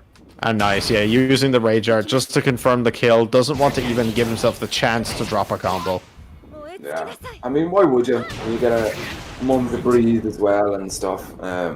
Going into the potential final round, about to knock Bolt out of the tournament unless Bolt can do something absolutely magical here. Okay, big counter to start the round off. That's really like to see. Okay. Yeah. I think he wasn't sure what combo he wanted to do, so he just kind of messed himself up a little bit. Okay. Yeah, chopping away at them legs. Just wanna poke him. Whoa! Commits. This big damage now. Okay, no reset. Oh, the mid option from the FC. Oh, one last chance now for Bolt. Bolt breaks. Ball break. Rage drive. It hits. Oh, that was a big whiff. Oh God! Just shot in his face. Oh wow! And that is Kalak going on into the losers semis. The size of Kalak's brain. That was crazy. The absolute size of his brain. Jab. Yeah, he knew that Bolt was like scared and just freezing up and looking for the downward 1-2. Probably. Yeah. You have to feel bad for Bolt in that scenario. There was very little he could have done. He was forced in a really uncomfortable spot. But like you said, Sam, that's how you win games. You sit on that lead and you force people to do something bad. Absolutely, he didn't have to go anywhere there. You know, he was just doing his thing. Sorry, I totally got distracted by the customization music in my head. Like, it's like it's somebody just fixing their costume. I need to get my colors right, man. It's not black. But we will have Kalak advancing. Guys, again, shout out to Matcherino. If you do check out the Matcherino link in the chat, you can contribute to the prize pool all the way up till the end of the tournament. $211.50 right now is the current prize pool. Again, shout out to Sean Weems, I believe that is, for is that $50? $50, and Tasty Steve for the $20 as well. Fergus, you need to enter. You need to enter it, man. Oh man, I mean, like the man said himself, but I'll think I'm retired. I'm a casual man. Leave me alone. And the socials as well, guys. Twitter, YouTube, and Patreon. .com/TennoMedia to keep in touch with the guys running this great event and events for several other games and scenes as well. So do keep in touch with those guys. Yeah, and us. And us, follow us on Twitter too. Do that. No, I mean hit up Tenno if you're looking for it. All right, but we're jumping straight into Chickenmaru versus Sephi Black, the other losers quarter. Damn, this is going to be good. Absolutely, who's your money on? This is the first time we're seeing Chickenmaru's Josie as well, his main character. Now the weighted armor is coming off. Yeah, it's like Rock Lee, like he drops the weights. Here he comes. All right, we got some customs as well. But yeah, Chickenmaru has said that he wants to drop Josie, like he wants to main another character, but like whether he likes it or not, Josie is his best character. So let's see make it work now. So we saw there though immediate low parry from Sephi Black on the switch 3, and now he's in the lead. Didn't parry at that time. Yeah. We're seeing some really, really good ducks out of Sephi Black already. Look at that. Oh, damn. He gets him. He gets those. Oh, this is going to do a lot of damage. Ooh, flipped him away from the wall. Unfortunately, can happen sometimes with Josie's up forward 3+4 ender. The ideal scenario there for Chickenmaru would have been to end up right behind Sephi Black, but that can be awkward to set up. Yeah, it was a really good whip punishment by the 4-2-4 from Josie. Oh, beautiful counter hit launch. Chickenmaru was ready to convert off that big time. Rookie. Oh, the war drums, the move from Josie. And look at how quickly Chickenmaru has turned this around. He won that first round after it initially looking dicey, and now he's in firm control. Yeah, very, very big life lead here on the side of Chickenmaru. Oh, good hit from the 1-4-3. Okay, committed to a string. Sephi Black managed to step. Needs to be careful. Oh, he's got very little life left. He's got to make a decision now. 17 seconds left on the clock. Yeah, it's kind of hard with Mika. Like, his comeback tools are not the best. Yeah, you have to make a big ballsy read. He tried there with one of his Savage Stance options, but just so tough. Especially against someone as tight and compact as Chickenmaru. Yeah. Sephi Black is just such a strong defensive player, though. He really wants to have the life lead early, especially with Miguel as well. Oh, that was a weird sequence there. Oh, so the new move goes into switch, and it goes into CD stance, which is really nice. Yeah. Nice block there on the crouch dash 2 from Sephi Black, and he does take that round, so he's not out of it yet. Game 1 is still to play for. Why does Chickenmaru want to stop playing Josie? I mean, this character's got loads. He probably finds her annoying because she cries all the time. Right, to be fair. Yeah, it's like he likes Josie's punishment, and it's good to learn the game with. Yeah, I mean... Nice, there we go. Okay, so 2 rounds apiece right now in game 1. So again, we talked about how quickly Chickenmaru turned it around. Look at how quickly Sephi has turned it around. Yeah, it's Low okay. parry. A good low parry on the CD3. Yeah. He only blocked it the last time. Okay. Just chopping away here. Sephi Black doesn't need to do anything crazy. What we're talking about, the life leads. Just poking away, nice and safe. That's what Sephi's good at. He's good, really good, like kind of chipping you down. But Chickenmaru gets Magic 4. could be what Chickenmaru needs. No. Doesn't get the wall, unfortunately. Just, you're really good punish. Wow, there we go. Yeah. Really, really just clever classic play there. You need to do anything absolutely extravagant or anything like that. Just, got his damage, got out. Put Chickenmaru in a situation where Chickenmaru had to do some crazy stuff, Yeah, absolutely. Like Chickenmaru was fighting for his life just to try and come back into that round there, and just ate an unfortunate whiff punish for him, and Sephi Black manages to take that game 1. Again, coming from a 2-round deficit to Chickenmaru, who again, Fergus called him the best. A lot of people would call him the best. He's the best in the UK. Some people would consider him the best in Europe, but Sephi Black, he wants that crown as well. And I think if we can see a performance like that from Sephi Black, if he can keep that kind of composure, Chickenmaru is going to have to work overtime to take game 2 here. Yeah, what I'm wondering about is the character choice from Chickenmaru, because we know he has a Marduk, we know he has a Julia. We've seen them so far in today's event. And Yeah. that was the first appearance of his Josie, so he has a few characters, like a selection of characters that you can choose from. The big question is, what character is going to come out now against Sephi's Miguel? Yeah, see, this is the thing, right? Now, Chickenmaru is a proud man. We've seen that in the past. He is a very proud man. He stuck with Julia earlier. He's stuck with... he'll stick into a set for as long as he can. I think he may actually stick with Josie. I think a character switch is quite possible, but, I'd consider Josie the nuclear option as far as Chickenmaru is concerned. If that didn't work, Josie's not the problem. Yeah, let's see now. Oh no! Okay. Wow. Apparently, Chickenmaru disagrees. I'll let you take this, Josh. Okay. All right. Hold on. I'm getting ready to speed commentate some Oki. And we got the floor break stage as well, which is pretty nice. Which is just random but very fortunate for Chickenmaru. Yeah, Marduk gets a lot of mileage off the stage, doesn't he? Yeah. Now, Miguel's spikes, from what I understand, aren't the worst either, but I don't think he gets anything like fantastic after the floor breaks. He gets a full combo off a stand back one on the stage, but Sephi doesn't like to use this. Oh, yeah. Oh, okay. Just look at that. Raw tackle straight out the gate. Nice hop kick, though. Chickenmaru, I think, was going to try and do something similar again, and Sephi Black called it out. So this, I think, maybe the approach here is Chickenmaru trying to force Sephi Black out of his comfortable defensive position. Right? Nice. Sidestep into down back two. Oh, bit of a drop combo. This is a bit weird anyway. The angle or something was just a little bit off there.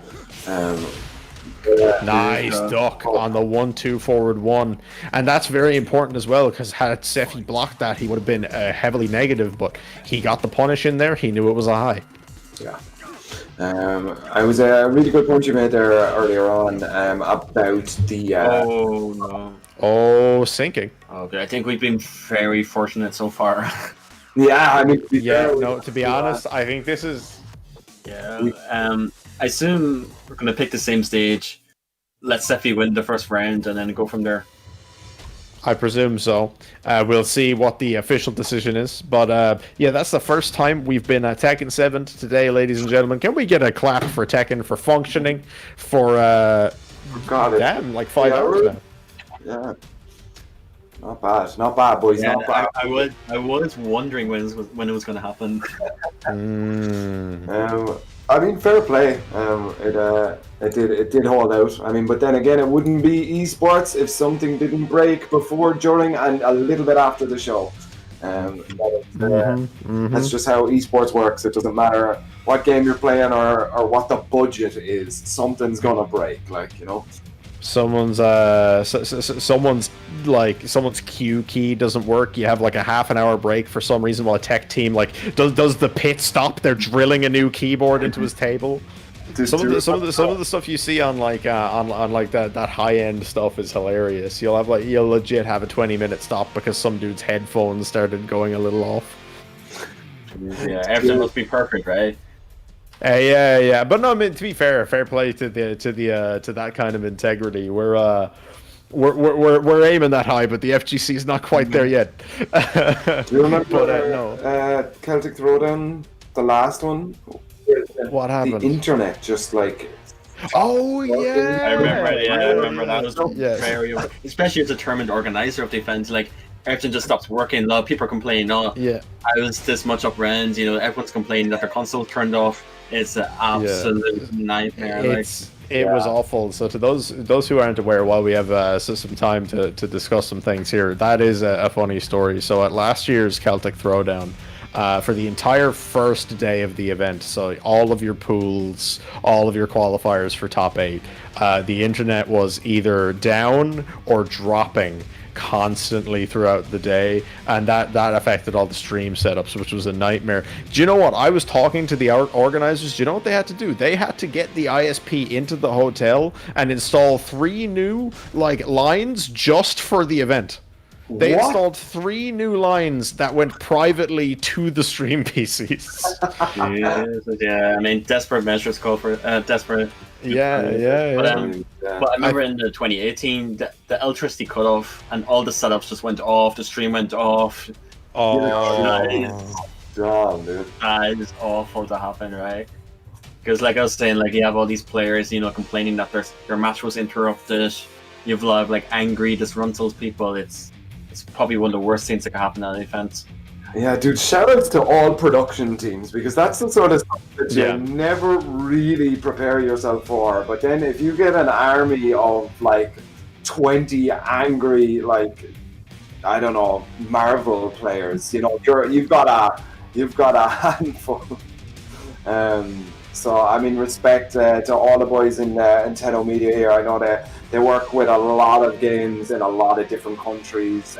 They're a consultancy firm as well for esports events. I don't know if they're a consultancy firm. I don't know what you call them, but they do consultancy jobs for esports events as well. So they're all over the world. They're really, really doing some big stuff. And I mean, this is just the first of many things that they've got their kind of hands in. And you can follow them obviously over there. Literally, that wasn't even me. Production just heard me talking about them, I mean, every opportunity to, right? That's it, man. But yeah, no, seriously, if you go follow these guys on Twitter and YouTube, and then get over to Patreon and put some money in these boys' pockets, man. They work really hard to do it. But yeah, and sure, why not? While we're here, let's do the Matcherino. Let's do it, boys. So you can use the code ICFCEUPRE3 to put a free 50 cents into the prize pool. Our prize pool right now is at $211.50. We've got some big names. Hey, do you guys ever hear of Tasty Steve? Do you want to be as cool as him? Put some money in that goddamn prize pool. What y'all doing? It's so easy to do. It's literally just copy paste it in, and if everyone in the stream does it, the price pool is going to go up a lot. It's absolutely easy to do. I'm convinced at this point, if anyone's holding out on it still, they're just doing it to spite Fergus. Actually, you know what? I talk about it so much, but I actually haven't done it myself. I'm actually about to do it right now. Yeah, get in there. I'm not saying I'm also guilty of exactly that same thing until you reminded me. See, that was easy. I'm done now. That's as much as it takes. Promo code ICFCEUPRE3. Or is it pre? No, yeah, it's EUPRE3. I got it. It's easy. Alright, so easy. We're just getting ready to get this this game kind of back underway. I think that we just one of the players is just looking around for something to do. I think, or he's just taking a trip to the bank or something. We're trying to get it all back and underway as smoothly as possible, guys. But yeah, welcome to the Irish Hour here with Sam Fergus. Like, I hope we have reinforced or ruined your perception of Irish people. We're exactly what you think we are. Exactly. We are exactly. Just no booze, unfortunately.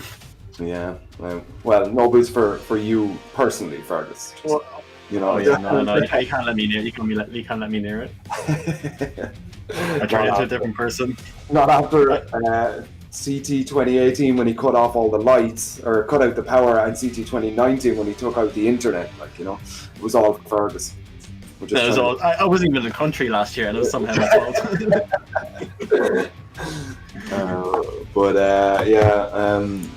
Oh man, I miss the offlines. I mean, these are great, the online events, but sometimes you just miss kind of sitting around and shouting at somebody for real and stuff, being like, "You block that."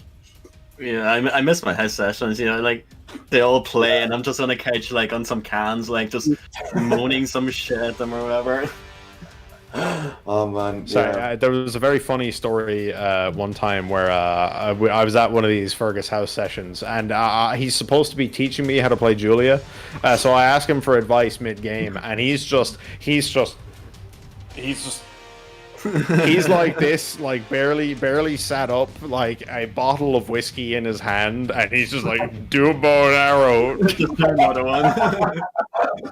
Like this guy genuinely asking me for fights with Julia and how to improve her. I'm just there like off my headset and just doing a bow and arrow. Yeah, so I never learned how to play Julia. I'm sorry, but we do have the lads back, so we are going straight back to Forgotten Realm. Same characters. I presume, as Fergus said, we're probably going to have Sephi take that first round for free to match the score that it was before, and then we will continue as normal.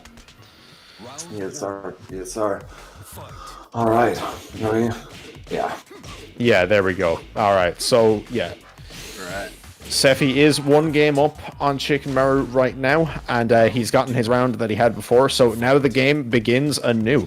Right, so going back into it now, the Marduk pick, as I said, possibly to do with trying to use tools like the tackle, like some of the grabs to try and force Sephi out of that defensive shell, but Sephi does not seem phased, coming right back out here with the counter hit launcher. Yes, sir. Look at this. Resplat as well at the bottom end. A lot of damage done here now. Sephi Black looking poised to take the second round here as well. Yeah, I think these kind of disruptions, like maybe they have like an effect on the player. Like, you know, they had like a, they were warming up. You know, they had them. Inch. What? That can happen against that low specifically. Oh, okay. He committed there. Okay. Oh, and he throws out the jabs. And Marduk's jab string genuinely just kind of strong, long range, pretty low reach for a standing jab. Nice option at the end. Chickenmaru was lucky. Sephi did not duck the high in while standing 1-2. Yeah, it was on hit anyway. I think it tails on hit, doesn't it? No, it was on block. Oh, okay, my bad. Oh, no. Oh my god, this is a weird size for combo. Ooh. Either way, Sephi Black with a solid round. I mean, that just kind of shows how aware he is with his character, right? Like, that he's able to pull that off. Okay, he tries for the raw tackle, and there we go. Sephi knows, gets the launch punish. The neutral jump there was really, really good. Yeah, no, very, very much so. And again, we go back. If you ever block Marduk's tackle, you know, with those white sparks, always launch punish it. Nice. Oh, this could be a starve abuse. Oh well, you didn't get the clean spot, unfortunately. He did the wrong wall carry for the distance he was at. Maybe a bit of unfamiliarity. Oh, what's the mix up here? Goes for the low again. He's not afraid. Oh, and he guessed wrong. No. He's dead. No, Whoa, one more! Oh, and he whiffed out for Oh my god. Oh my god! That back Chickenmaru by the skin of his teeth. That back home was definitely a mistake. Absolutely. It is always a mistake, I assure you, as a Marduk player. But Chickenmaru got it. Oh, nice. Full cross 4-4. He did it again. Oh, he Nice went break. for 50-50 grand grab attempt. And that's the scary thing about Marduk's ground throws, everyone. Complete 50-50. No difference in the startup animation. Just sort of get them 50s on.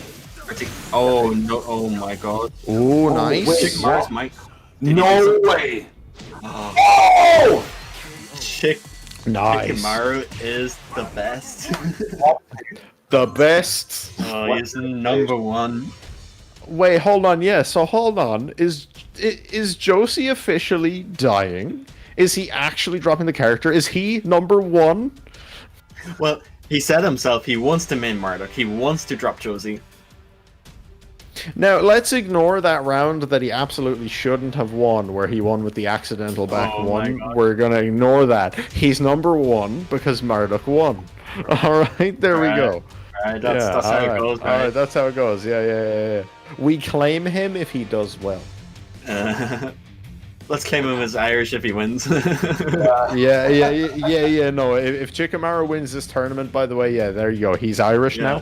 Well, no, absolutely no connections whatsoever. Just he's Irish. Yeah, no. He's just he's Irish. I was claimed by the UK a few weeks back, so it's only fair. We need to take one back. Yeah, that's what happens to me. If I do well at Tekken World Tour, I'm UK. If I do bad, I'm Irish. You're Irish. Yeah. Always. But it sounds like we're just about to get back into the game here now. Chickenmaru. I don't know. Can he take it? Well, he definitely can, but it's about whether or not Sephi Black can make the adjustments. So Sephi, of course, going back to the Infinite. This obviously much better for Sephi, for Miguel, than it is for Marduk.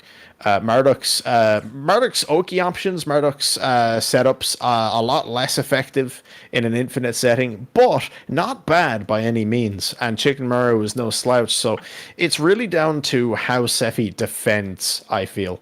I think he got blown up by a couple of things he didn't need to towards the end there. There was definitely a lot of scramble. Yeah, this stage was definitely a Sephi back pick because he likes to utilize his movement, his spacing, and because there's no walls in the way, he can do this literally infinitely. Yeah. That is the Infinite stage. Now we do have a long sinking screen here, which doesn't bode well for connection issues, but they did play the last one and it did run absolutely fine here. Improved netcode, ladies and gentlemen. Unfortunately, the netcode is better, but unfortunately the functionality is kind of the same from the last season, which in lobbies is pretty rough. Yeah, there are still a couple of issues that do need to be sorted out as far as the kind of online portion of Tekken goes. But look, I mean, we have a really, really fun game that's getting better. Yeah, hopefully, these issues will be addressed. But we have been good up to this point, though. Mm-hmm. Absolutely. Now, keep in mind, guys, that on the opposite side of this bracket, we're not just looking right now at Chickenmaru versus Sephi Black, because obviously the winner of this game still has to play losers finals. And then in winners finals on the other end, we have Kang versus who won? It's been Kang versus. Hold on, I should have from Paris. No, from Paris, yeah. Yeah, it was Doug from Paris. Yes, thank you. That thank guy, you, right? random That's citizen. Player, that one. Yeah. We love you, Doug. Look, we love you, Doug. Hey man, I was praising the ever living shit out of Doug earlier. He wouldn't want to take that personally, or there'll be words. Yeah. But according to some sources, apparently this is on Sephi's end because his stream just went down. So no. I'm not sure how this is going to be handled. I would love to see this match be played out. But absolutely, but I suppose it all depends really on whether or not his assuming his internet has gone down, whether or not it's back straight away or soon. Yeah. Maybe there's a bit of a leeway to see if it comes back, but I want to see the match played out. So yeah. I mean, like I said, never mind. Right back into it. All right. And this time we don't have to give any free rounds. We're going to get one final full game here between Sephi Black and Chickenmaru. And straight in, no sinking screen or nothing. Let's do it. Yeah, All right. No walls. We're sinking again. Okay, sorry about this, ladies and gentlemen. Unfortunately, this is an online tournament, so this is the nature of the beast. This kind of happens sometimes, yeah. It's just a little bit unfortunate. I don't know what the judge's ruling here is now between these two. We're just working it out. I'm after getting notification there. While we're waiting, guys, anybody who hasn't gone into the Maturino, type in the code ICFC EU Pre-3, yeah. Nailed it. Got it first try. Yeah, as well. got it first try for sure. On Maturino, if you do exclamation Maturino in the chat, guys, you'll get the link. If you contribute any amount at all, whether it's just the free 50 cent from the coupon code or any more money, it does go towards the prize pool for the players at the end. Thank you to obviously Maturino for providing that service, and a big shout outs to Chris for the $100, Sean for the 50, Tasty Steve for the 20, and Rick Meister for the 2 as well, guys, paying some extra out of pocket just to support these players. And thank you, of course, again to Tenno Media for hosting this event. ICFC, follow them over on YouTube, Twitter, PayPal, all the works. But anyway, hopefully, third time's the charm. Hopefully. Sorry, did I say PayPal? Yeah. I meant Patreon. Yeah, you got it. Okay, this looks promising. Yeah, it looks good. Looks good. Say nothing. Were commentators cursing the ability of the game to it's gonna desync now, isn't it? yeah. But anyway, no. So this is last game. It's really nice duck there. Oh, really nice whip punish from Sephi. Yeah, he's ready. Okay, the tackle. Here it is. No matter how much he practices, he can always break this tackle. Because that's the thing. It's such a hard break window to deal with Fergus normally. Yeah, like 4 or 5 frame window if he doesn't do the spear. Yeah, it's very, very small, and there are setups that can make it too. Dang. Yeah, Sephi just kind of pip-pulling with the Denford 1 strings right at the moment. Yeah. Nice. Okay, dash up VTS full crouch down forward 4. Chickenmaru is either the bravest or stupidest man alive. We'll let you be the judge of that. Well, in this case, it didn't work out for him so much. Like, yeah, we're calling it brave. Yeah, well, it's called it brave. But Sephi got him with his own version of the Magic 4. The back one, the big slap. Yeah. Yeah, nice. While standing 2 there, though, gets the counter hit launch. He just ran up and did what a block! It's actually kind of hard to punish that if you're not ready for it anyway. So that was really good awareness by Sephi Black. I mean, Sephi is just nice. Just such a strong defensive player. Very nice damage there. You can mash spring kick between those 2 hits at the end to make the first hit shallow and potentially get up and block the second, but it's super hard. I think Chickenmaru just tried to do the Denford 1 whip punish there, but messed up the input. Okay, Sephi Black is on the last legs here in this round, but there's only 6 seconds. Ooh. Really good job usage by Chickenmaru. Yeah, no, that sidestep though, I don't know if you saw that. He barely avoided that hit from Sephi. Yeah. First big combo we've seen all game, I think, here from Sephi Black. I mean, Marduk is very good robbery character, so I won't be. The Superman punch. Commentators curse again. Sephi Black up 2 rounds to 1 right now. 1-1 apiece on games, guys. This could potentially be set point for Sephi Black. Counter hit down back 2. Yeah, there's no walls for Chickenmaru to come back with the guessing game. Yes, sir. Oh. Okay. Oh, that's. Oh, there we go. Yeah, walk backwards and made sure he blocked. Gets a full launch punish. This will push Chickenmaru to rage though. Oh, he just goes down forward 1. Into go right drive. Yeah, yes. Mix. Yeah. Wow. He went for the slow option. As I would call it, the guessies. The guessies. 2 rounds apiece. Oh, ladies and gentlemen. This Final round. is scary. This isn't. Oh! I think it was. Oh! Dash up, VTS while standing 3. Oh, nice break on the throw. Very crucial break. Yeah.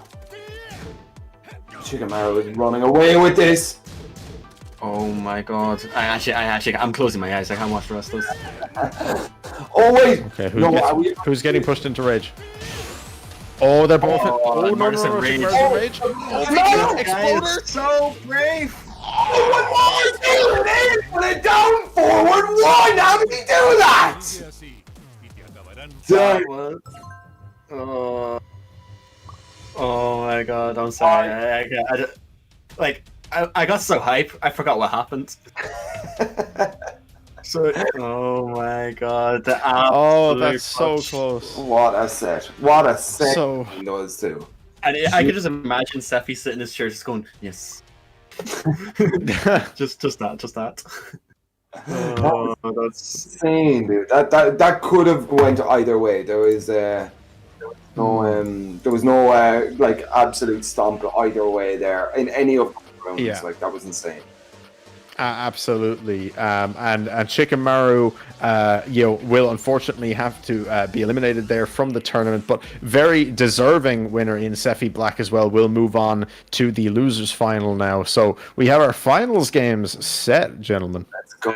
Are we switching to best of 5 for the grand finals? this is the losers finals coming up. So Sephi against Kalak, which will be which will be the first to 2. But okay. Lovely. Easy as. I wonder, are we going to see what character are we going to see for Kalak? I like his Lili, but I mean, yeah, yes, we've seen his Lili, we've seen his Kunimitsu. I believe those 2 characters are the ones he's focusing on for this event. Yeah. Yeah. So, but I mean, are we going to see? Okay, we just got an update there. So all finals are best of 5. So we will get to see a proper long set for the next 3 sets, or 3 matches rather. Yes, sir. Let's go. It's going to be great. So best of 5 here in the losers side between Kalak and Sephi Black. Wow. I think in this situation though, Fergus, tell me if I'm wrong, but like if you're just after playing that hard to get into losers final, you want a gap between your games, or do you just want to just push straight through? It's also like kind of a question that comes up often, right? Like if the winner of the losers finals has to play grand finals immediately, or should they play winners finals first and then semifinals and losers finals, right? But some tournaments do it differently. Some tournaments like play losers finals later, or so to allow the player who just won losers finals to not have to go into grand finals immediately. Yeah. But it depends on the player, right? Like some players like to take a break after they won something. They like to take a break, or they want to ride the momentum that they just got from winning the set and take it into the grand finals. Yeah. So it really depends on the player, but again, also it depends on the tournament organizer, how they want to run the tournament. Yeah. You gotta have respect for those boys, man. They go out to battle every day, man. Jesus, like dealing with, especially if you're running smash events. Poof. Oh man, that's tough. I can't say I've had to deal with that on my end personally, though. I do know people who have, and the numbers they get there can be insane. Yeah. It looks like we're going into losers final. I hear people getting added to the lobby here, so it is going to be Sephi Black versus Kalak. Next, losers final best of 5. This winners final best of 5. I knew that. I was just testing everyone else here on the production team. Keep them in check, right? Yeah. I'm just gonna every now and again I'm gonna mention something that's incredibly like offensive or just like factually incorrect, just to see if everyone's still awake here. Just I test them, right? Yeah. So how long has UK been part of the Australian continental landmass?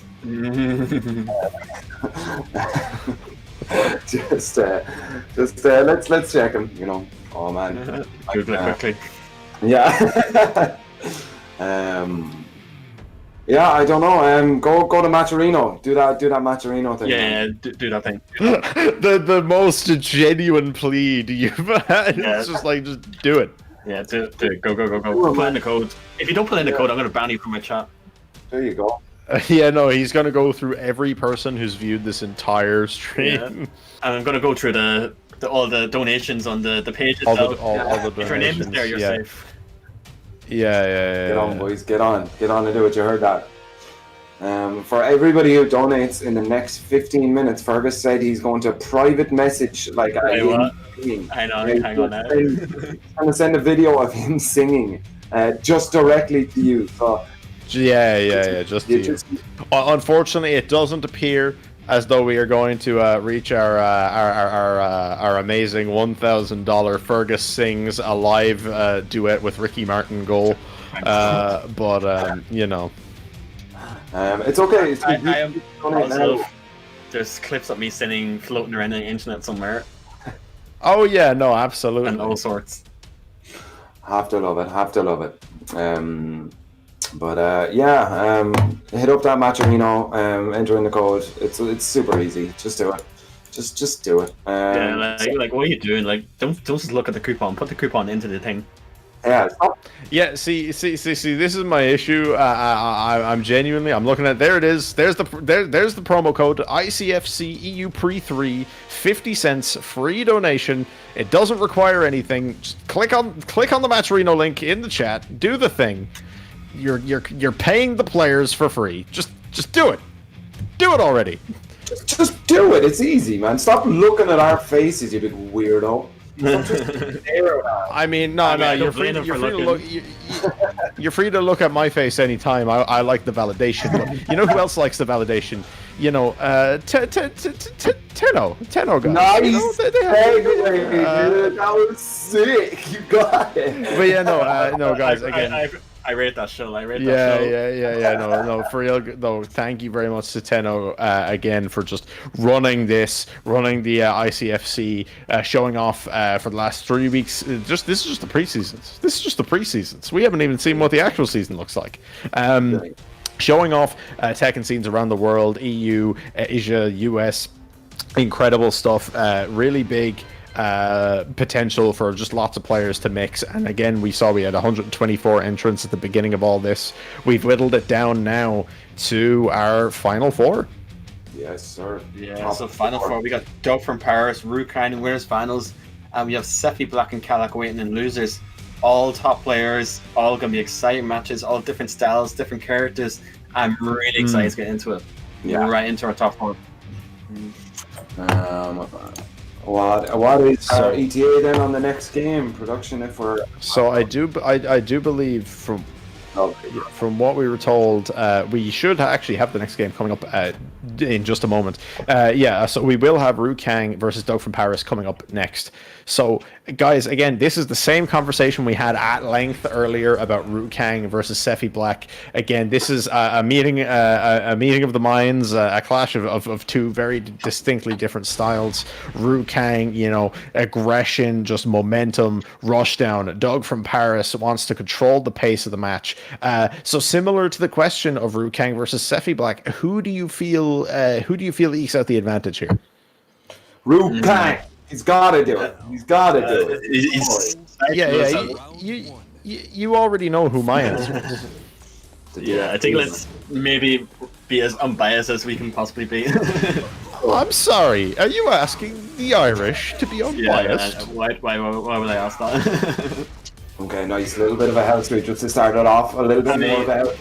A little bit more. Ooh, very nice sidestep from Doug. Hold on, excuse me. That is actually really difficult to step. Yeah, and he stepped the whole thing around, and he just got a balcony punish off. Damn, man. Look at his health already. No, okay. Oh yeah, no. Actually, I forgot. Fergus said this earlier. Down 4 into Rage Art, the Hwoarang special. Oh right. Doug was able to overcome it. Oh, yeah, he was able to resist the wily powers of Hwoarang. Yeah. Another really tasty pick up there from Doug from Paris. It appears like he's awake. Yeah, oh man, he's coming out swinging, and he's very awake. He's had his coffee. Yeah, his coffee, and then his espresso on top of that as well.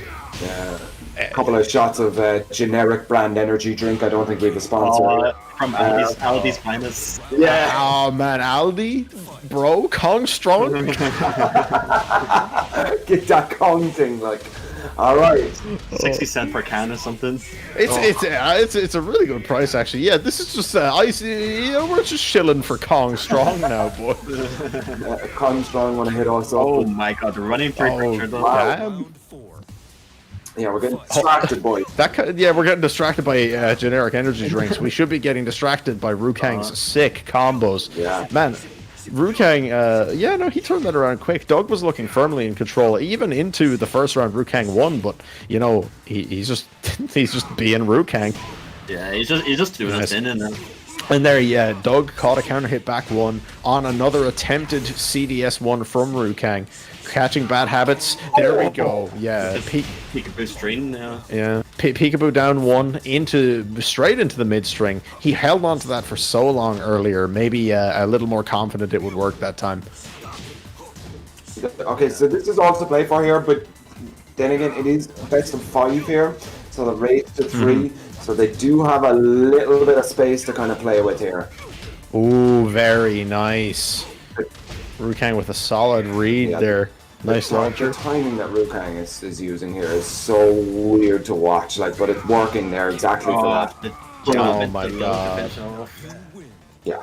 And I don't know if that was just Doug maybe being caught off guard or not expecting Hwoarang to finish the string altogether, but very nice closer regardless, and from a strong final round for Hwoarang. So he's got to be feeling great about that. It was coming off some really solid momentum after his last couple of matches earlier, and winning game one in a winners final set is really setting yourself up strong mentally, and I feel like that's where these final kind of games, these final 3 or 4 games really matter, is all in the mental game. Yeah, I mean, Fergus, actually, how important is that to just, when you're in the longer sets, for your kind of mental, I mean, not that it's like a battle, but you really do want to come out on top in this sort of mental game, how important is it in the longer sets compared to the best of 2s?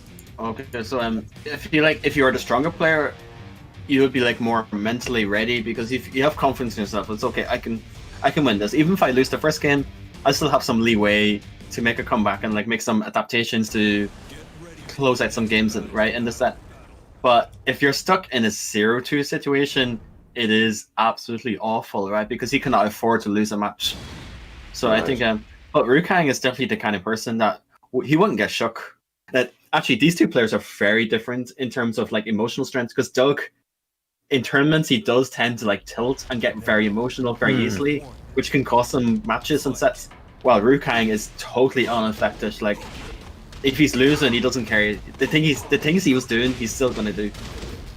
Yeah, and you kind of said that earlier. That's the strength of a high level tournament player, is that ability to ignore previous games, previous rounds, and yeah, Hwoarang's doing that well here.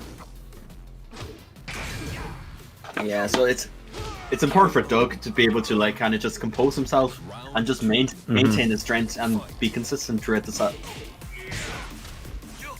Interesting as well, though, that you speak to that kind of tendency to maybe get a bit emotional. It speaks so well to Doug as a player and to his skill that he is in winners finals right now in a very stacked online event. Yeah, Doug is a very strong player as long as he can play how he wants to play. But Hwoarang not letting him play that way at all. 2 very, very convincing rounds. Crouch dash 1 to open things up, and it will go to wall. And this is where Hwoarang wants to be. This is where the vortex begins. Nice step by Doug, though. To the wall as well. Sorry. Oh, there we go. Okay, machine gun. We haven't seen that all day. Yeah, he used it earlier on once. But it's always nice to see it, just that massage, boom! Hits him with that back 1, dude. Made him look a little bit silly here. Oh, what's the mix-up here? What's he going to go for? He's going to go for the mid. Mid, yeah. Oh, nice. And then dash up down 2. And look there, yeah, Doug managed to calm himself down, take that round back, and that's going to do the world a good for him, you have to think. Yeah, I mean, definitely just to kind of reset that mental, game or whatever. You're not just gonna get whitewashed here. You've got a round on the board and stuff. Okay. Definitely. I think Doug just kind of disrupted Rukang's momentum by blocking the hell sweep. Yeah. Absolutely. Oh, he doesn't care. Never mind. He's just going to do another one. You gonna do it again? Oh, the pressure! Oh, he missed the whiff on it! Oh. That's something I think will kind of tilt Doug a bit, but hopefully he can regain his composure. Yeah. No, regardless, very strong game from Rukang. Even those first 2 rounds, I think he looked the strongest he's probably looked all tournament. And when you're looking that strong against the other half of winners finals, that really says a lot for you. Yeah. I mean, the rest of this tournament, I still can't even call it. Like, I mean, there's definitely some favorites and some underdogs, but I think it's still anybody's tournament here out of the top 4 that we have. It's really, really difficult to call it. Yeah, like I was saying, like we have a huge pool of strong players in Europe that you just cannot say who's gonna it already shows itself, right? The last 2 weeks we have very different top 8s. So for the last 2 iterations of this event, we have very different top 8s. So it really just goes to show that the talent of players in Europe. Yeah. We hammer the point home every so often. Gigas.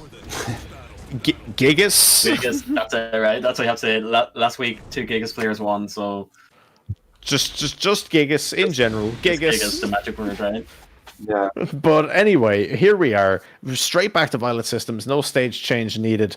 Rukang looking really strong right now, guys. 2 games to 0 against Doug from Paris. Rukang hoping to make this a clean 3-0 for winners finals to secure that winner's side ticket in Grants. Oh, look how tasty that is.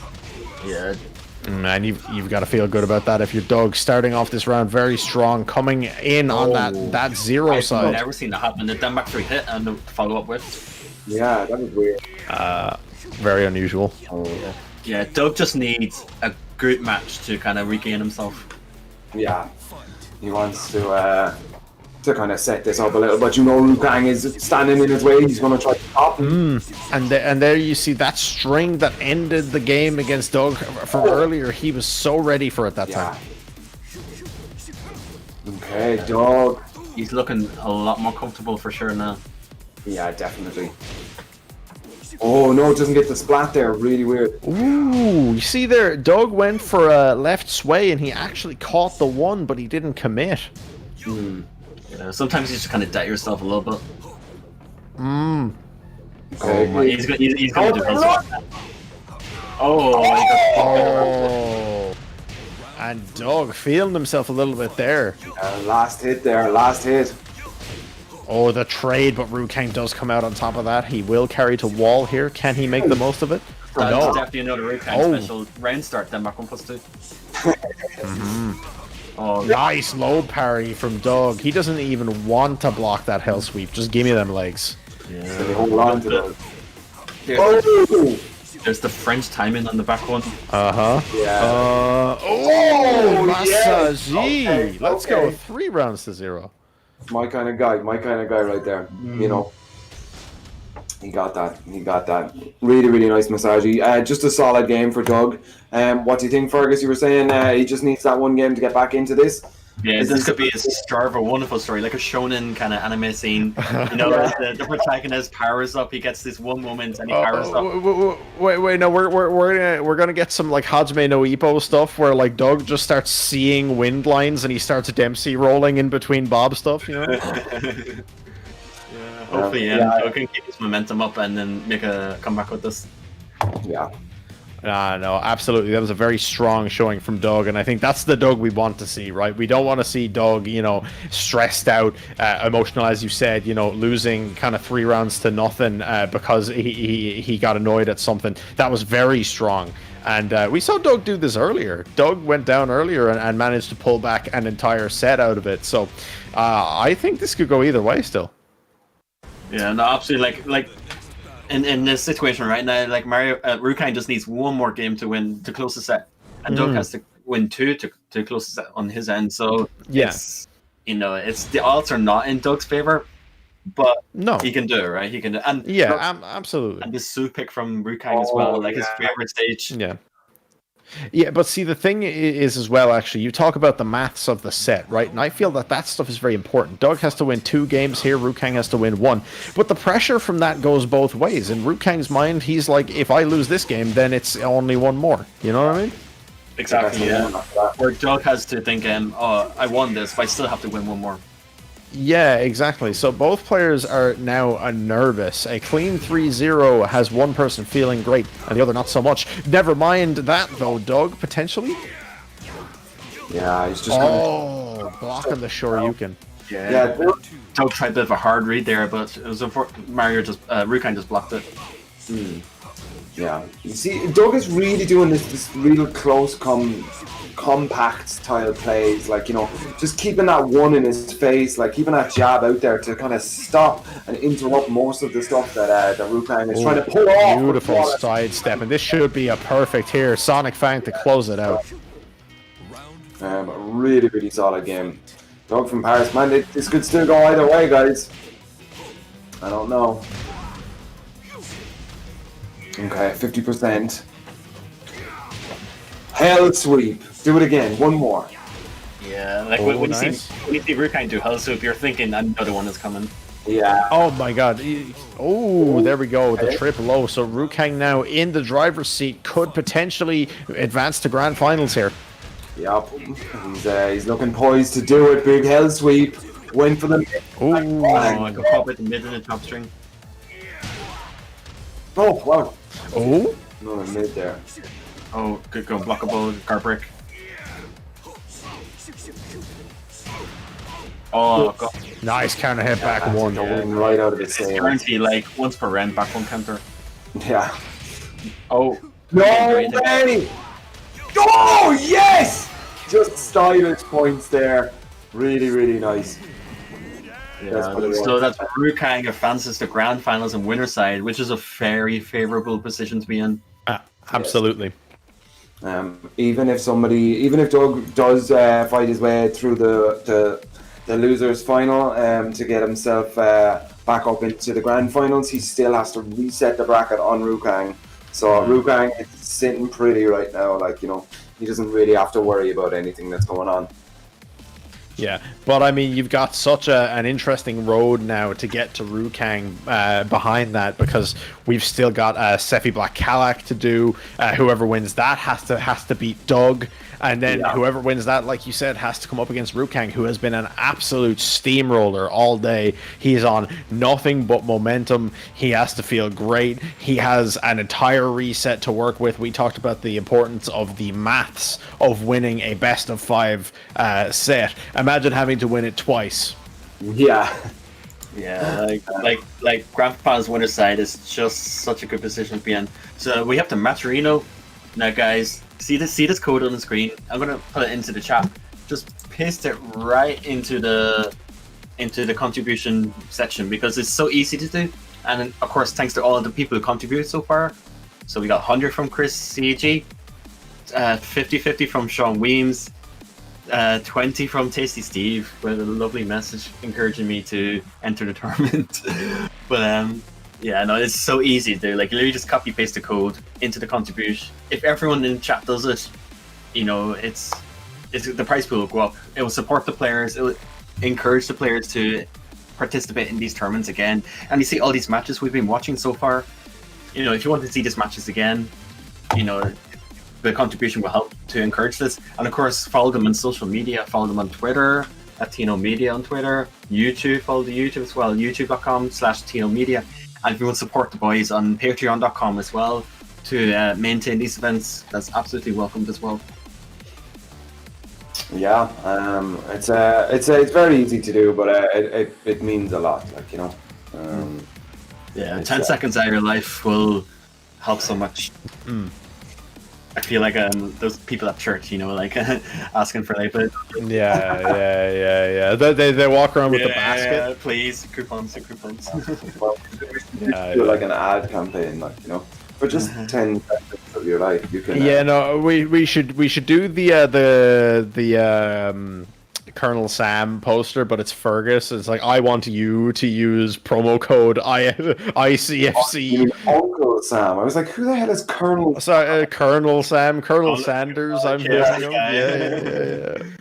Look. Uncle Sam is basically, it's the same thing as the KFC, man. I don't care. It's all one big mascot at the end of the day. Man, I could kill for some KFC right now.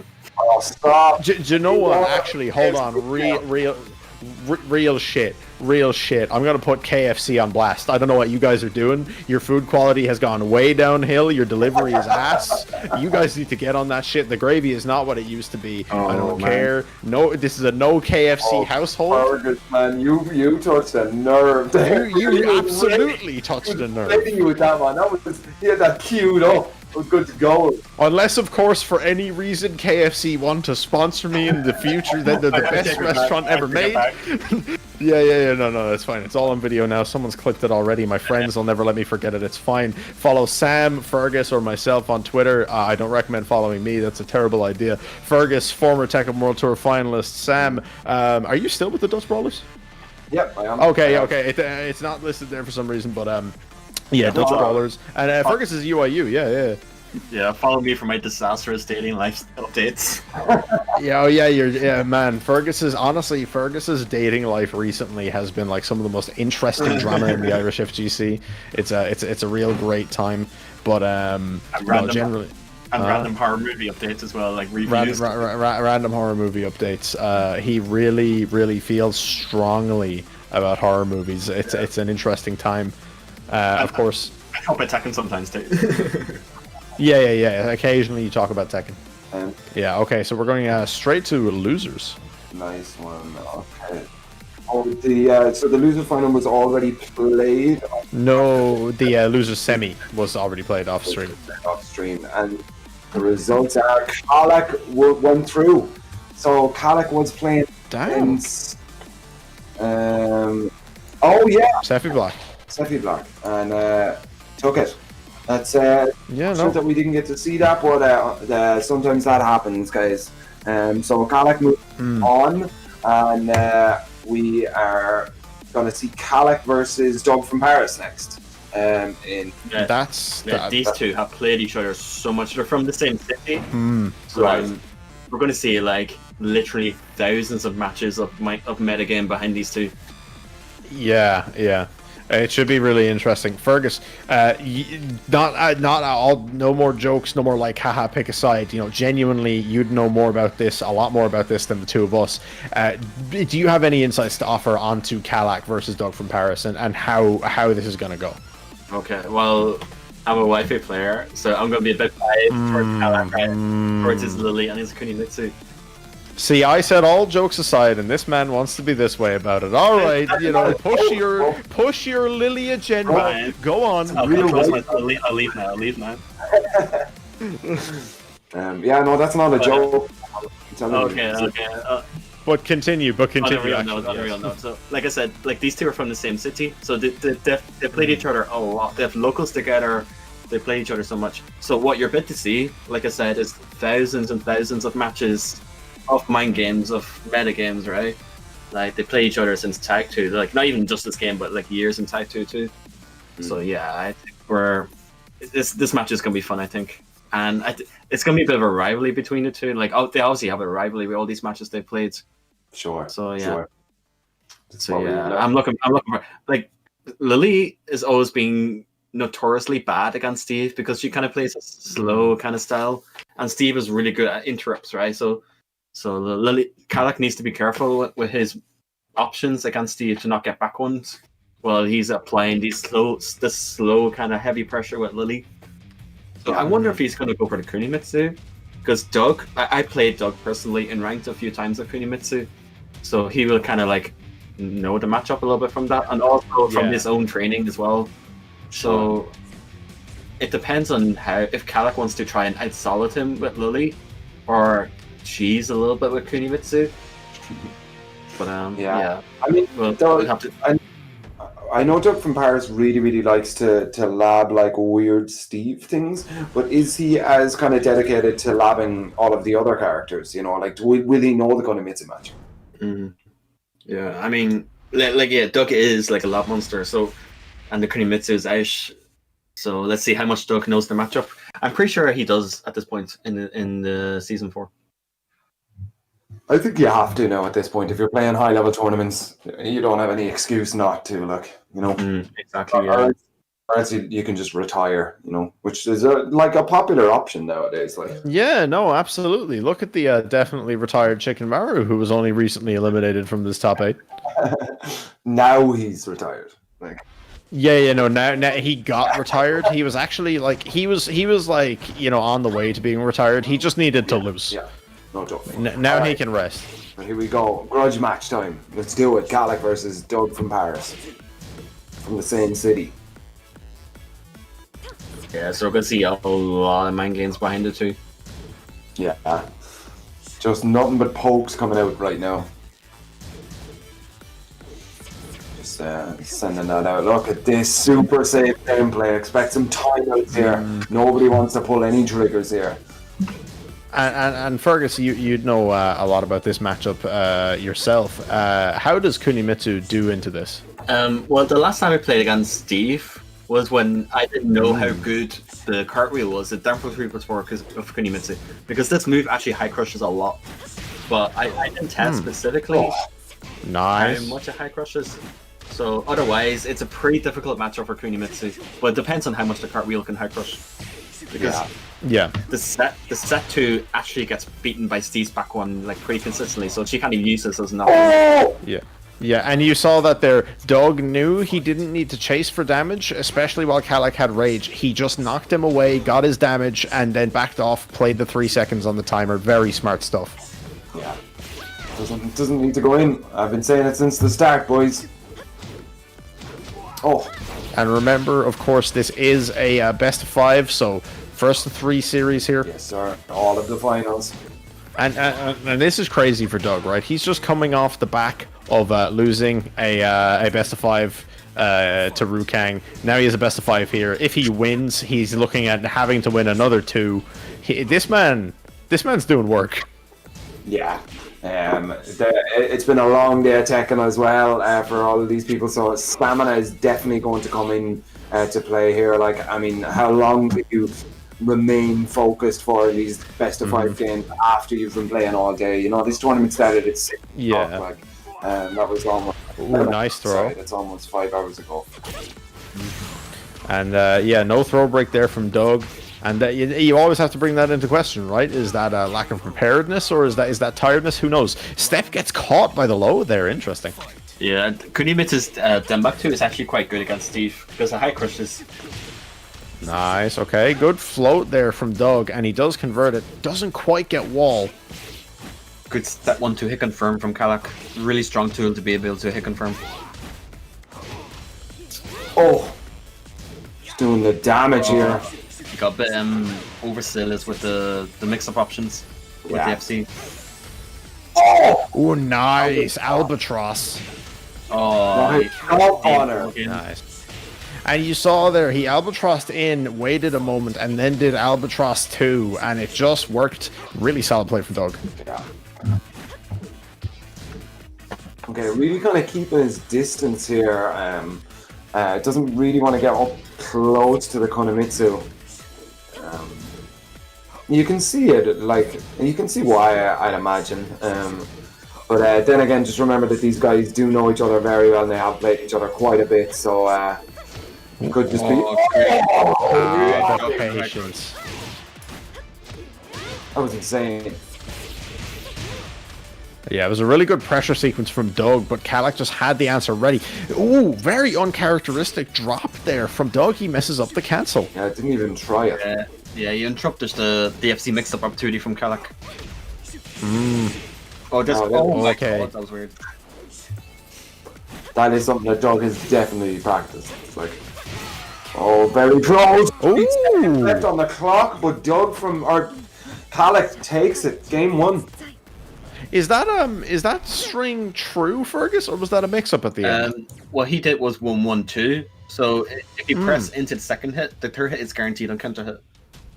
Okay. I think Doug was kind of just pressing on the hit, so that all 3 hits connected. Right.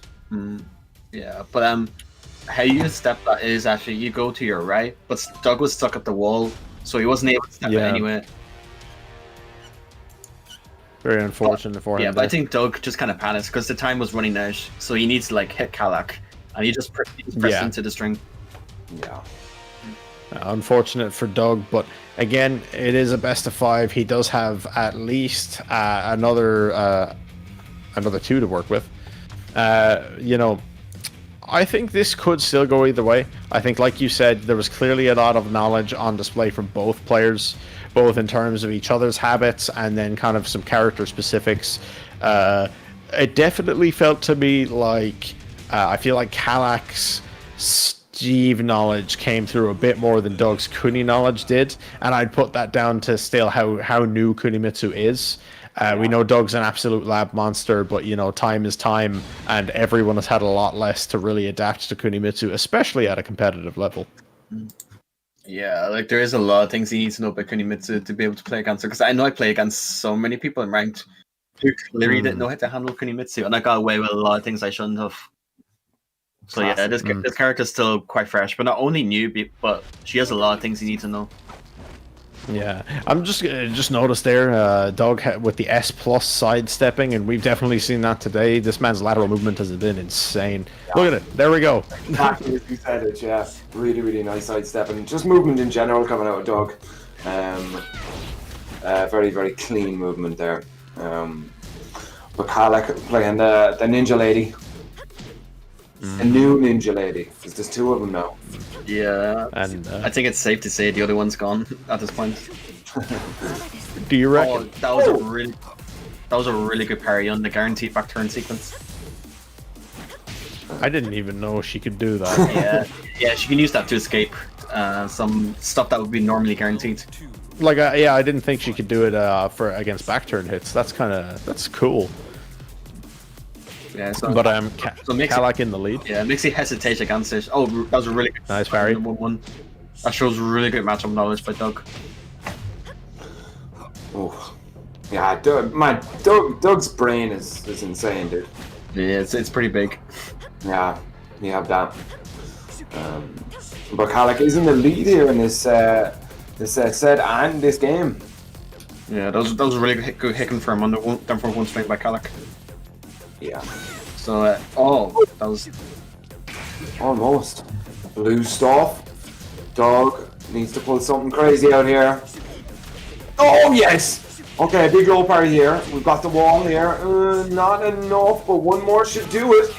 Oh wow! Just jabbed straight into his face. Don't worry about it. Kalak looking like he's about to take game 2 here as well. Doug from Paris is definitely going to be sweating now. 1-1-2. This is not a nice position to be in for sure, score-wise. Yeah. Oh wow, and a straight, just neutral launch. There you go. Oh wow, full damage here, about 50% gone. Ranking on the route while standing 2. Okay. Kalak with his back to the wall here though. Doug just outside of rage. Okay. Try to punish the second hit there. Yeah, it's getting a little bit tense here now and tight. There's 18 seconds left on the clock. Doug from Paris has to do something if he doesn't want to lose the momentum in the series. Kalak is just killed right now. Yeah, it sucks to lose with the rage drive unlock as well. Yeah. To not have an opportunity to use it. Yeah, I mean, Kalak definitely knew that, and that was one of the only options that he was going to come back into that game. So you saw it as soon as he was on rage, he just changed his play style into those like nice little just short pokes and stuff. Real solid play there. And you've got to think now that, like you kind of talked about earlier, Fergus, how much of Doug's emotion is going to get in his way at this point, because, you know, he's down 2-0 right now to someone he knows very well, obviously, so maybe, if anything, that might help. But he's down 2-0 right now. Kalak in a strong lead. Again, potentially looking at making this a clean 3-0. But, you know, we saw a very similar situation against Kang, so I wouldn't count Doug out just yet. Yeah, no, absolutely. Like I said, like Doug is kind of an emotional player. He will be kind of. Hopefully, this doesn't shake him up too much. Like, I mean, that's all you can hope for. Like, like we saw earlier, like he just needs one good match to kind of like make a good comeback, get momentum going, because he is a very momentum heavy player. But Kalak in Europe in general has one of the best timings in my opinion. Like he knows when to interrupt things, he knows when to like disrespect people. So he's really good at this in this particular skill in my opinion. Yeah. So we got the random select there again, and we are going to the Howard Estate. So it would appear that Kalak Konomitsu has not played any Steves in ranked. That's interesting. I'm sure player matches though and stuff. But here we go. We got the traditional Kuni costume. Yeah. It's a very nice Steve preset for sure. Yeah. But yeah, there's the cartwheel coming in use. Yeah, a tool that we haven't seen a lot of in this matchup here. Maybe Kalak doesn't really know how valuable a tool it is or how much it can high crush. Oh yes, and there we go. Doug is awake again. Get back against that wall. Race drive against the wall. Oh my god. Gets the lows. Back turn. So yeah, this is where Kuni kind of struggles a little bit to make like a solid comeback without committing to the FC. Oh my god, the whiff punish. Is this? Wait. Oh my god, it's dead. Oh my god. Wow. And Kalak. One of Kalak's traits is like he just doesn't die. Like it's very hard to close matches against him. And with that reaction, that punish, he just killed Doug's momentum raw. And look at how much slower Doug started this round compared to the last one. Yeah. But I mean, the patience from Kalak there to do nothing right up to the way and then to hop me. Ooh. Kalak, man. Crazy stuff altogether. I feel like I've been talking about Doug from Paris for too long now. Kalak, it's time for you. It's looking to be a team kill anyway. Yeah. Does it count as a team kill? Well, I mean, they're both from the same team, aren't they? Oh yeah, okay, I knew that. You're right. Oh, you were referring to the city that they're from in France. That too. Yeah. Nice with Punisher. Oh no. Maybe it finished? I was going to say maybe it's... Wait, what? Wait, what? What? Okay.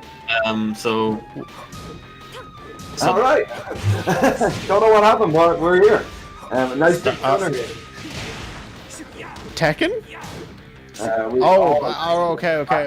Okay. We had a backup stream.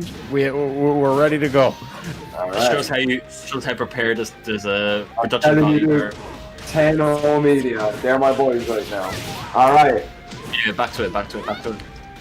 All right. Very nice. Okay. Nice power crush. And guys, now Kalak on set point. 2-0 right now. We're nearly in grand finals already, dude. That's insane. Like. Nice step around. Nice! The teleport out of the back series. Oh my god. Wow. Okay, we're losing all inhibitions here. I thought it was. Yeah, no, don't be fooled. Kuni can still escape. Kuni can escape a lot of things she shouldn't be able to. She's very small. You chop me there, Kalak. I know he won't reach the wall this time. Very close. Okay, range available for Doug. Nice ball, anyone too. Oh my god! Hold your hat, boys. 20 seconds left on the clock. Kalak sitting back. He has rage. Rage drive available. Doug is very, very tentative about this. Oh wow! It just literally went into back turn and went to hit the low. Wow. That was a little janky, but it worked. Oh. Well, either way, a well-deserved win. A clean 3-0 for Kalak. And unfortunately, Doug is eliminated at third, but very solid showing. I think, again, just showing, like you said, why he's the best Steve and why he's one of the best in Europe, in France. Just such a solid player. But we do have Kalak now advancing to meet Hwoarang in grand finals. So, guys, Kalak coming off on some good momentum here, has beaten Sephi Black, has beaten Doug from Paris back to back, and now he's going to face Hwoarang. So how do you feel this goes? Kalak against Hwoarang, I believe. I don't know if I actually have seen them play before. I'm not sure. Definitely not in tournament anyway. Yeah. So it's hard to say. I won't lie. Kalak's timing is what he's known for. I think he knows when to interrupt. He has very good reactions, as we saw on that set. Like, he's able to whip up some really quick recovering moves from Steve. So but Hwoarang's speciality is his rush down, his mind games, his mix-ups, right? His offense, rush down, mind games. So it really comes down to if Kalak can kind of interrupt Hwoarang's offense at the right times. Yeah. So again, it's gonna be kind of two styles that kind of counters each other. Yeah, it's kind of interesting. I wasn't gonna be as quick to kind of to call it a clash of styles in the same way that I would Hwoarang Sephi and Hwoarang Dog, because I feel like both of those guys are a lot more compact and kind of measured in the way they approach. Kalak, like you said, very unique timing and a very strong sense of reaction and interruption, but a lot more aggressive, I feel, than Dog and Sephi were playing, at least in that top 8 from what we could see. So it'll be interesting to see if that kind of throws a spanner in the works for Hwoarang in a way, because maybe Hwoarang likes people turtling up, you know? Yeah, no, it's gonna be up to Kalak to be able to interrupt Doug's timing for sure. I mean, Hwoarang's timing. Hwoarang's timing. And I suppose that's the thing, right? It's all on Kalak from here on out, because like we said, Hwoarang is on winner's side in Grands. He has a reset that he can afford to lose. Yes, sir. Yes, sir. I kind of... It's a very, very difficult trade. If Kalak wants to take this tournament, he's got an uphill battle. Not only for the reset, but I mean, Hwoarang has just been sitting pretty there. Kalak has had to sweat and work through to get himself up to this position here. I don't see it coming out in Kalak's favor. Now, I could be wrong. But I'm expecting a 3-1 here in the first set. No reset. I'm kind of inclined to agree. I don't want to call a score, but I'd be willing to put my money on Hwoarang being able to take this in the first set. Not because Kalak can't beat him, but because you can't shake Hwoarang. Yeah. And Kalak is, everyone's tired. It's been a long tournament. But Kalak, like you said, he's been fighting tooth and nail for this. And now he has to do that against Hwoarang, who Fergus has said, to no end, it just will not be faced. He will not be faced. He will not change his game plan. But guys, we just want to draw attention to the Matcherino once more before we go into grand finals. If you do !Matcherino in the chat, it will link you to it. You can enter the free coupon code you see on the screen there to do a free 50-cent donation to the prize pool all the way up to the end. And shout outs again to Chris for the $100, Sean for the 50, Tasty C for the 20, and then Rick Meister for the 2. Guys, every single donation increases the prize pool for these players to potentially win for topping the event. So thank you very much. Yes, absolutely. Guys, we're getting into grand finals. It's been a long evening. We've been doing this for a little bit, but we're here at the end. This is it, dudes. This is the absolutely at the end to it. I'm excited. It's gonna be fun. Guys, I don't know. Is that stream music coming out as well in your heads? That it's the... Oh yeah, no, we're chilling, man. It's the menu music. It's the Yeah, I mean, there's no other like it, right? Yeah, man. Do you know what I miss? The tag 2 online menu. That is ingrained into my It's head. oh yeah. Right, thousands of hours of streaming that game ingrained into me. All right. It's such a good song, but we hear the announcer. We are ready, guys, and we are going to start right into Hwoarang versus Kalak. So it will be Bob versus Lili. Okay, so yeah, Lili coming back out. Yeah, the ICFC EU preseason week 3 grand finals, ladies and gentlemen. We have Hwoarang in winner's side versus Kalak coming in the loser's side. Yeah, Let's go. This is actually an interesting pick because Lili's actually able to step a lot of Bob things that other characters can't normally step. Yeah, I think Kalak was aware of this, so that's why he chose Lili in this situation. Yeah. All right, let's see. Straight in with the launch. Kalak is having none of this. Remember, guys, Hwoarang is in winner's bracket there, notated by the little W by his name, like with punish. Oh, what a block! Kalak is ready. Oh, nice. Get up 3. All right. Sending it back. A lot of damage on the board already. Hwoarang. Oh! And there we go. Like you said, Fergus, Hwoarang likes to fish for that forward one, loves it, and look at wall splat. Oh, he just commits. Yes, That's the thing. Like, you have to be quick to punish that low as a run ender because Hwoarang loves these lows as like run enders, like these weird lows that you have to like wait. Because if you punish the low, you're gonna get interrupted by the follow up. Yeah. And again, we talk about the momentum. We talk about the mental train that is Hwoarang. Him taking round 1. Ooh. What the hell went on there? Let's just put that down as a Tekken 7 moment. That's a Lili moment. All right. Oh, Hell sweep. Here's the moment.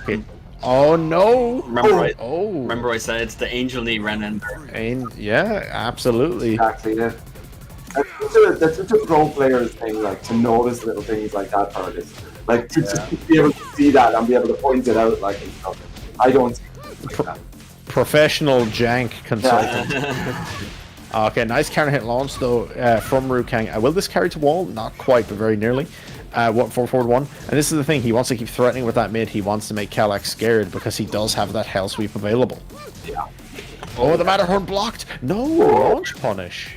I could have got much more off that.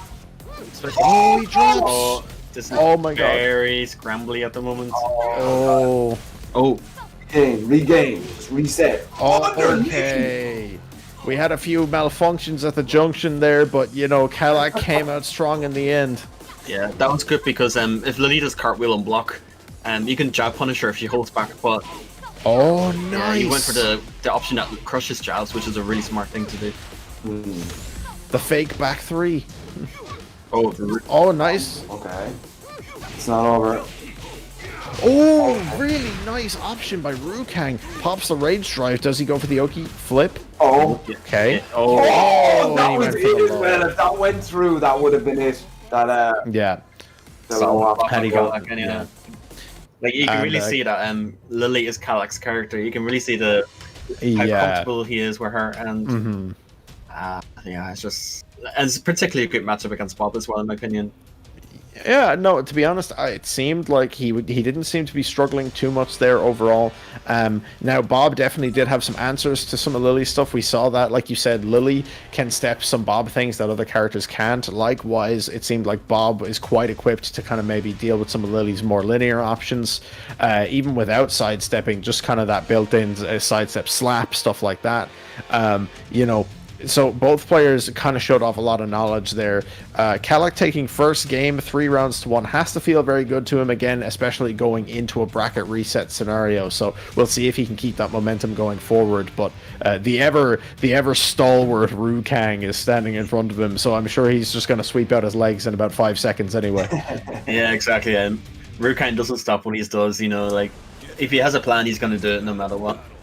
Yeah. I mean, everybody's seen the clip of, was it Kudans? Was it Kudans? I think it was. That he held sweep like 4 or 5 times in a row. Knee. But look, of course, we're back to Sook. I mean, he's probably done it to all of them. Yeah, this is to be expected. Yeah, those against Red anyway, the King player from France. Oh, yeah. But You're not far off. He did have a funny moment against Kudans where they're trying to shake hands and they're walking around the cabinet looking for each other. Oh yeah. Oh, that's great. Yeah, that was. I watched that live and I was thinking this can't be happening. Marcus, what would you know about funny handshakes? Let's change the topic anyway, back to the match. Alright, but anyway, Hwoarang coming out strong. Nice Matterhorn though from Kalak. Beautiful whip punish. Okay. Oh, just get the screw off the wall. Yeah, really nice punish. Oh! Sounds. Boom. Okay, Rage Drive. Does he go for a mix? Mid. First one mid? Yeah. Oh, nice punish on the belly. She has a really nice punish on that power crush. Like, good damage into a flip over Roki. Yeah. Nice, the block on the hell sweep. Yeah. Kalak doesn't want to get his legs taken out. He likes his shins. Thank you very much. Yes, sir. Okay, sending out those mids. Doesn't really want to risk the low one after the last hit. Nice. That's minus 12. So wrong punish on the move. Okay, blue stuff again. Hwoarang is just hitting off this wall the whole time. Not getting much. Oh my god. Big counter hit. Big counter hit. Okay, Do it again. Oh, the angel knee. what did I say? every time. Oh, nice stand back from Sue. Alright, this is the wall anyway. It's Sook, so everything ends up in the wall. Yeah, he's just being a bit too aggressive with the power crushes. Yeah. But you've said it yourself many times, Fergus. Sometimes Hwoarang's want to hold the W key can be a bit too much for him. What a low parry! Kalak was just absolutely there. He's in this game now. Kalak has Nice. Okay. Is. And Hwoarang rolls away. I like that. There we go. Yeah, anyway, punishes the slide. I like that. Massive life lead. No one has rage. He just rolled away. He wanted Kalak to make a mistake. Yes, sir. Good Oki follow up after the 4-3+4. Looking to mix him up there visually. Okay, just the wild standing 4. It's weird because wow! Beautiful sidestep Matterhorn. Barely avoided that jab, but hey, it worked. Oh, the generic throw to end it. Nice. Yeah. Okay, my prediction was totally wrong already. Yeah, absolutely. And Kalak now 2-0, and again both games 3 rounds to 1. So a consistent result for those 2 games. Again, that's not to rule out Hwoarang. He can absolutely fix this mentally. He can absolutely come back. He can still win this first set before Kalak even gets a chance to reset. But it's looking very promising for Kalak now, being 2 games up. He is now the more statistically likely one to win this set, but again, if he does, he still has to win another best of 5. Yeah. No, everything's looking good for Kalak anyway. Like he knows the play style, he knows the matchup, he knows the matchup with Lili in particular. His reactions, his whip punishment is on point, as we saw with the sidestep Matterhorns on the whip moves from Hwoarang. So one big thing why this matchup is really good for Lili is because she is able to step Bob's 4-4-2 easier than most characters, which is normally very difficult to step in general. So she's able to like kind of hurt Bob's neutral quite a bit by being able to do this. Yeah, I mean, Lili just has the best sidestep in the game. I mean, maybe Zafina now, but I mean, Lili's one starts with her head first, so she moves sideways a lot quicker at the start of her sidestep. So that sidestep in the forward 2 and stuff is definitely a thing that Kalak is thinking of going into this game. And you see that S-rank aggressiveness there on Hwoarang. I don't think anything more true has ever been stated. But we'll see if he comes at the gate swinging or if he tries to kind of tighten up a bit. Because we saw earlier, Hwoarang is capable of playing some slower Tekken. And I think that could potentially be an answer. Nice float here from Kalak. Got him his back to the wall. Hwoarang is out. Yeah, his Lili is just very optimized. Yeah, it's a well-practiced Lili. Nice. No. The delay? No. Oh, wow! How did he know?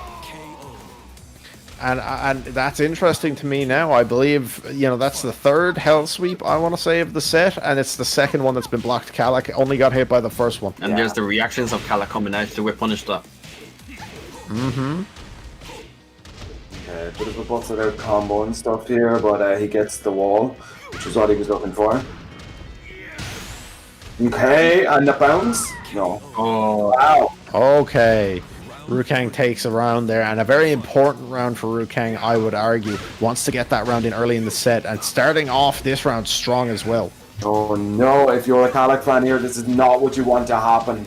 It's for Hwoarang to just kind of hitch up his bootstraps and start running with it, like, you know. Which looks like, although Kalak answering back a little bit better here. Oh, what? Oh my god. That was... This Matterhorn has been doing unreal work. Oh wow. You went for a bit okie dokie. Wow. Yes, sir. Just dirty. Kalak looking about like he's about to take this first set with no real difficulty here. Hwoarang needs to stop this. I mean, I don't even know.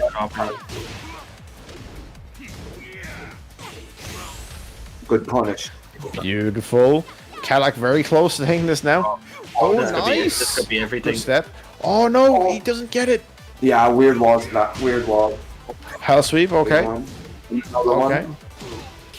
Oh, the angel need to reset the bracket. And Kalak completely blowing me and Sam out of the water here. Yeah. Clean reset, 3-0. Anything's to play for now. And at this point, I'm not going to make any sort of prediction. I just want to see what happens. I think Kalak is absolutely right in the momentum right now. Absolutely. He could take this. He could take this a clean 3-0 again with the bracket reset. This is exactly what we wanted to happen, guys. When we saw that these two were playing, we got the bracket reset between Kalak and Hwoarang here. Now, honestly, I want to see this go the mile. I would like to see game 5 here. I would like to see game 5, but at the same time, who knows? Kalak riding huge momentum. Hwoarang obviously with the potential to turn it around if he gets himself motivated, gets himself going. But if you just think about the possibility here, you are potentially looking at Kalak beating Sephi Black, Doug from Paris, and then if he sweeps this and 6-0s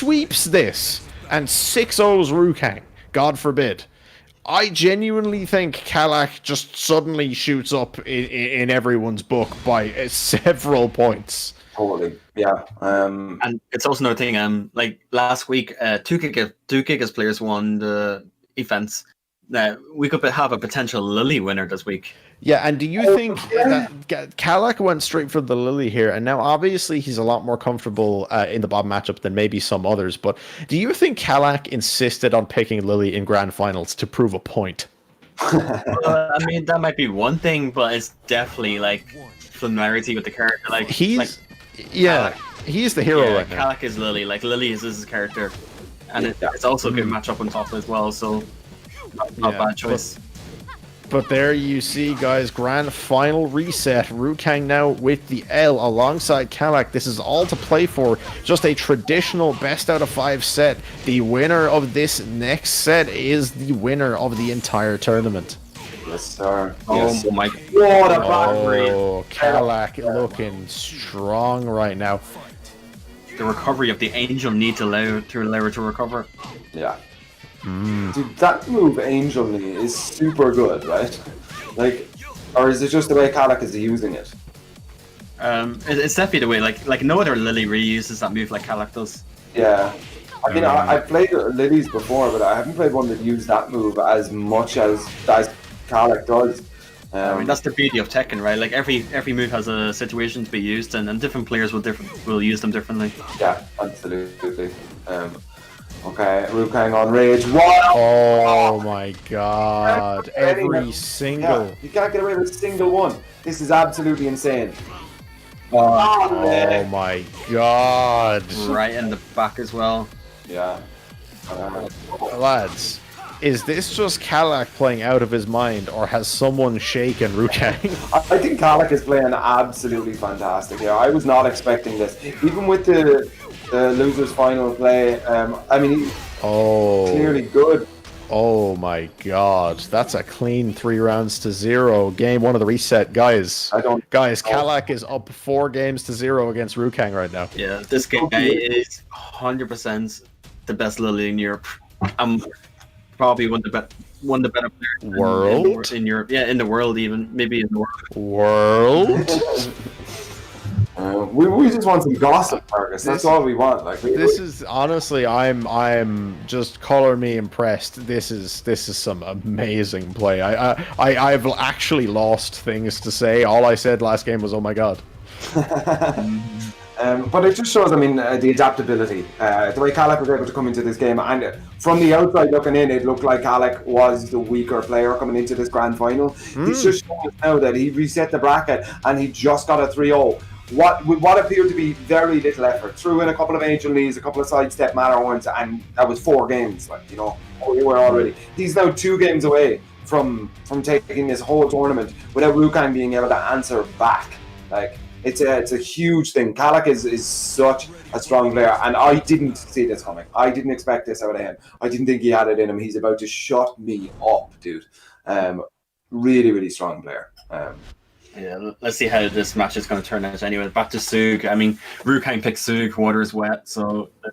Yeah. Well, actually, I'll contest you on that one, Ferguson. Let's have an educational discussion. Oh, no. Water isn't wet. Water is the thing that makes things wet. No. Hold on. Now a second. It is a liquid. It cannot be wet. It is a liquid by form.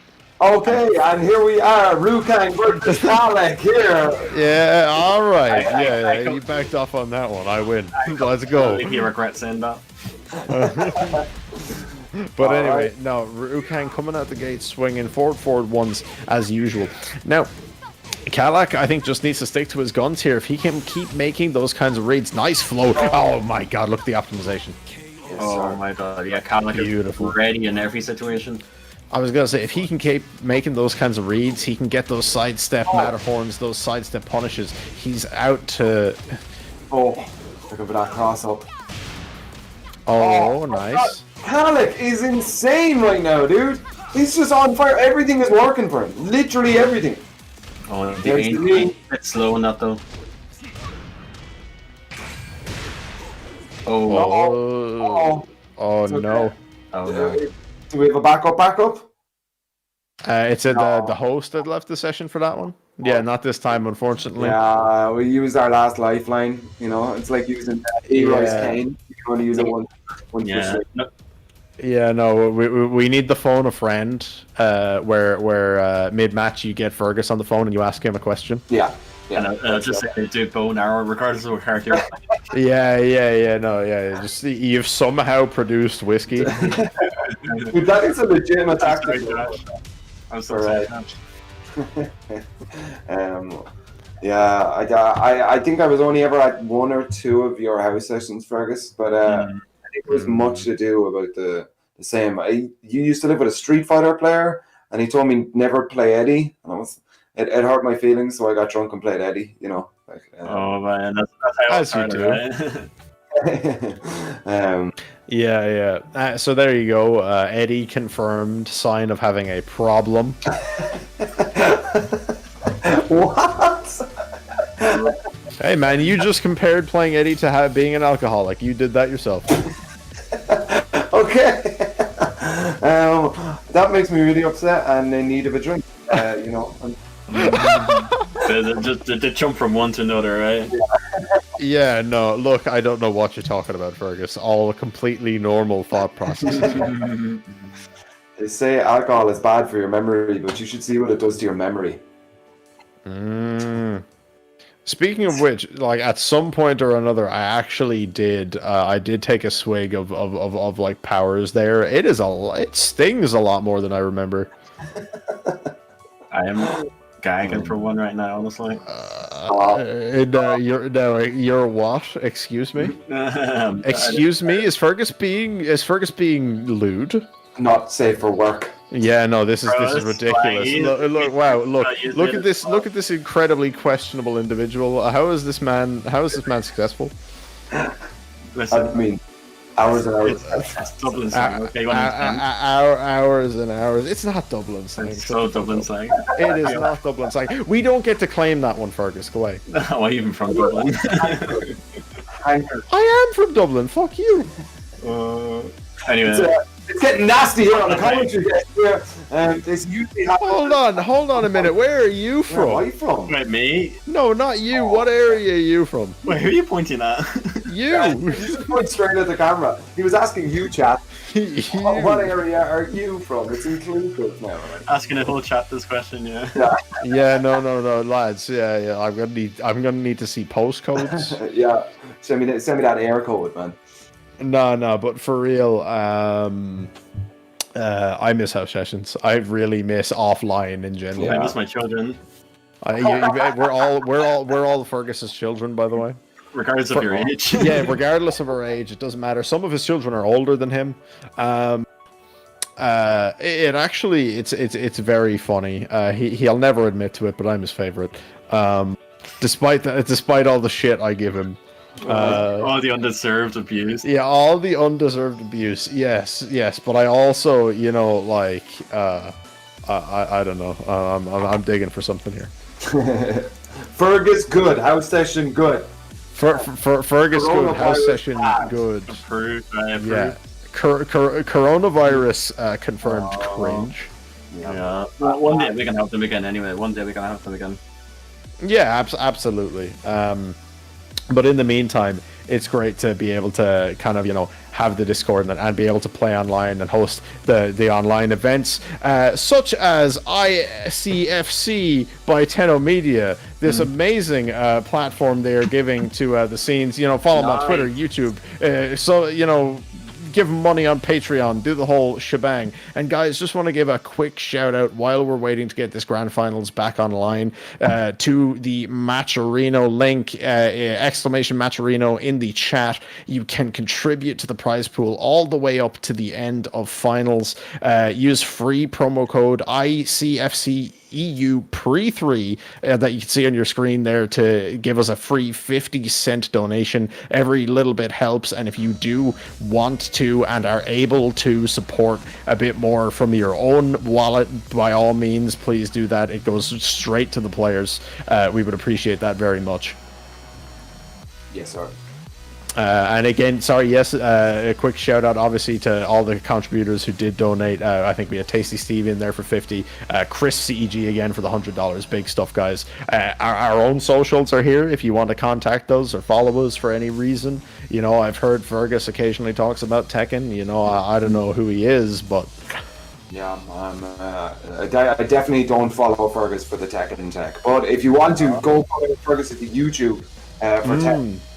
Bro, don't talk about me. Follow these guys as well. I mean, whatever. It's all right. I do stuff occasionally. I'm kind of excited now. Can we spin this back towards Tekken here a little bit? Do you think that this momentum stop is going to affect Kalak?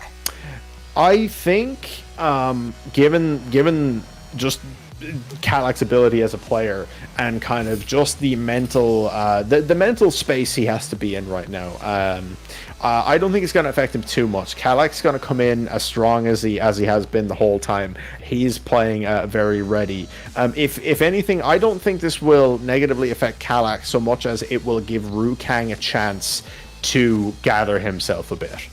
And I think that's maybe what matters more, is if he starts kind of thinking about things more clearly, he makes some better decisions, he kind of loses a bit of that negative energy, I think that's where, he can start to get back into this thing. But Kalak, to me right now, looks to be so strong that I don't think a stop is really going to bother him too much. He was riding a high momentum there, 4 games straight, looking to take his 5th one there. He came out of that gate swinging. So I don't know, maybe this is exactly what Kang wanted. Just a Yeah. move here, like, you know. It'll be interesting to see. I think, momentum at the end of the day is the big thing. Like, obviously, yeah, if you want the simple answer, of course it is. It's never nice to be stopped in your tracks when you're really feeling it. But at the same time, I don't think it's going to have an overall like negative mental effect. But it definitely releases him from the hype, from the high, right, of riding on all those games. Like you said, it seemed very much like he was riding onto that 5th game straight, which would have been 2-0 in the new set, and at that point, it genuinely would have felt like the 6th was probably in the bag. But maybe that's not so much the case anymore. Plus, what was the round count at? I actually wasn't keeping track when we lost on Abby. Yeah, I can't even remember. It was 1-1, I think, maybe, or 2-1. I'm not sure. Yeah, I'm not I can't remember. I can't tell you. Yeah, we're all just drunk Irishmen. It doesn't matter. Yeah. Hey man, I don't drink. What? I don't. Yeah, me either. Yeah, shut up, you. You're lying. I can't lie on stream. Yeah, you can. Yeah. Can I? Alright. You're Sounds like like constantly on stream. Here we go. Yeah, he says you're his favorite. Whoa! Yeah. Oh. Whoa! All right. We're Yeah. get back to the game here. I don't know what the round count was, but I'm sure that the production have sorted it out in the meantime. Yeah, bear with us, guys. Anyways, the delay. That's all. Mm-hmm. But again, these things are always going to happen eventually, as you said, with these online events. I think it's just so funny and so unfortunate that it all decided it was happening in top 8. But you know, it is what it is. Now, oh, this song is so good. Yeah, I mean, I just really like the customization music. Fergus, though, for real, you were saying that tag 2 online menu music is stuck in your head. What was your favorite stage theme from tag 2? Oh, I couldn't tell you. I really like the parade stage, the American parade stage. Really? Yeah. Yeah, that's a solid one, I think. That one seemed pretty popular, to be honest. You're all wrong. I'm just I think saying, you're all wrong. It's Snoop Dogg. It has to be Snoop Dogg. Did you guys know in Tide 2 you can replace the songs on the stage? So I replaced really? Snoop Dogg with a Smitty Boy video. Do you know? I don't know if you guys know him, but I replaced him with the Smitty Boy like meme video. Oh my god, honestly, it was kind of an upgrade as well. Oh man, yeah, no, that I actually didn't know you could replace the soundtrack though. Yeah, you could. Was that on the consoles? Like there was no money needed. You could do it like right on the console. That's crazy. Yeah, it's funny. You just go straight into online when the Tekken game comes out. I was a big fan of I like the obvious ones. Like I like the remix they had of like the school from Tag 1. Oh yeah, that was sick. Tech Step Fountain. Was it Tech Step Fountain? I think for the big fountain stage. I think that was the one. I think that one was really good. So right, we brought this up earlier. Genuine question, Fergus: Is June the wishlist character for the last character for the season? Oh please, yeah. Like she is my second favorite character of all time after Asuka. So if she came back, I guarantee you tears will flow. I'm sorry, I don't care. Yeah. Sam, do you have any strong feelings? Yeah, I mean, June is definitely kind of up there. Either my two picks are either Tiger Jackson or Christie. I just feel like that they would be great additions to the game. I love the cheeky mustache stroke as he was saying that. He was just like, I am definitely serious and not at all trying to piss everyone off. I'm just waiting. I'm trying to space out my shit talking like far enough away from my being put up on the screen so that I can't be blasted on the internet. Yeah. It's fine. They already know where you live. They've already found out the Twitter death squad is after you. How dare you use Christie's name in vain? Dude, it's all mod for Christie, where they literally just like reskinned Eddy. But the problem with it is the Eddy character model has like, you know, wide shoulders. Yeah, huge proportions. Yeah. So it was literally just, they just stretched that skin over the Eddy model. It looked ridiculous. Like, you know, they were like, that's it, man, she's in the game. Yeah. Funny stuff. Funny silly stuff. What about you, Nibs? Who's on your wish list? I'm kind of thinking, like, the thing is, like, June is actually up in the air, so that's fine. I know I said Ancient Ogre earlier. That doesn't make sense at all, because he's dead. Like, he's dead. Like, literally dead. Like, legit dead. Like, Jin beat him to death. Nah, honestly, like, I enjoyed Ancient Ogre. I think out of the characters, like, that are actually likely to return, to be honest, I think just to make people happy, and because it would be cool to see her back, I think June would be nice. But at the same time, I think she deserves a proper return to the series. Well, yeah, you want to see her in, like, a Tekken 8. Yeah, Tekken 8 based roster, I think, is perfect. Tekken 8 base roster, where we're gonna have Cyber Heihachi. He's gonna be half man, half cyborg, kind of like Cyber Akuma, but like Heihachi instead. Oh, and also Akuma's in Tekken 8, but he's Cyber Akuma.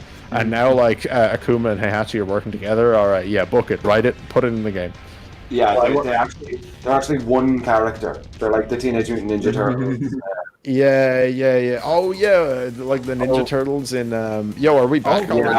I think so. I think that's our. Is that our free round? Yeah, that's exactly what it is. But yeah, all right, that's our free round. That was very like something. Yeah, okay, right, we're right back into it. Kalak is 1-0 up in the new set. And he's firmly working on this lead. 7 golden letters. Sam, does that answer your question? I mean, yes, exactly that. No momentum lost. He's here to kill. Yeah, he's hungry. He's so hungry for this, man. Yeah. Like, he just wants to go to bed. Like, just when doesn't hurt him. Yeah. No, but you know what? It genuinely feels like he's playing so much more awake now than he was earlier. Like, I don't know what has gotten into this man. Yeah. He's drinking some crazy water or something, man. Oh, man. Nice 4-4-1 wall splat, though, from Rukang. Oh. Can't be counted out. Tries for the jump over. That hasn't worked at all. Good hit from him on that. Okay, Rukang, and back to the end of his own here. Okay, remember, guys, it is the race to 3 here, and Kalak is in the lead by 1. Oh, wow. It was just out of range. Just a little bit out of range. It scraped the skin off his nose with her boots right there. Like, okay, and here we go. Rukang now, kind of making it a little more compact, right? Yeah. Nice, and he goes right back in as soon as he has that comfortable lead. Oh wow, from the rear. Okay, Lili is on rage here now. You gotta watch out. Some big combos do a lot of damage. Oh, nice. Good punish. Oh, has rage available. Oh, okay. He's gonna burn the rage drive, is he? And it traded with the power crush. Really nice choice there by Rukang. Had it been blocked, though, he could have died. However, 2 rounds apiece right now. Yeah, that was a really interesting. Rukang is so brave with his power crushes. Yeah. And remember now, guys, Kalak has already won a set against Rukang 3-0, but that was just to reset. That doesn't matter. If Rukang takes this and ties it up 1-1, then it's either person's game. Never mind, though, the generic throw. Kalak is going into this now, about to 6-0 Rukang here. Yeah, about to 6-0 Hwoarang, and again we can't get over it, coming off of wins, back-to-back wins over Sephi Black and Doug from Paris. And yeah, like you said, 1 game away now from 6-0ing Hwoarang through the reset. This would be an absolutely insane run, and I can already hear the fingers typing on the keyboards. The Lili stands, they're ready to name every move. It's happening. The revolution is happening, and it is now on ICFC, hosted by Tenno Media. Again, guys, if you're not following the channel already, give it a follow. Go look at their YouTube, support them on Patreon, all that good stuff. Thank you very much, guys, for running this event. But let's see if Kalak can make this 6-0 happen. Yeah, I mean, look, I'm not going to say it because my predictions have just been so off today. Like I can't make any. Oh yeah. So I'm just not saying anything. He might. Hwoarang might. He might. But the thing is, again, like I said, the only score that matters is the one at the end of the set, and Hwoarang can still win. Yeah. I can absolutely still win. Yeah. Let's see how it goes anyway. Hwoarang and here it is. Needs all the momentum he can get to bring this back, because this is going to be really hard. Devil's Pit now, very orange. Yeah. And not Sook at all anyway. Not Sook. Actually, now that you mention it, very questionable. I wonder what why that's did he pick that? Actually, I don't think I've ever seen anybody ever pick this stage. All right. Maybe the tactic here is to throw off Kalak by picking the orange stage. To be some impressive war battle tactics there. Yeah. Okay, some pokes coming out. Oh yes. Nice dog. Oh. Yeah, Hwoarang looking a little bit kind of more comfortable here. Oh. Where did he go? You were saying sidestep Matterhorn, and what's crazy there is that sidestep happened before you even saw the Matterhorn start. It's like I didn't even know you could step that. It's Lili. Apparently you can. Yeah, Lili, kids don't try that at all. That's a special Lili step, I think, I'd have to imagine, even with Lili's step, that was probably partially stepped, partially crushing with the Matterhorn itself. It definitely could have, yeah. Oh, there's a lot of damage. Oh. Okay, gets over. Nice. Okay, Hwoarang stays. What? Oh my god. You got the mindset there. That was absolutely insane. Going into the potential final round here. Brave intro. I have never seen that in all my playing this game. Kalak is absolutely on something right now. 2-0, running Hwoarang down. Yeah, we just get to kind of test it after this. We're gonna need to test for some performance enhancers. Yeah. I'm questioning this. A performance enhancing controller or something like automatic. Yeah, a performance enhancing brain. Oh my god, look at this. Look, he's standing still. Oh. Oh my god, He's kind of popping off a little bit. Plus frames? Yeah, just a touch. Oh no. Lose this. Oh no! Oh yes! Oh no. The low parry. It only takes one. Oh my god. If Hwoarang wins this match, oh my god. And Kalak probably kicking himself right now. Oh my god, and it begins. Oh wow, Hwoarang, that was all he needed, dude. Hwoarang, and you know that he's probably taking it as a minor personal offense that Kalak didn't finish the job. That was such a. I swear to God, he makes this comeback. I would actually scream. This can go either way. Oh my god, the whiff!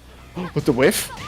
Oh my god! Wait a minute! I can't watch this. I actually Mario, don't do this to us again, guys. Draw your attention. 15 consecutive wins in this tournament for Kalak. Absolutely insane. Oh my god! wow. Is this it? Okay, wait. No, he doesn't have the damage.